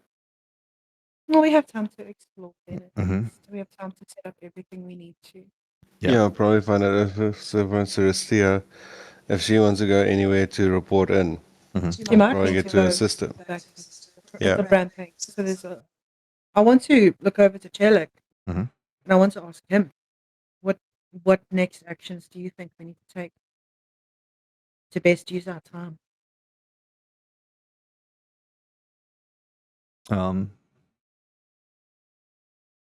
At this point, he's like put back on his like illusion disguise, so he looks like just normal human again. He says, "Well, we should probably set a base of operations. Maybe check your estate." Of course, that was the original plan. I would like to change the name on that estate, but we'll see when we get there how it looks. But yes, we will definitely arrange a headquarters, if you will. Mhm. And I just don't know how much of use it will be, because looking at the augury and how well they're set up, they're having a hard time. We have a hollow shell, is what I'm expecting. Sure. I mean, we could be pleasantly surprised, walk in and they have a whole litany available to us, but my hopes aren't high. Right. Okay. You can only expect from 3 people to do so much. Right. We don't know what the previous owners were like and what terms they came. It's fair enough. It is a 1 yard after all. They're going to have something. Yeah, I'm just definitely. hoping that their chef is better than better than the one that we saved. Well, I'm sure she can be a good sous chef. She can always help in the kitchen. Oh, we can have like a competition to see who's going to win. Who's going to be head chef Oh, this gosh. week? Let's go. You want to be head chef? You fight for it. Who can cook the best? And then Master they win. Chef, medieval style. Medieval Master master chef. chef. Yeah. Let's go. I'm fun. on board for that. Let's go.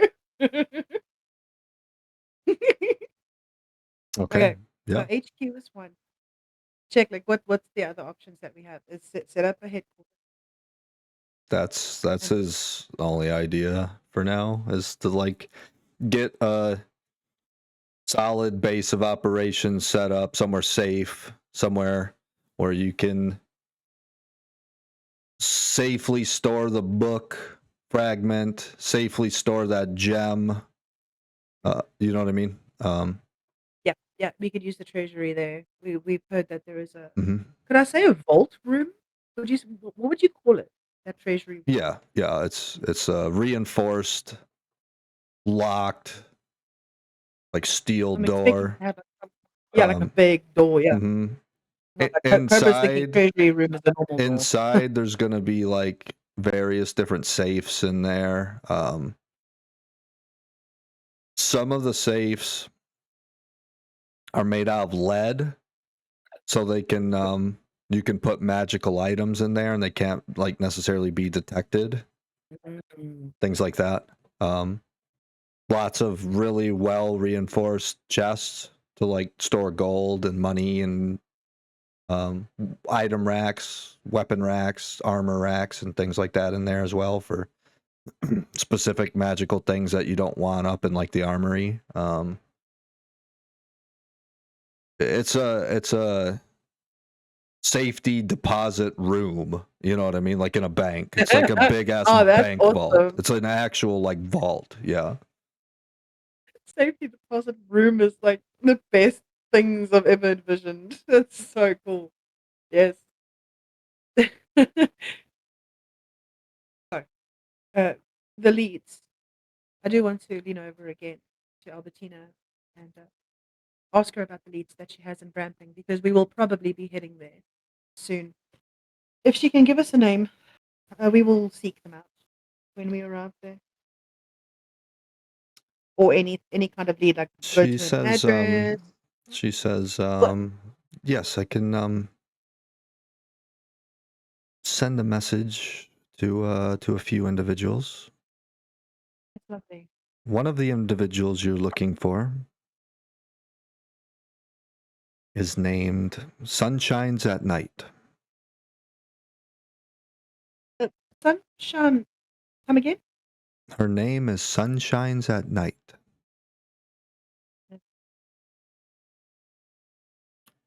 Okay. She goes by Sunny. Definitely. She is a pretty high-ranking member of the Grand Order of Perpetual Motion.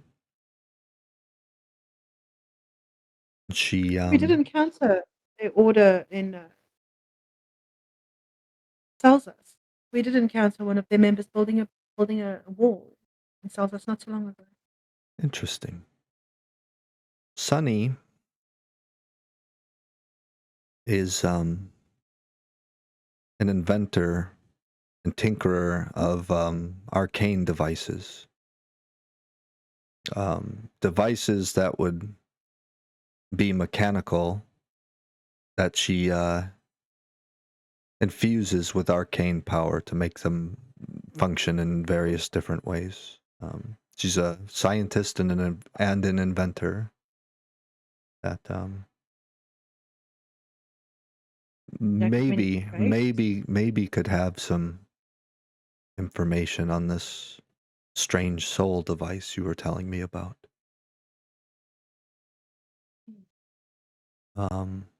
We still need to get another angel out of that device. Another I feel contact. like the weight of the world was on my head. Another contact of mine was in Bramping, but may have since left. It's not from Bramping, but was visiting. Let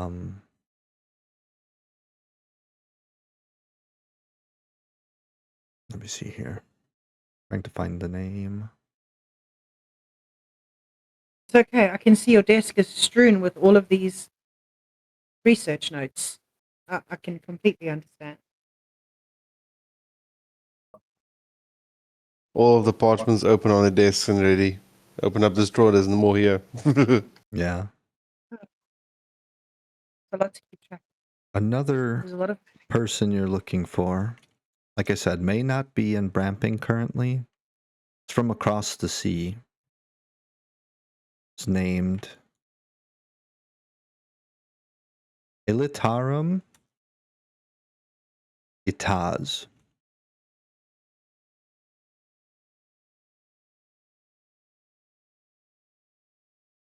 I'll copy and paste the name to you in Discord. I'm like writing it down. So now I'm expecting way more.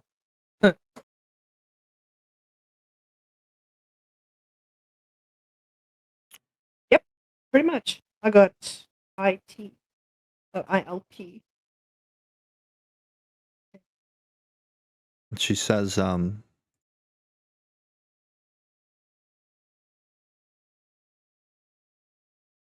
I'm trying to pull up my map here. I'm still trying to write this down. No, you're good. It says that Yeah, it doesn't- Ilitarum is a mage from Crowburn, across the sea. Robert. Crowburn. K-R-O-B-E-R-N. Crowburn. See, is it to the west? It is to the west, southwest a little bit. Yeah. Um, And he doesn't reside in Brampton. yeah, he's not from Bramping. He is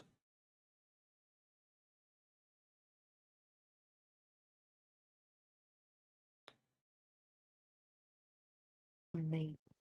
he's from the city of Crowburn. That is in Galernia. It's in a different nation, a different it's not really a kingdom. It's like a different place. Like how there's Kingdom of Bramphlia, like it's not part of Bramphlia. It's Galernia is a different nation or whatever. And she tells you he's a member of, says Ilitarum is a mage, he's a wizard on the Council of the Star Surge Weavers. He might be able to provide some more information about these symbols. That's it. Huh. Interesting. I have somebody who used to call themselves a messenger. Charles. Interesting. So she says he is a council member of the Star Surge Weavers in Crowburn. Yep. And then Sunshines at Night is a high-ranking inventor and tinkerer with perpetual motion in Bramping. Those are her two leads currently. And she is also Tabasi. Yeah. Sunshine. Mm-hmm. Yep. She's a tabaxi. Okay. That at least gives me a lot to do in Bramping. Yep. Yep. Gives you a couple leads for sure. Yeah. Thank you. I really appreciate it. Hopefully we can get to the bottom of this sooner rather than later. Mm-hmm. Anything else, Cobra? I think that's it. Okay. I mean, I can ask one more thing actually. Sure. Also, Martina, with that gem, is there a way I can maybe get it cleansed? Eat it. Eat it. A big ass gem. I don't think you should eat dude. it. No. Probably choking hazard. Definitely. What would you want to cleanse it? You ask her about expelling the entity in it, essentially, is that what you're asking? Destroying? Essentially, it's expelling the entity and Yeah. hoping I can actually defeat it. I just throw it in a But the question will be, I want to know what is it. If it's part of me, and it's evil. It can't exist. Right. Well, it has to be part of you because it was part of you. So you're not actually whole. So, for example, this is just speculation, and please don't read too much into it. But if you were to die now, yes, technically half of your soul isn't there. You're only half the soul. You're only half. I mean, The other half is in that rock. well, So you could be pretty, up the creek if you were to, keel over and no longer breathe. It's just speculation. I'm not saying it's actually true. I'm just saying it could be a thing, and it's you need your whole self sometimes. well, expelling it and then find a way to make myself whole. Then You don't know. Lots of questions, huh? okay. Actually, better question. There you go. Um, I also, Martina, does she know anyone I can ask about this entity and this gem? Ever seen anything like this? Yeah, or help me understand it better. Anybody who's worked with it? Magic? She says, I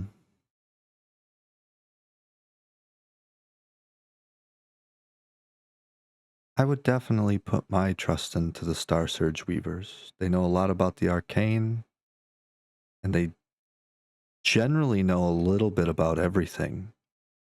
It's a council. It's a council of wizards that want to build a database of knowledge on pretty much everything that exists in this world. They might have some answers for that too. Oh, yes. It was like the unseen library or something in Avatar. Cobra remembers the owls that used to watch over the Tower of Knowledge in the Avatar series. That's what you think. They're collecting knowledge, Cobra. They're not only guarding it, they're collecting it. He would ask for a piece of knowledge as entry Yeah, to the library. into the library. Yeah, but yes. it gives me that vibe. It's like, that's actually quite cool. Any kind of knowledge keeper, I'm going to be wary of because Mikhail, knowledge Sure. keeper. It's a potentially dangerous and scary thing. Yeah. It also makes me question myself if I should be getting more knowledge or just, Be happy with you know. stop seeking. Exactly. There's it's never a bad thing to seek new knowledge and understanding it. It's no looking for new knowledge for nefarious reasons, then you know that's too far. Cobra, you know that undead ogre beast that transformed when I shot it with my bow? Yes? Broke his prism. I Wow, could that's technically perceived. shoot that stone and break his prism. If it's the same magics holding the two. I would like to find out more information first before we look Definitely, into I'm not shooting going to at be this flinging thing. arrows. Yeah, that's what but we all come up dead ends and empty-handed. We have an option.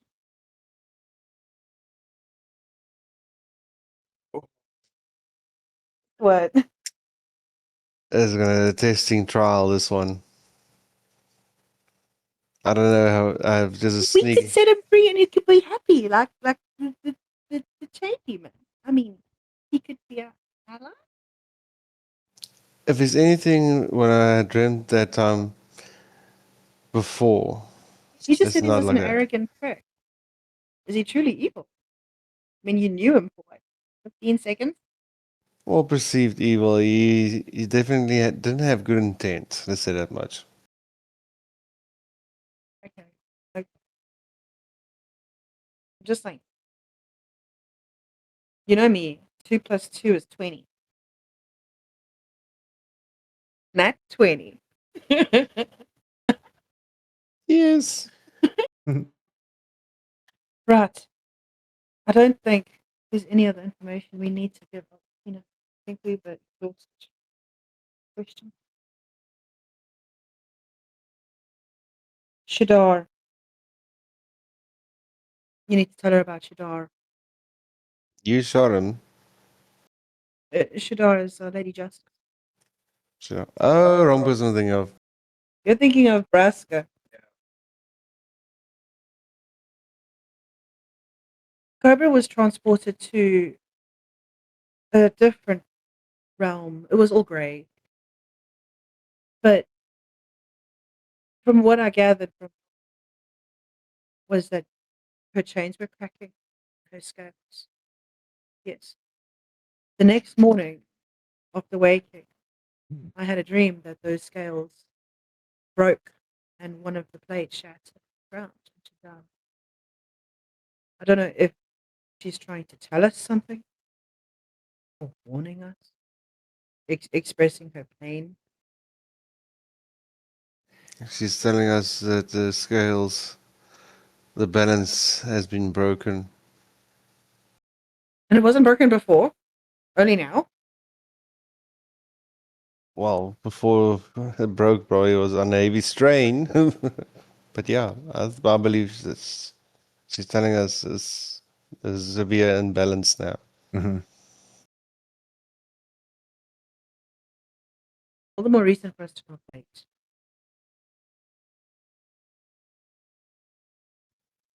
We have to get information. I Then know. after we get information, we can work around a plan to action with the information.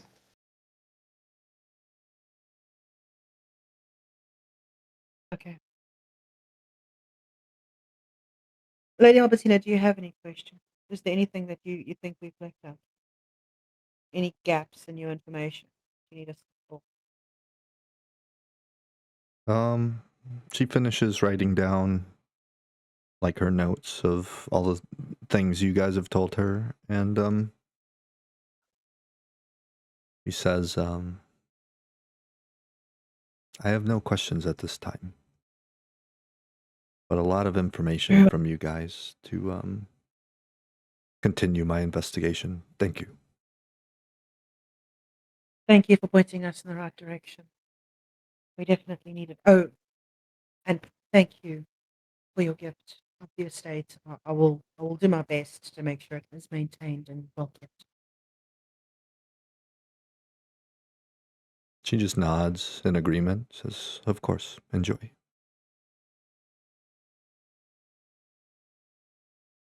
Is there anything you want to tell her before we pack up this pod? But my farewell. I think we've done all the information we could, everything we could. Anything I can think of now, yeah.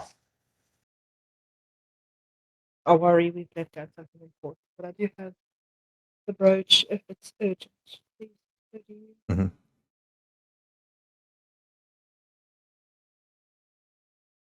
Okay, are we walking out of her office?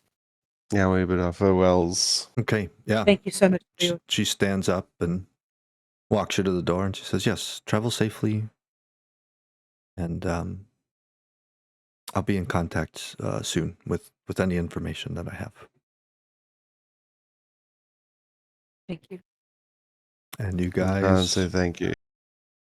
yep, everyone says their thank yous, everybody says their farewells, and you guys leave the estate. You get back into the wagon, and for the sake of time, we're gonna say you guys travel safely, peacefully. Well, hold on. I would like to start reading that book on the road because I am being driven. Sure. Right? I'm being driven in the can't word the wagon. Mhm. Would I need to do something to keep my focus if the ride is bumpy? No, because you guys are stopping each night, and you would just like, one night you wouldn't necessarily sleep the best because you'd be up reading the book, and then the next night you'd actually sleep and not read that night, and then the next night you'd cram a bunch of time into reading the book. Then maybe the night after that you take a break that night from not reading it, and I'm not reading in the day while the carriage is moving. you could do that too. Like either way. Let me see how long the travel time is for, because you might be able to get it done by the time you make it to Really? the place. I Well, can it get, what was depends. it, 60? Was it 48 hours of reading the book over 6 days or something like that? Yeah, I think it was something like that, yes. But we gotta see the distance. I mean, it's pretty far travel, so let's see here. Yeah, I'm looking at it now from Cobra's side. That is pretty, because Albertina's by that mage, right, Cobra? Yeah. Yeah. Ruler. You think it's a good idea that I read it on the road? The thing is, it's not just reading it. Like you're reading some of it, and then you're practicing some of the exercises in the book and things. So a lot of that has to be done when you guys stop for the night to camp or whatever and make camp. So it's a little more than just reading the book. You're learning new like techniques and things from the book, and then you're applying those into training. Mm-hmm.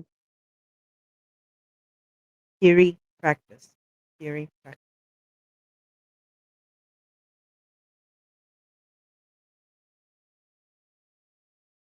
Let's see here. Good idea, Trevor. Yeah. To try and do this on the road. That's a good idea. Yep. Okay, cool. Thank you.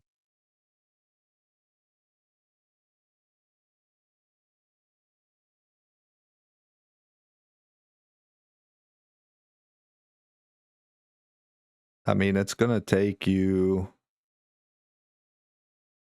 like kind of a long time to make it to your estate. Are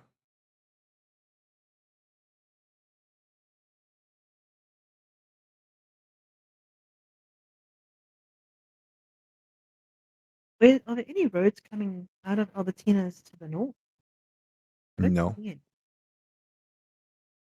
Only down. So we have to go down and around the river. Yep. Yeah, there you go. Yeah. Yeah, there.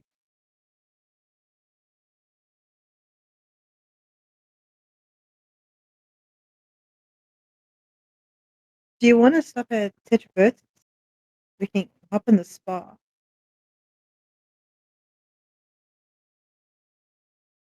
It's below. It's below. Yeah, it's not too far.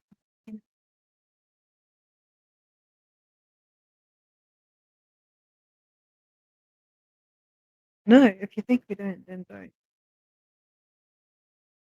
I'm sure we're going to be spending a lot more time in this world than you think, though.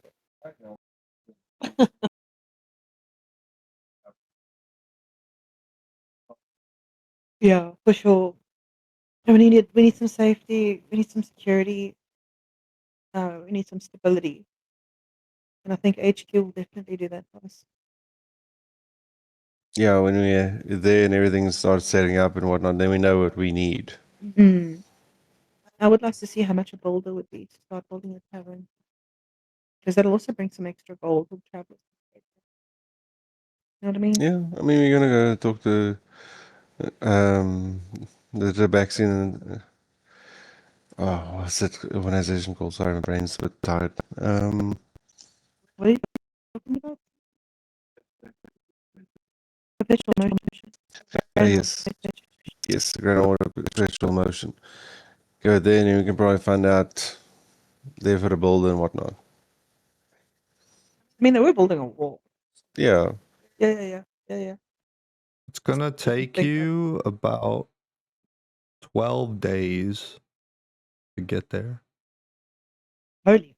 It's, Okay. it's far. Yeah. So How long would that be on foot? 5 times the 1.5, so yeah. 18. Yeah. It would take a long time on foot for sure. Wow.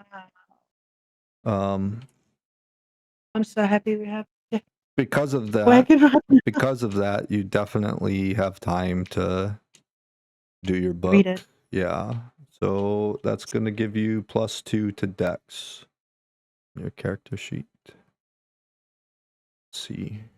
I should be able to adjust it.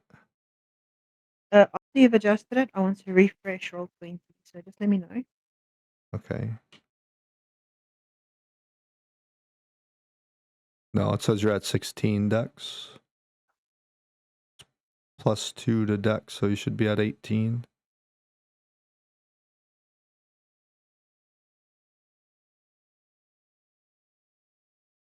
There.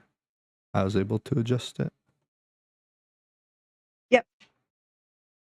I have to refresh Roll20, otherwise it doesn't show. Nope, it went back again. Hang on. Let me refresh to you. Make sure this is working right.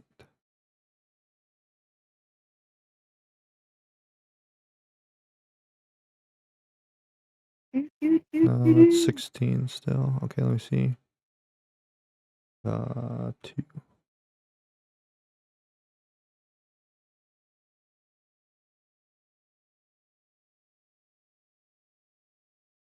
Yeah, this should work.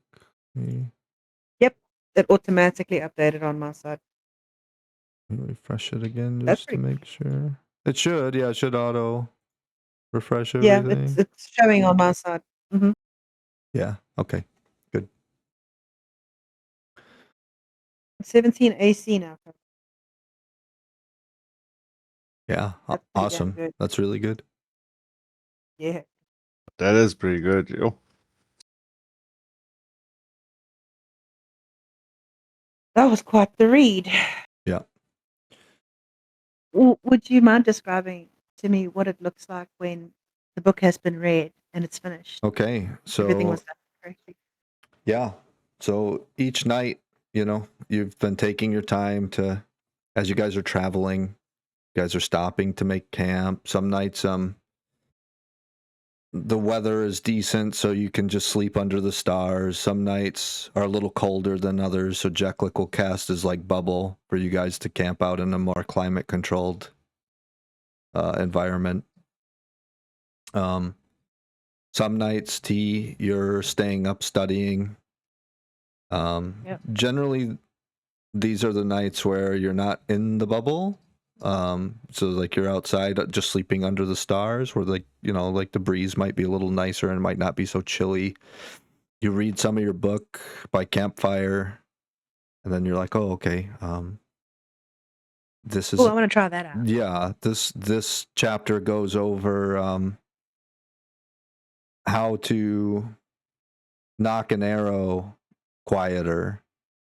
How to sneak a little quieter. How to as you're sneaking, how to like when you step forward with one leg, you put your heel down first, and then you shift and roll your weight forward to the toe of like towards the front of the foot to like get softer, quieter footsteps while you're sneaking. It goes over all these different chapters of a bunch of different things of different techniques to use, different warm-up practices that you use to like limber up, different stretching techniques, different dietary situations to maintain like certain protein counts without like necessarily working on gaining too much muscle mass. It covers a wide spectrum of different things between nutrition, between different sneaking techniques, different ways to shoot your bow, holding the bow sideways or holding it straight up and down, or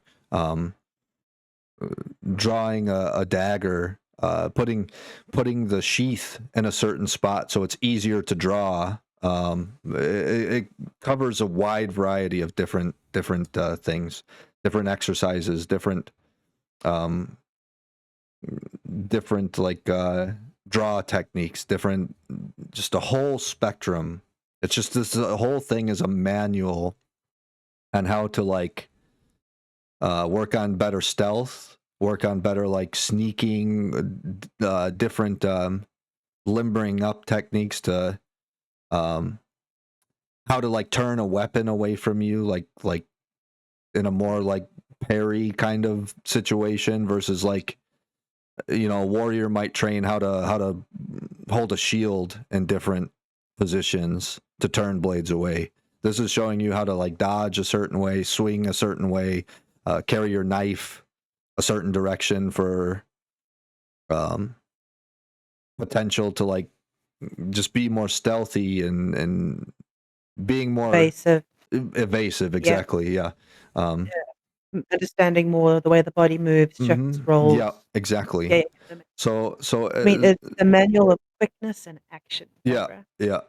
So like some of this is anatomy on the body, some of this is different like I said, nutrition things, some of this is different ways to position yourself for like like how your feet strike the surface of the ground, to make it quieter. There's a whole plethora of different things in here, and eventually you've studied this enough to where you start getting a firm grasp on a lot of the different chapters of this book. Once you finish reading pretty much all the stuff that gets us to being close to the chateau,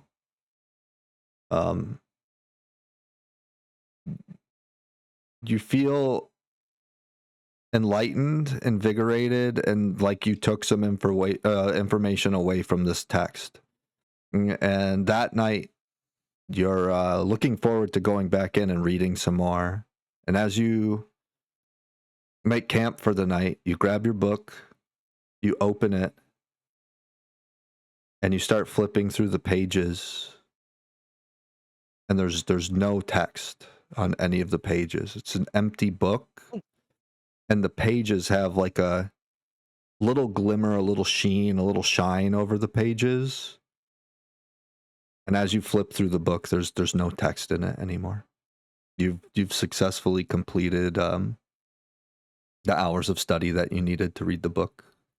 The text will reappear in 100 years from now.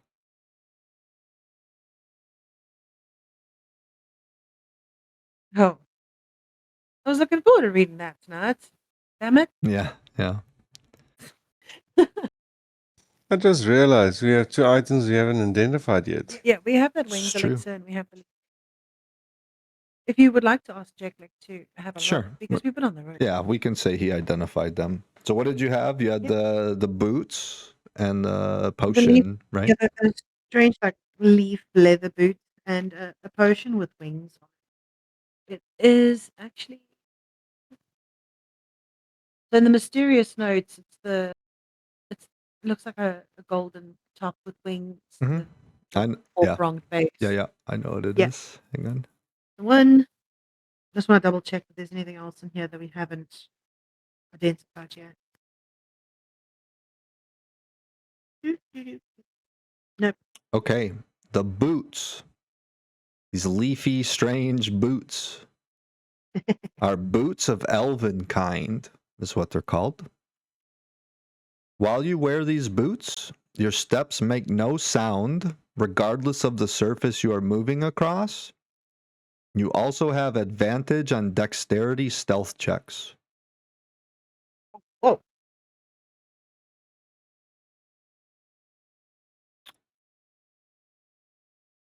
You think it's for me? Put I this mean- in their bag. You're this rogue, you go mostly in stealth, that makes sense. With you and your heavy armor, wouldn't that mean you would make them sound?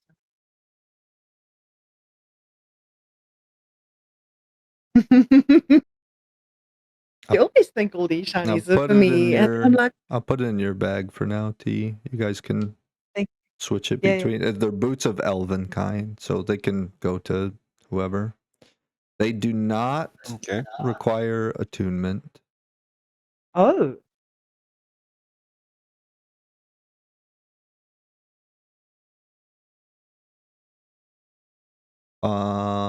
The next item, the potion.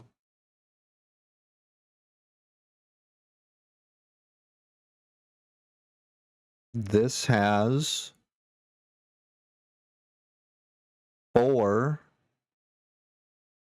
doses in it. So it's 4 charges on it.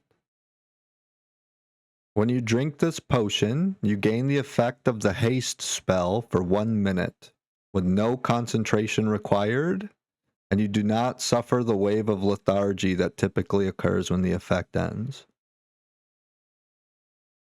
It's a potion of speed.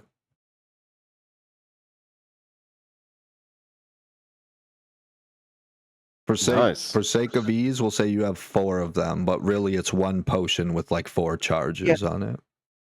well, like you said, doses works really Mhm. well. Yeah.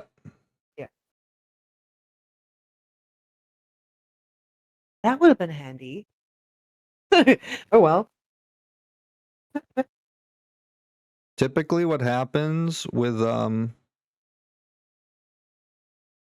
haste, somebody casts it on you, they have to maintain concentration. If the spell ends or if the concentration breaks, the person that has the haste cast on them, that got buffed with the haste, the next time it's their turn, they suffer a wave of lethargy where they basically lose a turn because they're so like juiced up and so much adrenaline is going that like their energy gets sapped when it wears off. So they lose a turn. With this potion, you don't lose that next turn. That's nice. That is actually quite hectic, yeah. Yeah, it's strong. It's a really strong potion. So that's what you guys got. Those are your Halls of treasures. Some pretty good stuff in there. Damn good stuff. in there. Really good stuff. Really. Okay. It is at this point you guys make it to They're up. down here. Come from this way, from the road. As your guys' wagon starts approaching the property here, you see a man on horseback come from here down this way towards you guys to greet you. This is the man that you see.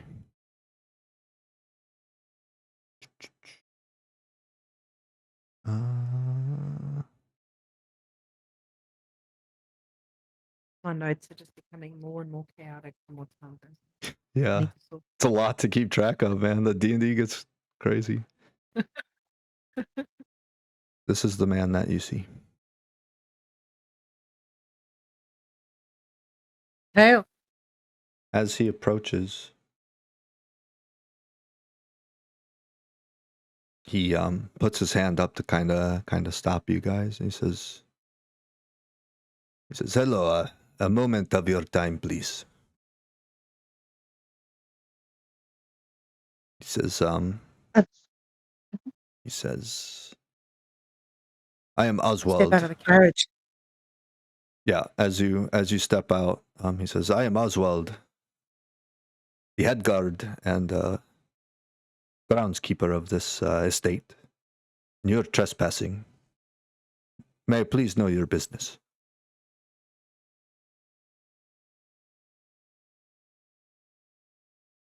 Deal? Oh, that's okay. We are the new owners of this vineyard, and I'd like to show him the deed that we have from Albertina. Sure. He trots up on his horse, gets off his horse, walks down to you a little, short ways, takes the deed from you, opens it, sees the seal, sees the name on it. He says, "Ah, yes, I see. The ribbon is from Albertina." Indeed. We've And you are been traveling. the United Order of Severed Threads, it says here. That is you? Correct, yes. Me and my party. He looks again at it, looks back at you, looks back at it, reads through it, rolls it up. "Ah, yes, very good. This way, please." He gets back on his horse and he escorts you up this driveway area into this main courtyard here.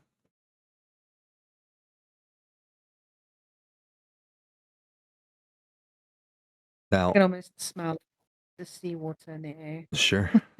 This building here is kind of like a I haven't drawn the map for it yet. This bigger building here is like a barracks. It's like an upstairs kind of like barracks. It's got room for like it's got a bunch of bunks, different rooms and stuff. They're separate. There's like 2 people per room. They're like bunks.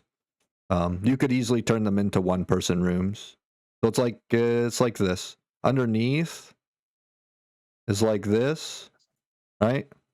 This underneath spot is a stables for like horses and things, and then like right here inside is like a stairwell to come upstairs to like this Yeah. bunk up here, right? And then this section,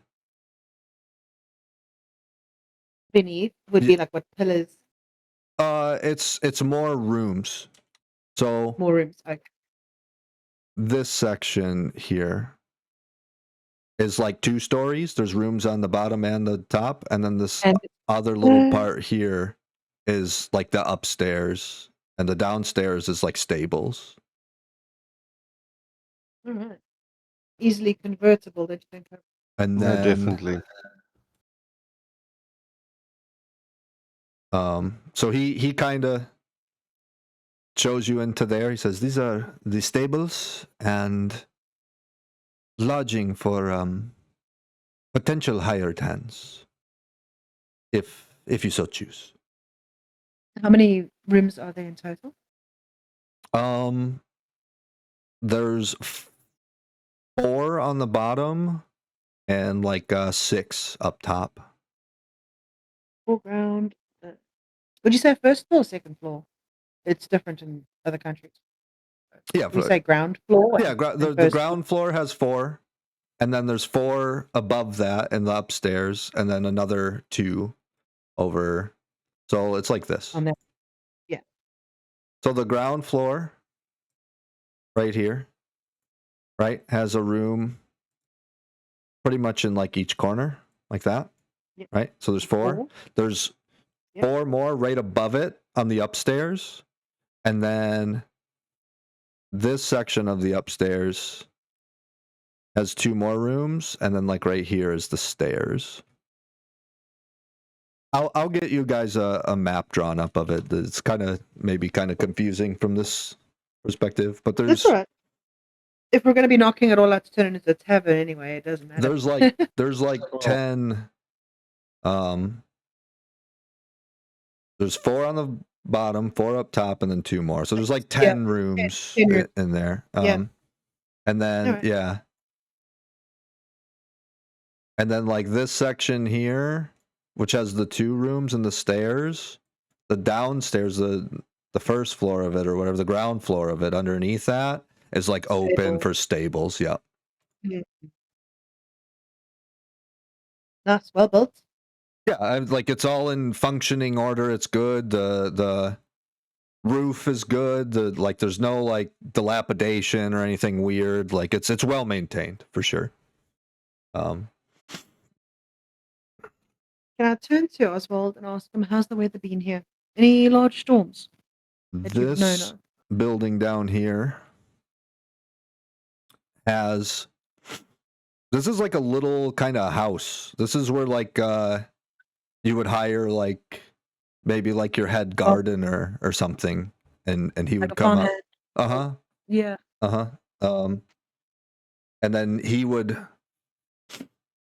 maybe hire some people or have some people come in from neighboring little areas to come like work the fields and stuff. But like you would hire like a head like groundskeeper, and he would do the hedges. He would tend to all the grapes for like the wine and everything. You would have like probably a head like gardener or groundskeeper that lived on the property and maintained all this stuff. And that's where he would live.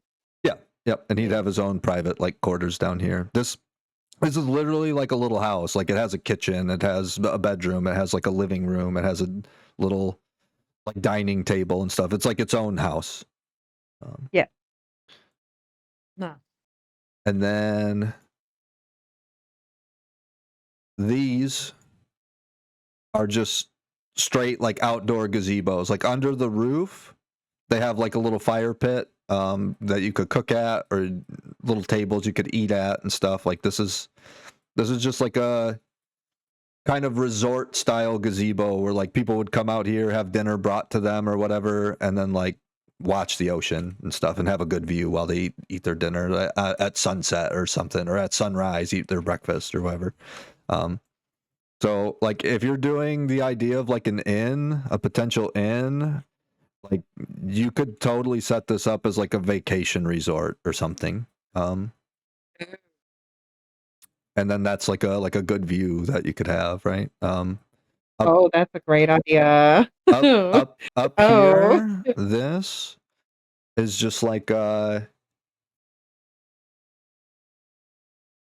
just like a stone kind of pedestal where I don't know, someone in like Cobra's Cobra situation. goes to meditate. Yeah, you could go like train as the sunrise comes up or something. You know what I mean? Whatever. Yeah, I can see Cobra up on there for sure. Sure. Yeah. I'm not going to be touching that. Gosh. This right here, this back kind of little patio. Trellis or like an overhang. It's got like a trellis overhang, but underneath that, like right in the middle, is a small little fire pit there too, where like there's chairs and stuff, like people could sit out and kind of watch the ocean over here and stuff. Like there's lots of places where like you could just sit and catch a good like view and stuff. This down here leads to this little path. This little path leads to a small little boat dock. You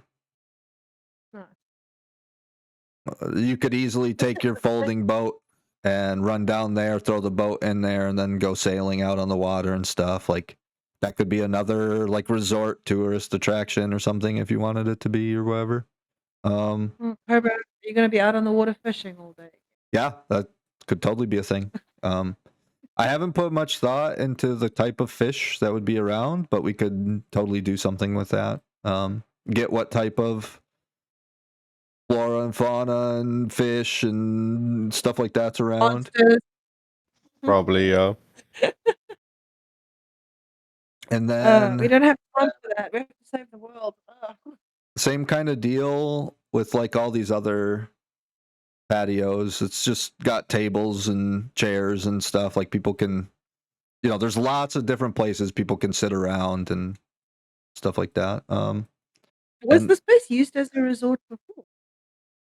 Because it seems like there's a lot of leisure around.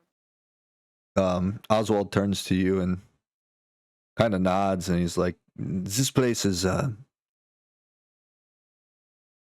generally been meant for lots of R&R. It's meant for luxury and comfort, for sure."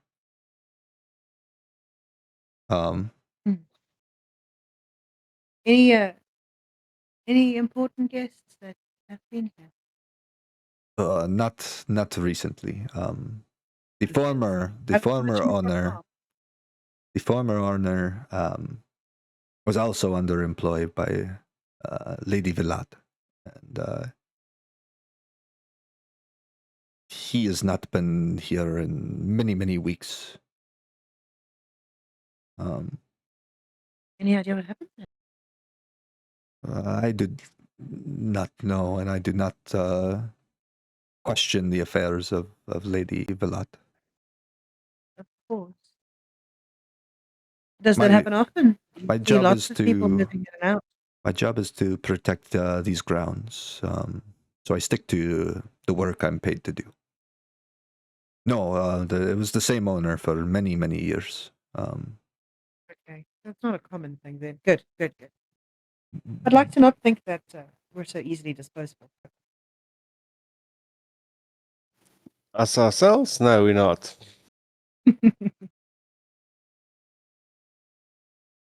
Well, And then I'm glad that we have extra rooms. you go inside to here. Zoom out. And this is the floor plan for your estate.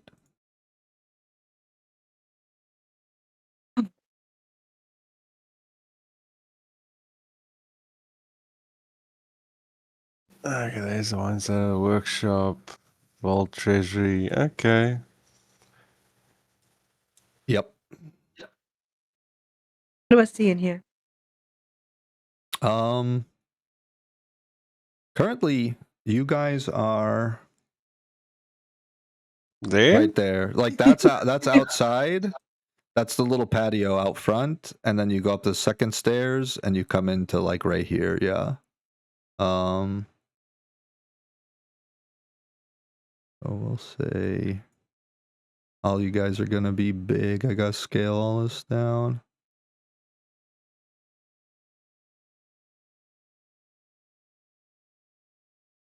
A lot of tokens.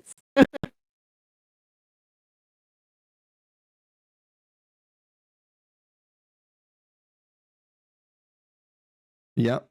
I mean, not all of these people are gonna forever remain in your party, but for now, this is kind of the crew that you What have. it is. Mhm. Yeah.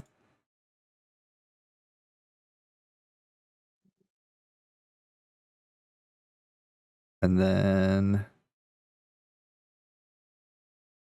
you've got Not you say that again. not him. Hang on.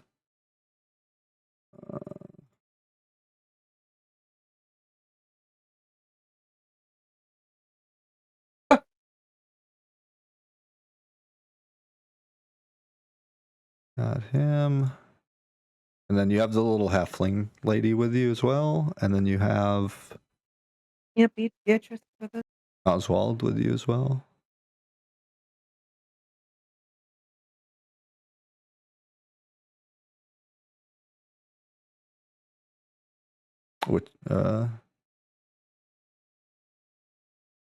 Which is the groundskeeper or like the guard that's showing you around. Yeah.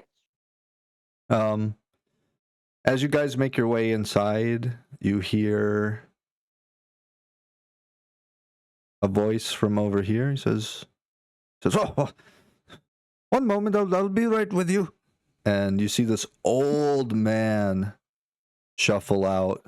He's got like a really big white beard where like the hair goes down over both of his lips, so when he talks you can't even see his lips really move. He's just got this big giant Burt Reynolds beard.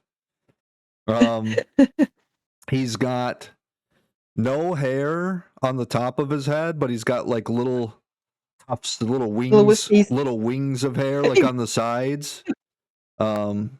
He's dressed really, really finely and almost like a tuxedo, but he doesn't have the like penguin coat jacket on. It's like he doesn't have his jacket on, but he's got like a red bow tie on. He's got a button-up white shirt. He's got like a big, thick red like cummerbund kind of tuxedo belt on. He's got like really finely pressed slacks on, and he's got like well-oiled, maintained, like leather, like slip-on kind of shoes. He comes walking out, and he sees Mr. Alderman, I presume. he kind of looks at Oswald with like a cocked eyebrow, and he's like, "Oh, very good guests." He bows his head. He says, "Yes, ma'am. But you can call me Wilfred." And he's just this Very nice. old man. He looks like he's like 70 years old, which is like pretty damn old for like the types of like medicine and things that they have in this game world, right? So Yeah. like he's You don't find many people that old. right. You could tell he's been doing this for a long time. He's kind of the guy in charge of like once you hire people, they're gonna he's gonna be the one in charge of making sure they receive their pay. Like you would give him access to, you know, the vault or the treasury, and like he would get the monthly salaries together to give the employees, and He's the one who keeps the machine oiled and running. Yeah, Good. he works with like your head chef to make sure like the groceries are ordered and well stocked and everything. He makes sure like eventually you would want to get like you're kind of in the middle of nowhere. It's kind of hard to get certain supplies, so like you're going to want to eventually hire, either make sure your chef knows how to do it or hire a butcher, get some livestock so that you can slaughter, pigs and things, have actual meats and stuff, like especially if you plan to turn this into like a vacationing kind of place or something, like if you plan to turn this into a resort, you're going to want to have like produce and stock and things like livestocks and stuff like on hand, right? To have it like farm fresh from like field to table, like give a good dining experience in addition to giving like a luxury like rest and relaxation kind of place or whatever, so Yep. like Well, the idea is to gain more land in the surrounding sure area. sure So we won't have to cram well or no try no to of cram course everything of course on this one property. right. But I would like to ask them about the grapes outside too. There's a lot of questions. I want to know about the history about this place. I have a billion questions. Yeah, sure. We can get into that sometime, but I don't have a lot of that wrote up just yet. I've got some ideas for it, but I just don't have it all prepared yet. Oh, that's perfect. I'm happy with what it looks like so far. Yeah. Are these, I'm gonna ping them, are these pillars? Those are stairs up. Those are Those circular are stairs. stairs. Those lead up to this over here, to the second floor. This is all the bedrooms and things. Hey, thank you. I was getting very confused. I was like, This wait, is what? stairs right here that leads up to a landing, and then these are spiral stairs, both leading up, and they lead up to the second floor, Hey. which would turn into like your guys's individual bedroom for like your actual party members or whatever. Yeah, that's good. That's good. And then Okay. each of these bedrooms have like most of them have a pretty good sized storage, like their It was own built into their own closet and things. This is a empty closet. This is like extra linens and like blankets and things. This is an empty one that you could put things in. These are two very, very large bathrooms that have like a full size like claw like bathtub in them and everything. Like these are claw bath. yeah Running water. these are like huge. No, like Do you have to get with like some people of the like you're gonna get like farm hands and get workers and stuff and like kind of I'm servants suspecting and like things. handmaidens, those Uh-huh. sort of things. Yeah, that all exactly. organize And the they would bath. like run a bath for you and things. Yep. Yeah. Mhm. They would go And they would like just be in charge of the bath. they would go like heat a bunch of the water and fill the bath up and everything. It doesn't have running water like that, so to speak. I would, I'm gonna say, what magic is this running water to No, the second no floor? running water. but like eventually you hire the people that would get a bunch of that stuff ready for you, Yeah. This is a guest room. This is a guest room. This is a small guest like bathroom. This room is kind of like a hallway sort of room. I didn't really know what to name it. And then this is another like just little kind of, I don't know, like a foyer kind of like entry room to go into the guest chamber kind of area. These question marked rooms, you can kind of decide what you guys eventually want to do with them and decorate them. We could eventually do like, this is a safe room, so we could hide all of these doors going to it. Yeah, sure. You could do different things Or like that. Yeah. something along those lines. Mhm. Yeah, we could have maybe 2 separate safe rooms Sure. Yeah. and then the rest of it open. You Yeah, we can think about that. You can pretty much repurpose that kind of stuff however you want to. Yeah. I mean, like you could easily do something like that. end up knocking this door out and have it being like a false wall or something that spins around, or Scooby Doo's or something, like, you know what I mean? Like Oh, there's Can I a potentially turn it into like Cobra has his workshop downstairs, which is ginormous. yeah, the workshop That is could be huge. like a study, maybe like a personal study for myself Right that's here. hidden away. Right here's the librarian study. But you could do whatever you want, yeah. I mean, like, you guys can change I things want around. it to be accessible to everybody who walks in. If I want to study something that's, I'll need peace and quiet. Well, I mean, people aren't just going to be walking necessarily through these rooms, right? Like, this room over here, you can totally, like, lock these doors right here. And this can remain locked in the back so that people can't come in here. Like, this armory is probably eventually going to have magical weapons on it and stuff. Like, Hillary and Wilfred don't want people just walking into their rooms either, you know what I mean? So, as far as like guests and stuff, like, you guys are the owners, so like, you guys can kind I of do what you misspelled want. his name, But Cobra. I misspelled Wilfred's name. I wrote it as Wolfred, like a wolf. Yep. Yeah. That's weird.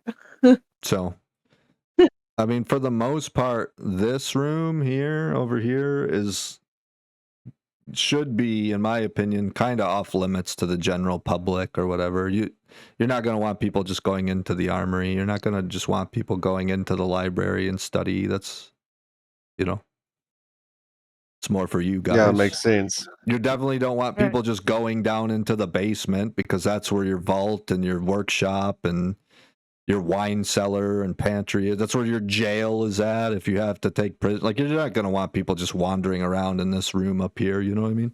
So Yep, I hear you. it'd be really easy to make sure those doors remain locked and things. So, like, if you want to make a different study upstairs, you can, but like, this library and study is not really meant for the public. It's meant for you guys, you know? Here's my thought. Cobra, what do you think about this? I'm just like, grasping here. This bedroom 3, Yeah. it goes into the storage area. I want to knock out the door somewhere, but I need access to these two still. So when we have time, can I save this? I think I have it saved already. I want to find maybe a different way of being able to get to those 2 guest rooms and still have access to the center part and have it not be connected. You know what I mean? These guest Because rooms are not for random people to like book a guest room here. These guest rooms are for like if Jeklik's here, or if like VIP guests, if you Celestia's will. here. These are people that are potential like allies and friends of yours and stuff, and you're like, hey, we got Party members, you'd say. yeah, for sure. Like, Jelik will Gotcha. probably end up in one of these rooms or something and have just a personal space for himself or something, or whatever. You know what I mean? Like, these rooms are not for like people potentially trying to book a resort vacation stay or something, right? Like, you don't have something set up for guests like that right now, to be honest. Like, you'd have to. That's why you would make like the bar And and in the inn yeah, and stuff, the right? Like, tavern, yeah, like definitely. this main estate, this main building is like for the party. This is like for you guys. Like, to be honest, a lot of if you do set this up as like a resort kind of place, like, a lot of the guests probably won't even be coming into this dining hall. Like, the Unless they've purchased the high experience, the wine tasting experience, we can have like VIPs. yeah, but like, you would That do type of that like experience. outside in at the gazebos and True. shit. You know what I mean? Yes, Like, yes, true. and like, as far as food goes for guests like that, like people like paying to stay on a vacation resort or something, that's where you just invest in a bigger kitchen staff. They make the food and then they have like someone take it out to them to their Runner. room or Yeah, something. Like, definitely. this main like estate is more for like your party. Like, this is like your guys' private like house.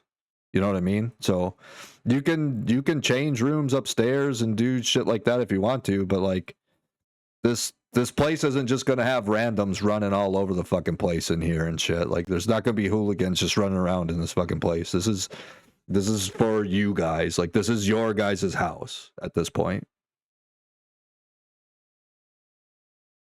Okay. Nice. I'd like to listen to what Wilfred and Oswald are saying to each other. But you just didn't expect any guests or anything, and Oswald. Can I hand him the deed? Yeah. So Wilfred takes it, puts on a small set of reading glasses that he pulls out of his pocket, opens it up, he starts reading over it, rolls it back up and hands it back to you. He says, "Oh yes, right so. Glad to have people roaming the halls again. It's been rather quiet lately." And you see him put his fingers in his mouth and he whistles. He goes, "Hillary!" And out of the dining hall, coming out,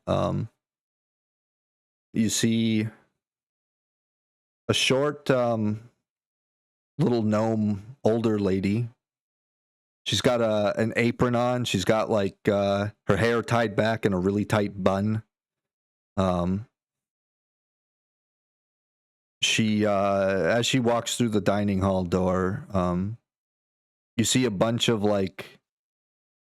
flour on her hands and on her nose and on her cheeks and stuff. She's been baking something, it looks like, in the kitchen.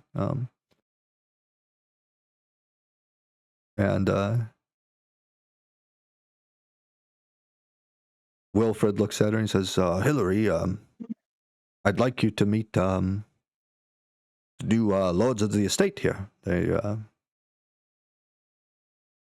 They've come into owning the property, and they are, it seems to be, personal friends and guests of Lady Velotte." And Hillary bows down, pretty deeply, does like a deep, kind of fancy kind of curtsy, and she says, "Yes, quite so. If there's anything you need from me, just let me know. I spend most of my time in the kitchen or the dining hall cleaning up.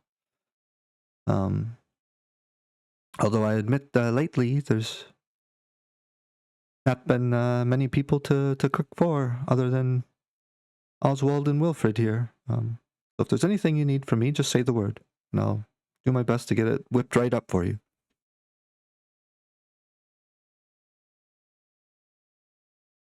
What have you been serving lately? Well, we have plenty of provisions to make most anything that you want.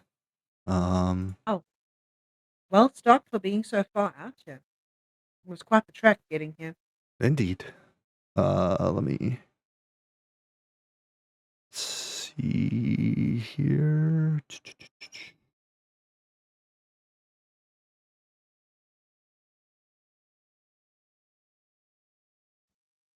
Hey, Tams, I hate to do this, but Sure. I Bedtime. probably need to call it soon. Okay. Yeah. We can call it right here in a second. She says, today's menu is, as a starter, we have deep fried potato wedges, either sweet potato or regular. As a soup, we have venison stew. And as a main entree, we have braised lamb. And that's what her menu is for today's dinner or whatever. So, what have Nice you been? selection. What have you been baking? Says, I'm working on a batch of cream-filled eclairs for dessert Ooh. later. Ooh, could I get the ham and cheese Sure, out of the sure, and just hand it over to her? Say, there. sure. She takes it, I mean- and her and Wilfred grabs a little bit of it, and they take it and then put it away. And she goes back to cooking. And Wilfred comes back out, and he says, "Right, well, I will get a current stock of a current list of stocks and items that we have available in the pantry, in the wine cellar, in the vault, in the treasury. I'll get an inventory together for you guys, and you'll have an invoice of what all we have available at your disposal in the property. And then he pretty much heads back to his office and starts working on getting a list and an inventory ready for you guys. And then Oswald looks at you guys and says, yes, well, I shall return to my quarters, and should you have any need of me, well, you know where to find me. And I have a number of contacts up in Bramping. Should you need to hire more security, I'm a pretty good judge of character. I could get some more reliable guards sorted out for you, should you need that. Yes. You can work on that immediately. Very good. And he leaves the estate. You guys are left in the foyer of your new fancy mansion. You've seen some of the grounds, and that is where we will end it tonight, guys. Yeah. Nah, Go back. awesome. Go back one map. Just go back. I want to look at it one more time. Yeah, sure. Thank you. Oh, that was so good. We got so much information. That was like an information dump of notes. Yeah. That's what I kept telling you in the beginning of starting the Halls of Zah, and I was like, when you fight the last boss of the Halls of Zah, you're going to get a lot of information. And what I was referring to was fighting Chelik and getting all the stuff from him. You guys, How can you even say that? you guys have successfully completed Act 1 of the campaign. That is the end of the Halls of Zah. And next session, you guys will level up to level 5, and then we will continue on to we will continue on with our story from there. What did you think of the name that we chose? I like it a lot. It's very good. I was so nervous. I was like, I hope he doesn't think I'm going to step on his toes. It's kind of this idea. No. It's Oh, no, it's good. should I It's do good. it? Oh, no. It's good. I like it. Yeah, I think it was awesome. Yay. It's too much information. Yeah, it's a lot. Like, you got a lot of different directions you can choose to go here pretty soon. So, We need like a war room. yeah, like a strategy room. Yeah. Yeah. For sure. That's definitely something you guys could set up for sure. You guys are pretty free to, like I said, remodel a bunch of things. You just got to find the right people to do it at the right price and things like that. So keep that stuff in mind. I'd imagine you guys are going to be heading to Bramping eventually, and that's probably the place to find people like that. There's some. Yeah. When we started investigating again, when we settled in. Mm-hmm. Well, next episode will probably be some settling in. We'll be kind of planning what your next moves are. We can look into a little bit of downtime kind of stuff, checking out the workshop, seeing this has a lot of potential. You could hire your own personal blacksmith at the workshop that Cobra can teach you how to get proficient with blacksmithing tools and things. And there's a lot of stuff you guys could do with this. I wonder how much Angar would,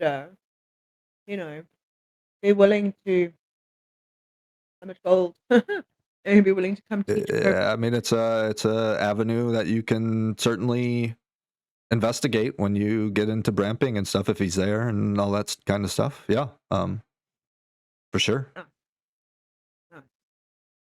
I'm curious about the grapes in this field as well, because depending if they're like white grapes or red grapes, would make a big difference in the kind of wine that you'd get out of the field. Yep. And depending on that, would justify the kind of farm that you'd have nearby, the kind of meat that Maybe. you'd be processing. Anything's possible. Anyway, Give me a second. Yep. You want to say goodbye? yeah, I'm gonna go make some food. I'm hungry. Well, I know Cobra's trying to get some sleep. It's pretty late there, huh? Well, he's trying to stay awake. There's more. Oh, sure. He's tired. He went to work today. Yeah. The Get some session rest. was incredible. My brain is almost exploding with Sure. the amount of information. Fair enough. Yeah, it's a lot. I know. So just start thinking about what you guys might want to do next session. And we'll start, planning out a course of action, where you're going, what information you're trying to find out, who you're trying to meet up with in Bramping, things like that. Yeah. So If I do want to rename that estate, do I need like a certain amount of reputation? Is that how that's going to work? we'll talk about that next session. It's going to be Okay. more of taking your deed up probably to Bramping and going And getting through it legally changed. going through like some of their halls of records and maybe getting it changed and stuff. Might be a gold fee or something like that, more than reputation is concerned. Yeah. I mean, So. it just sounds like a little bit of form filling and line waiting. Yeah. It's going to be more along just registering it in like a legal means or whatever. Sounds perfect. Yeah. You go eat like a freaking king because Sure. holy shit, that was Thanks. good. Cool. Awesome, guys. Good session. All right. Have a good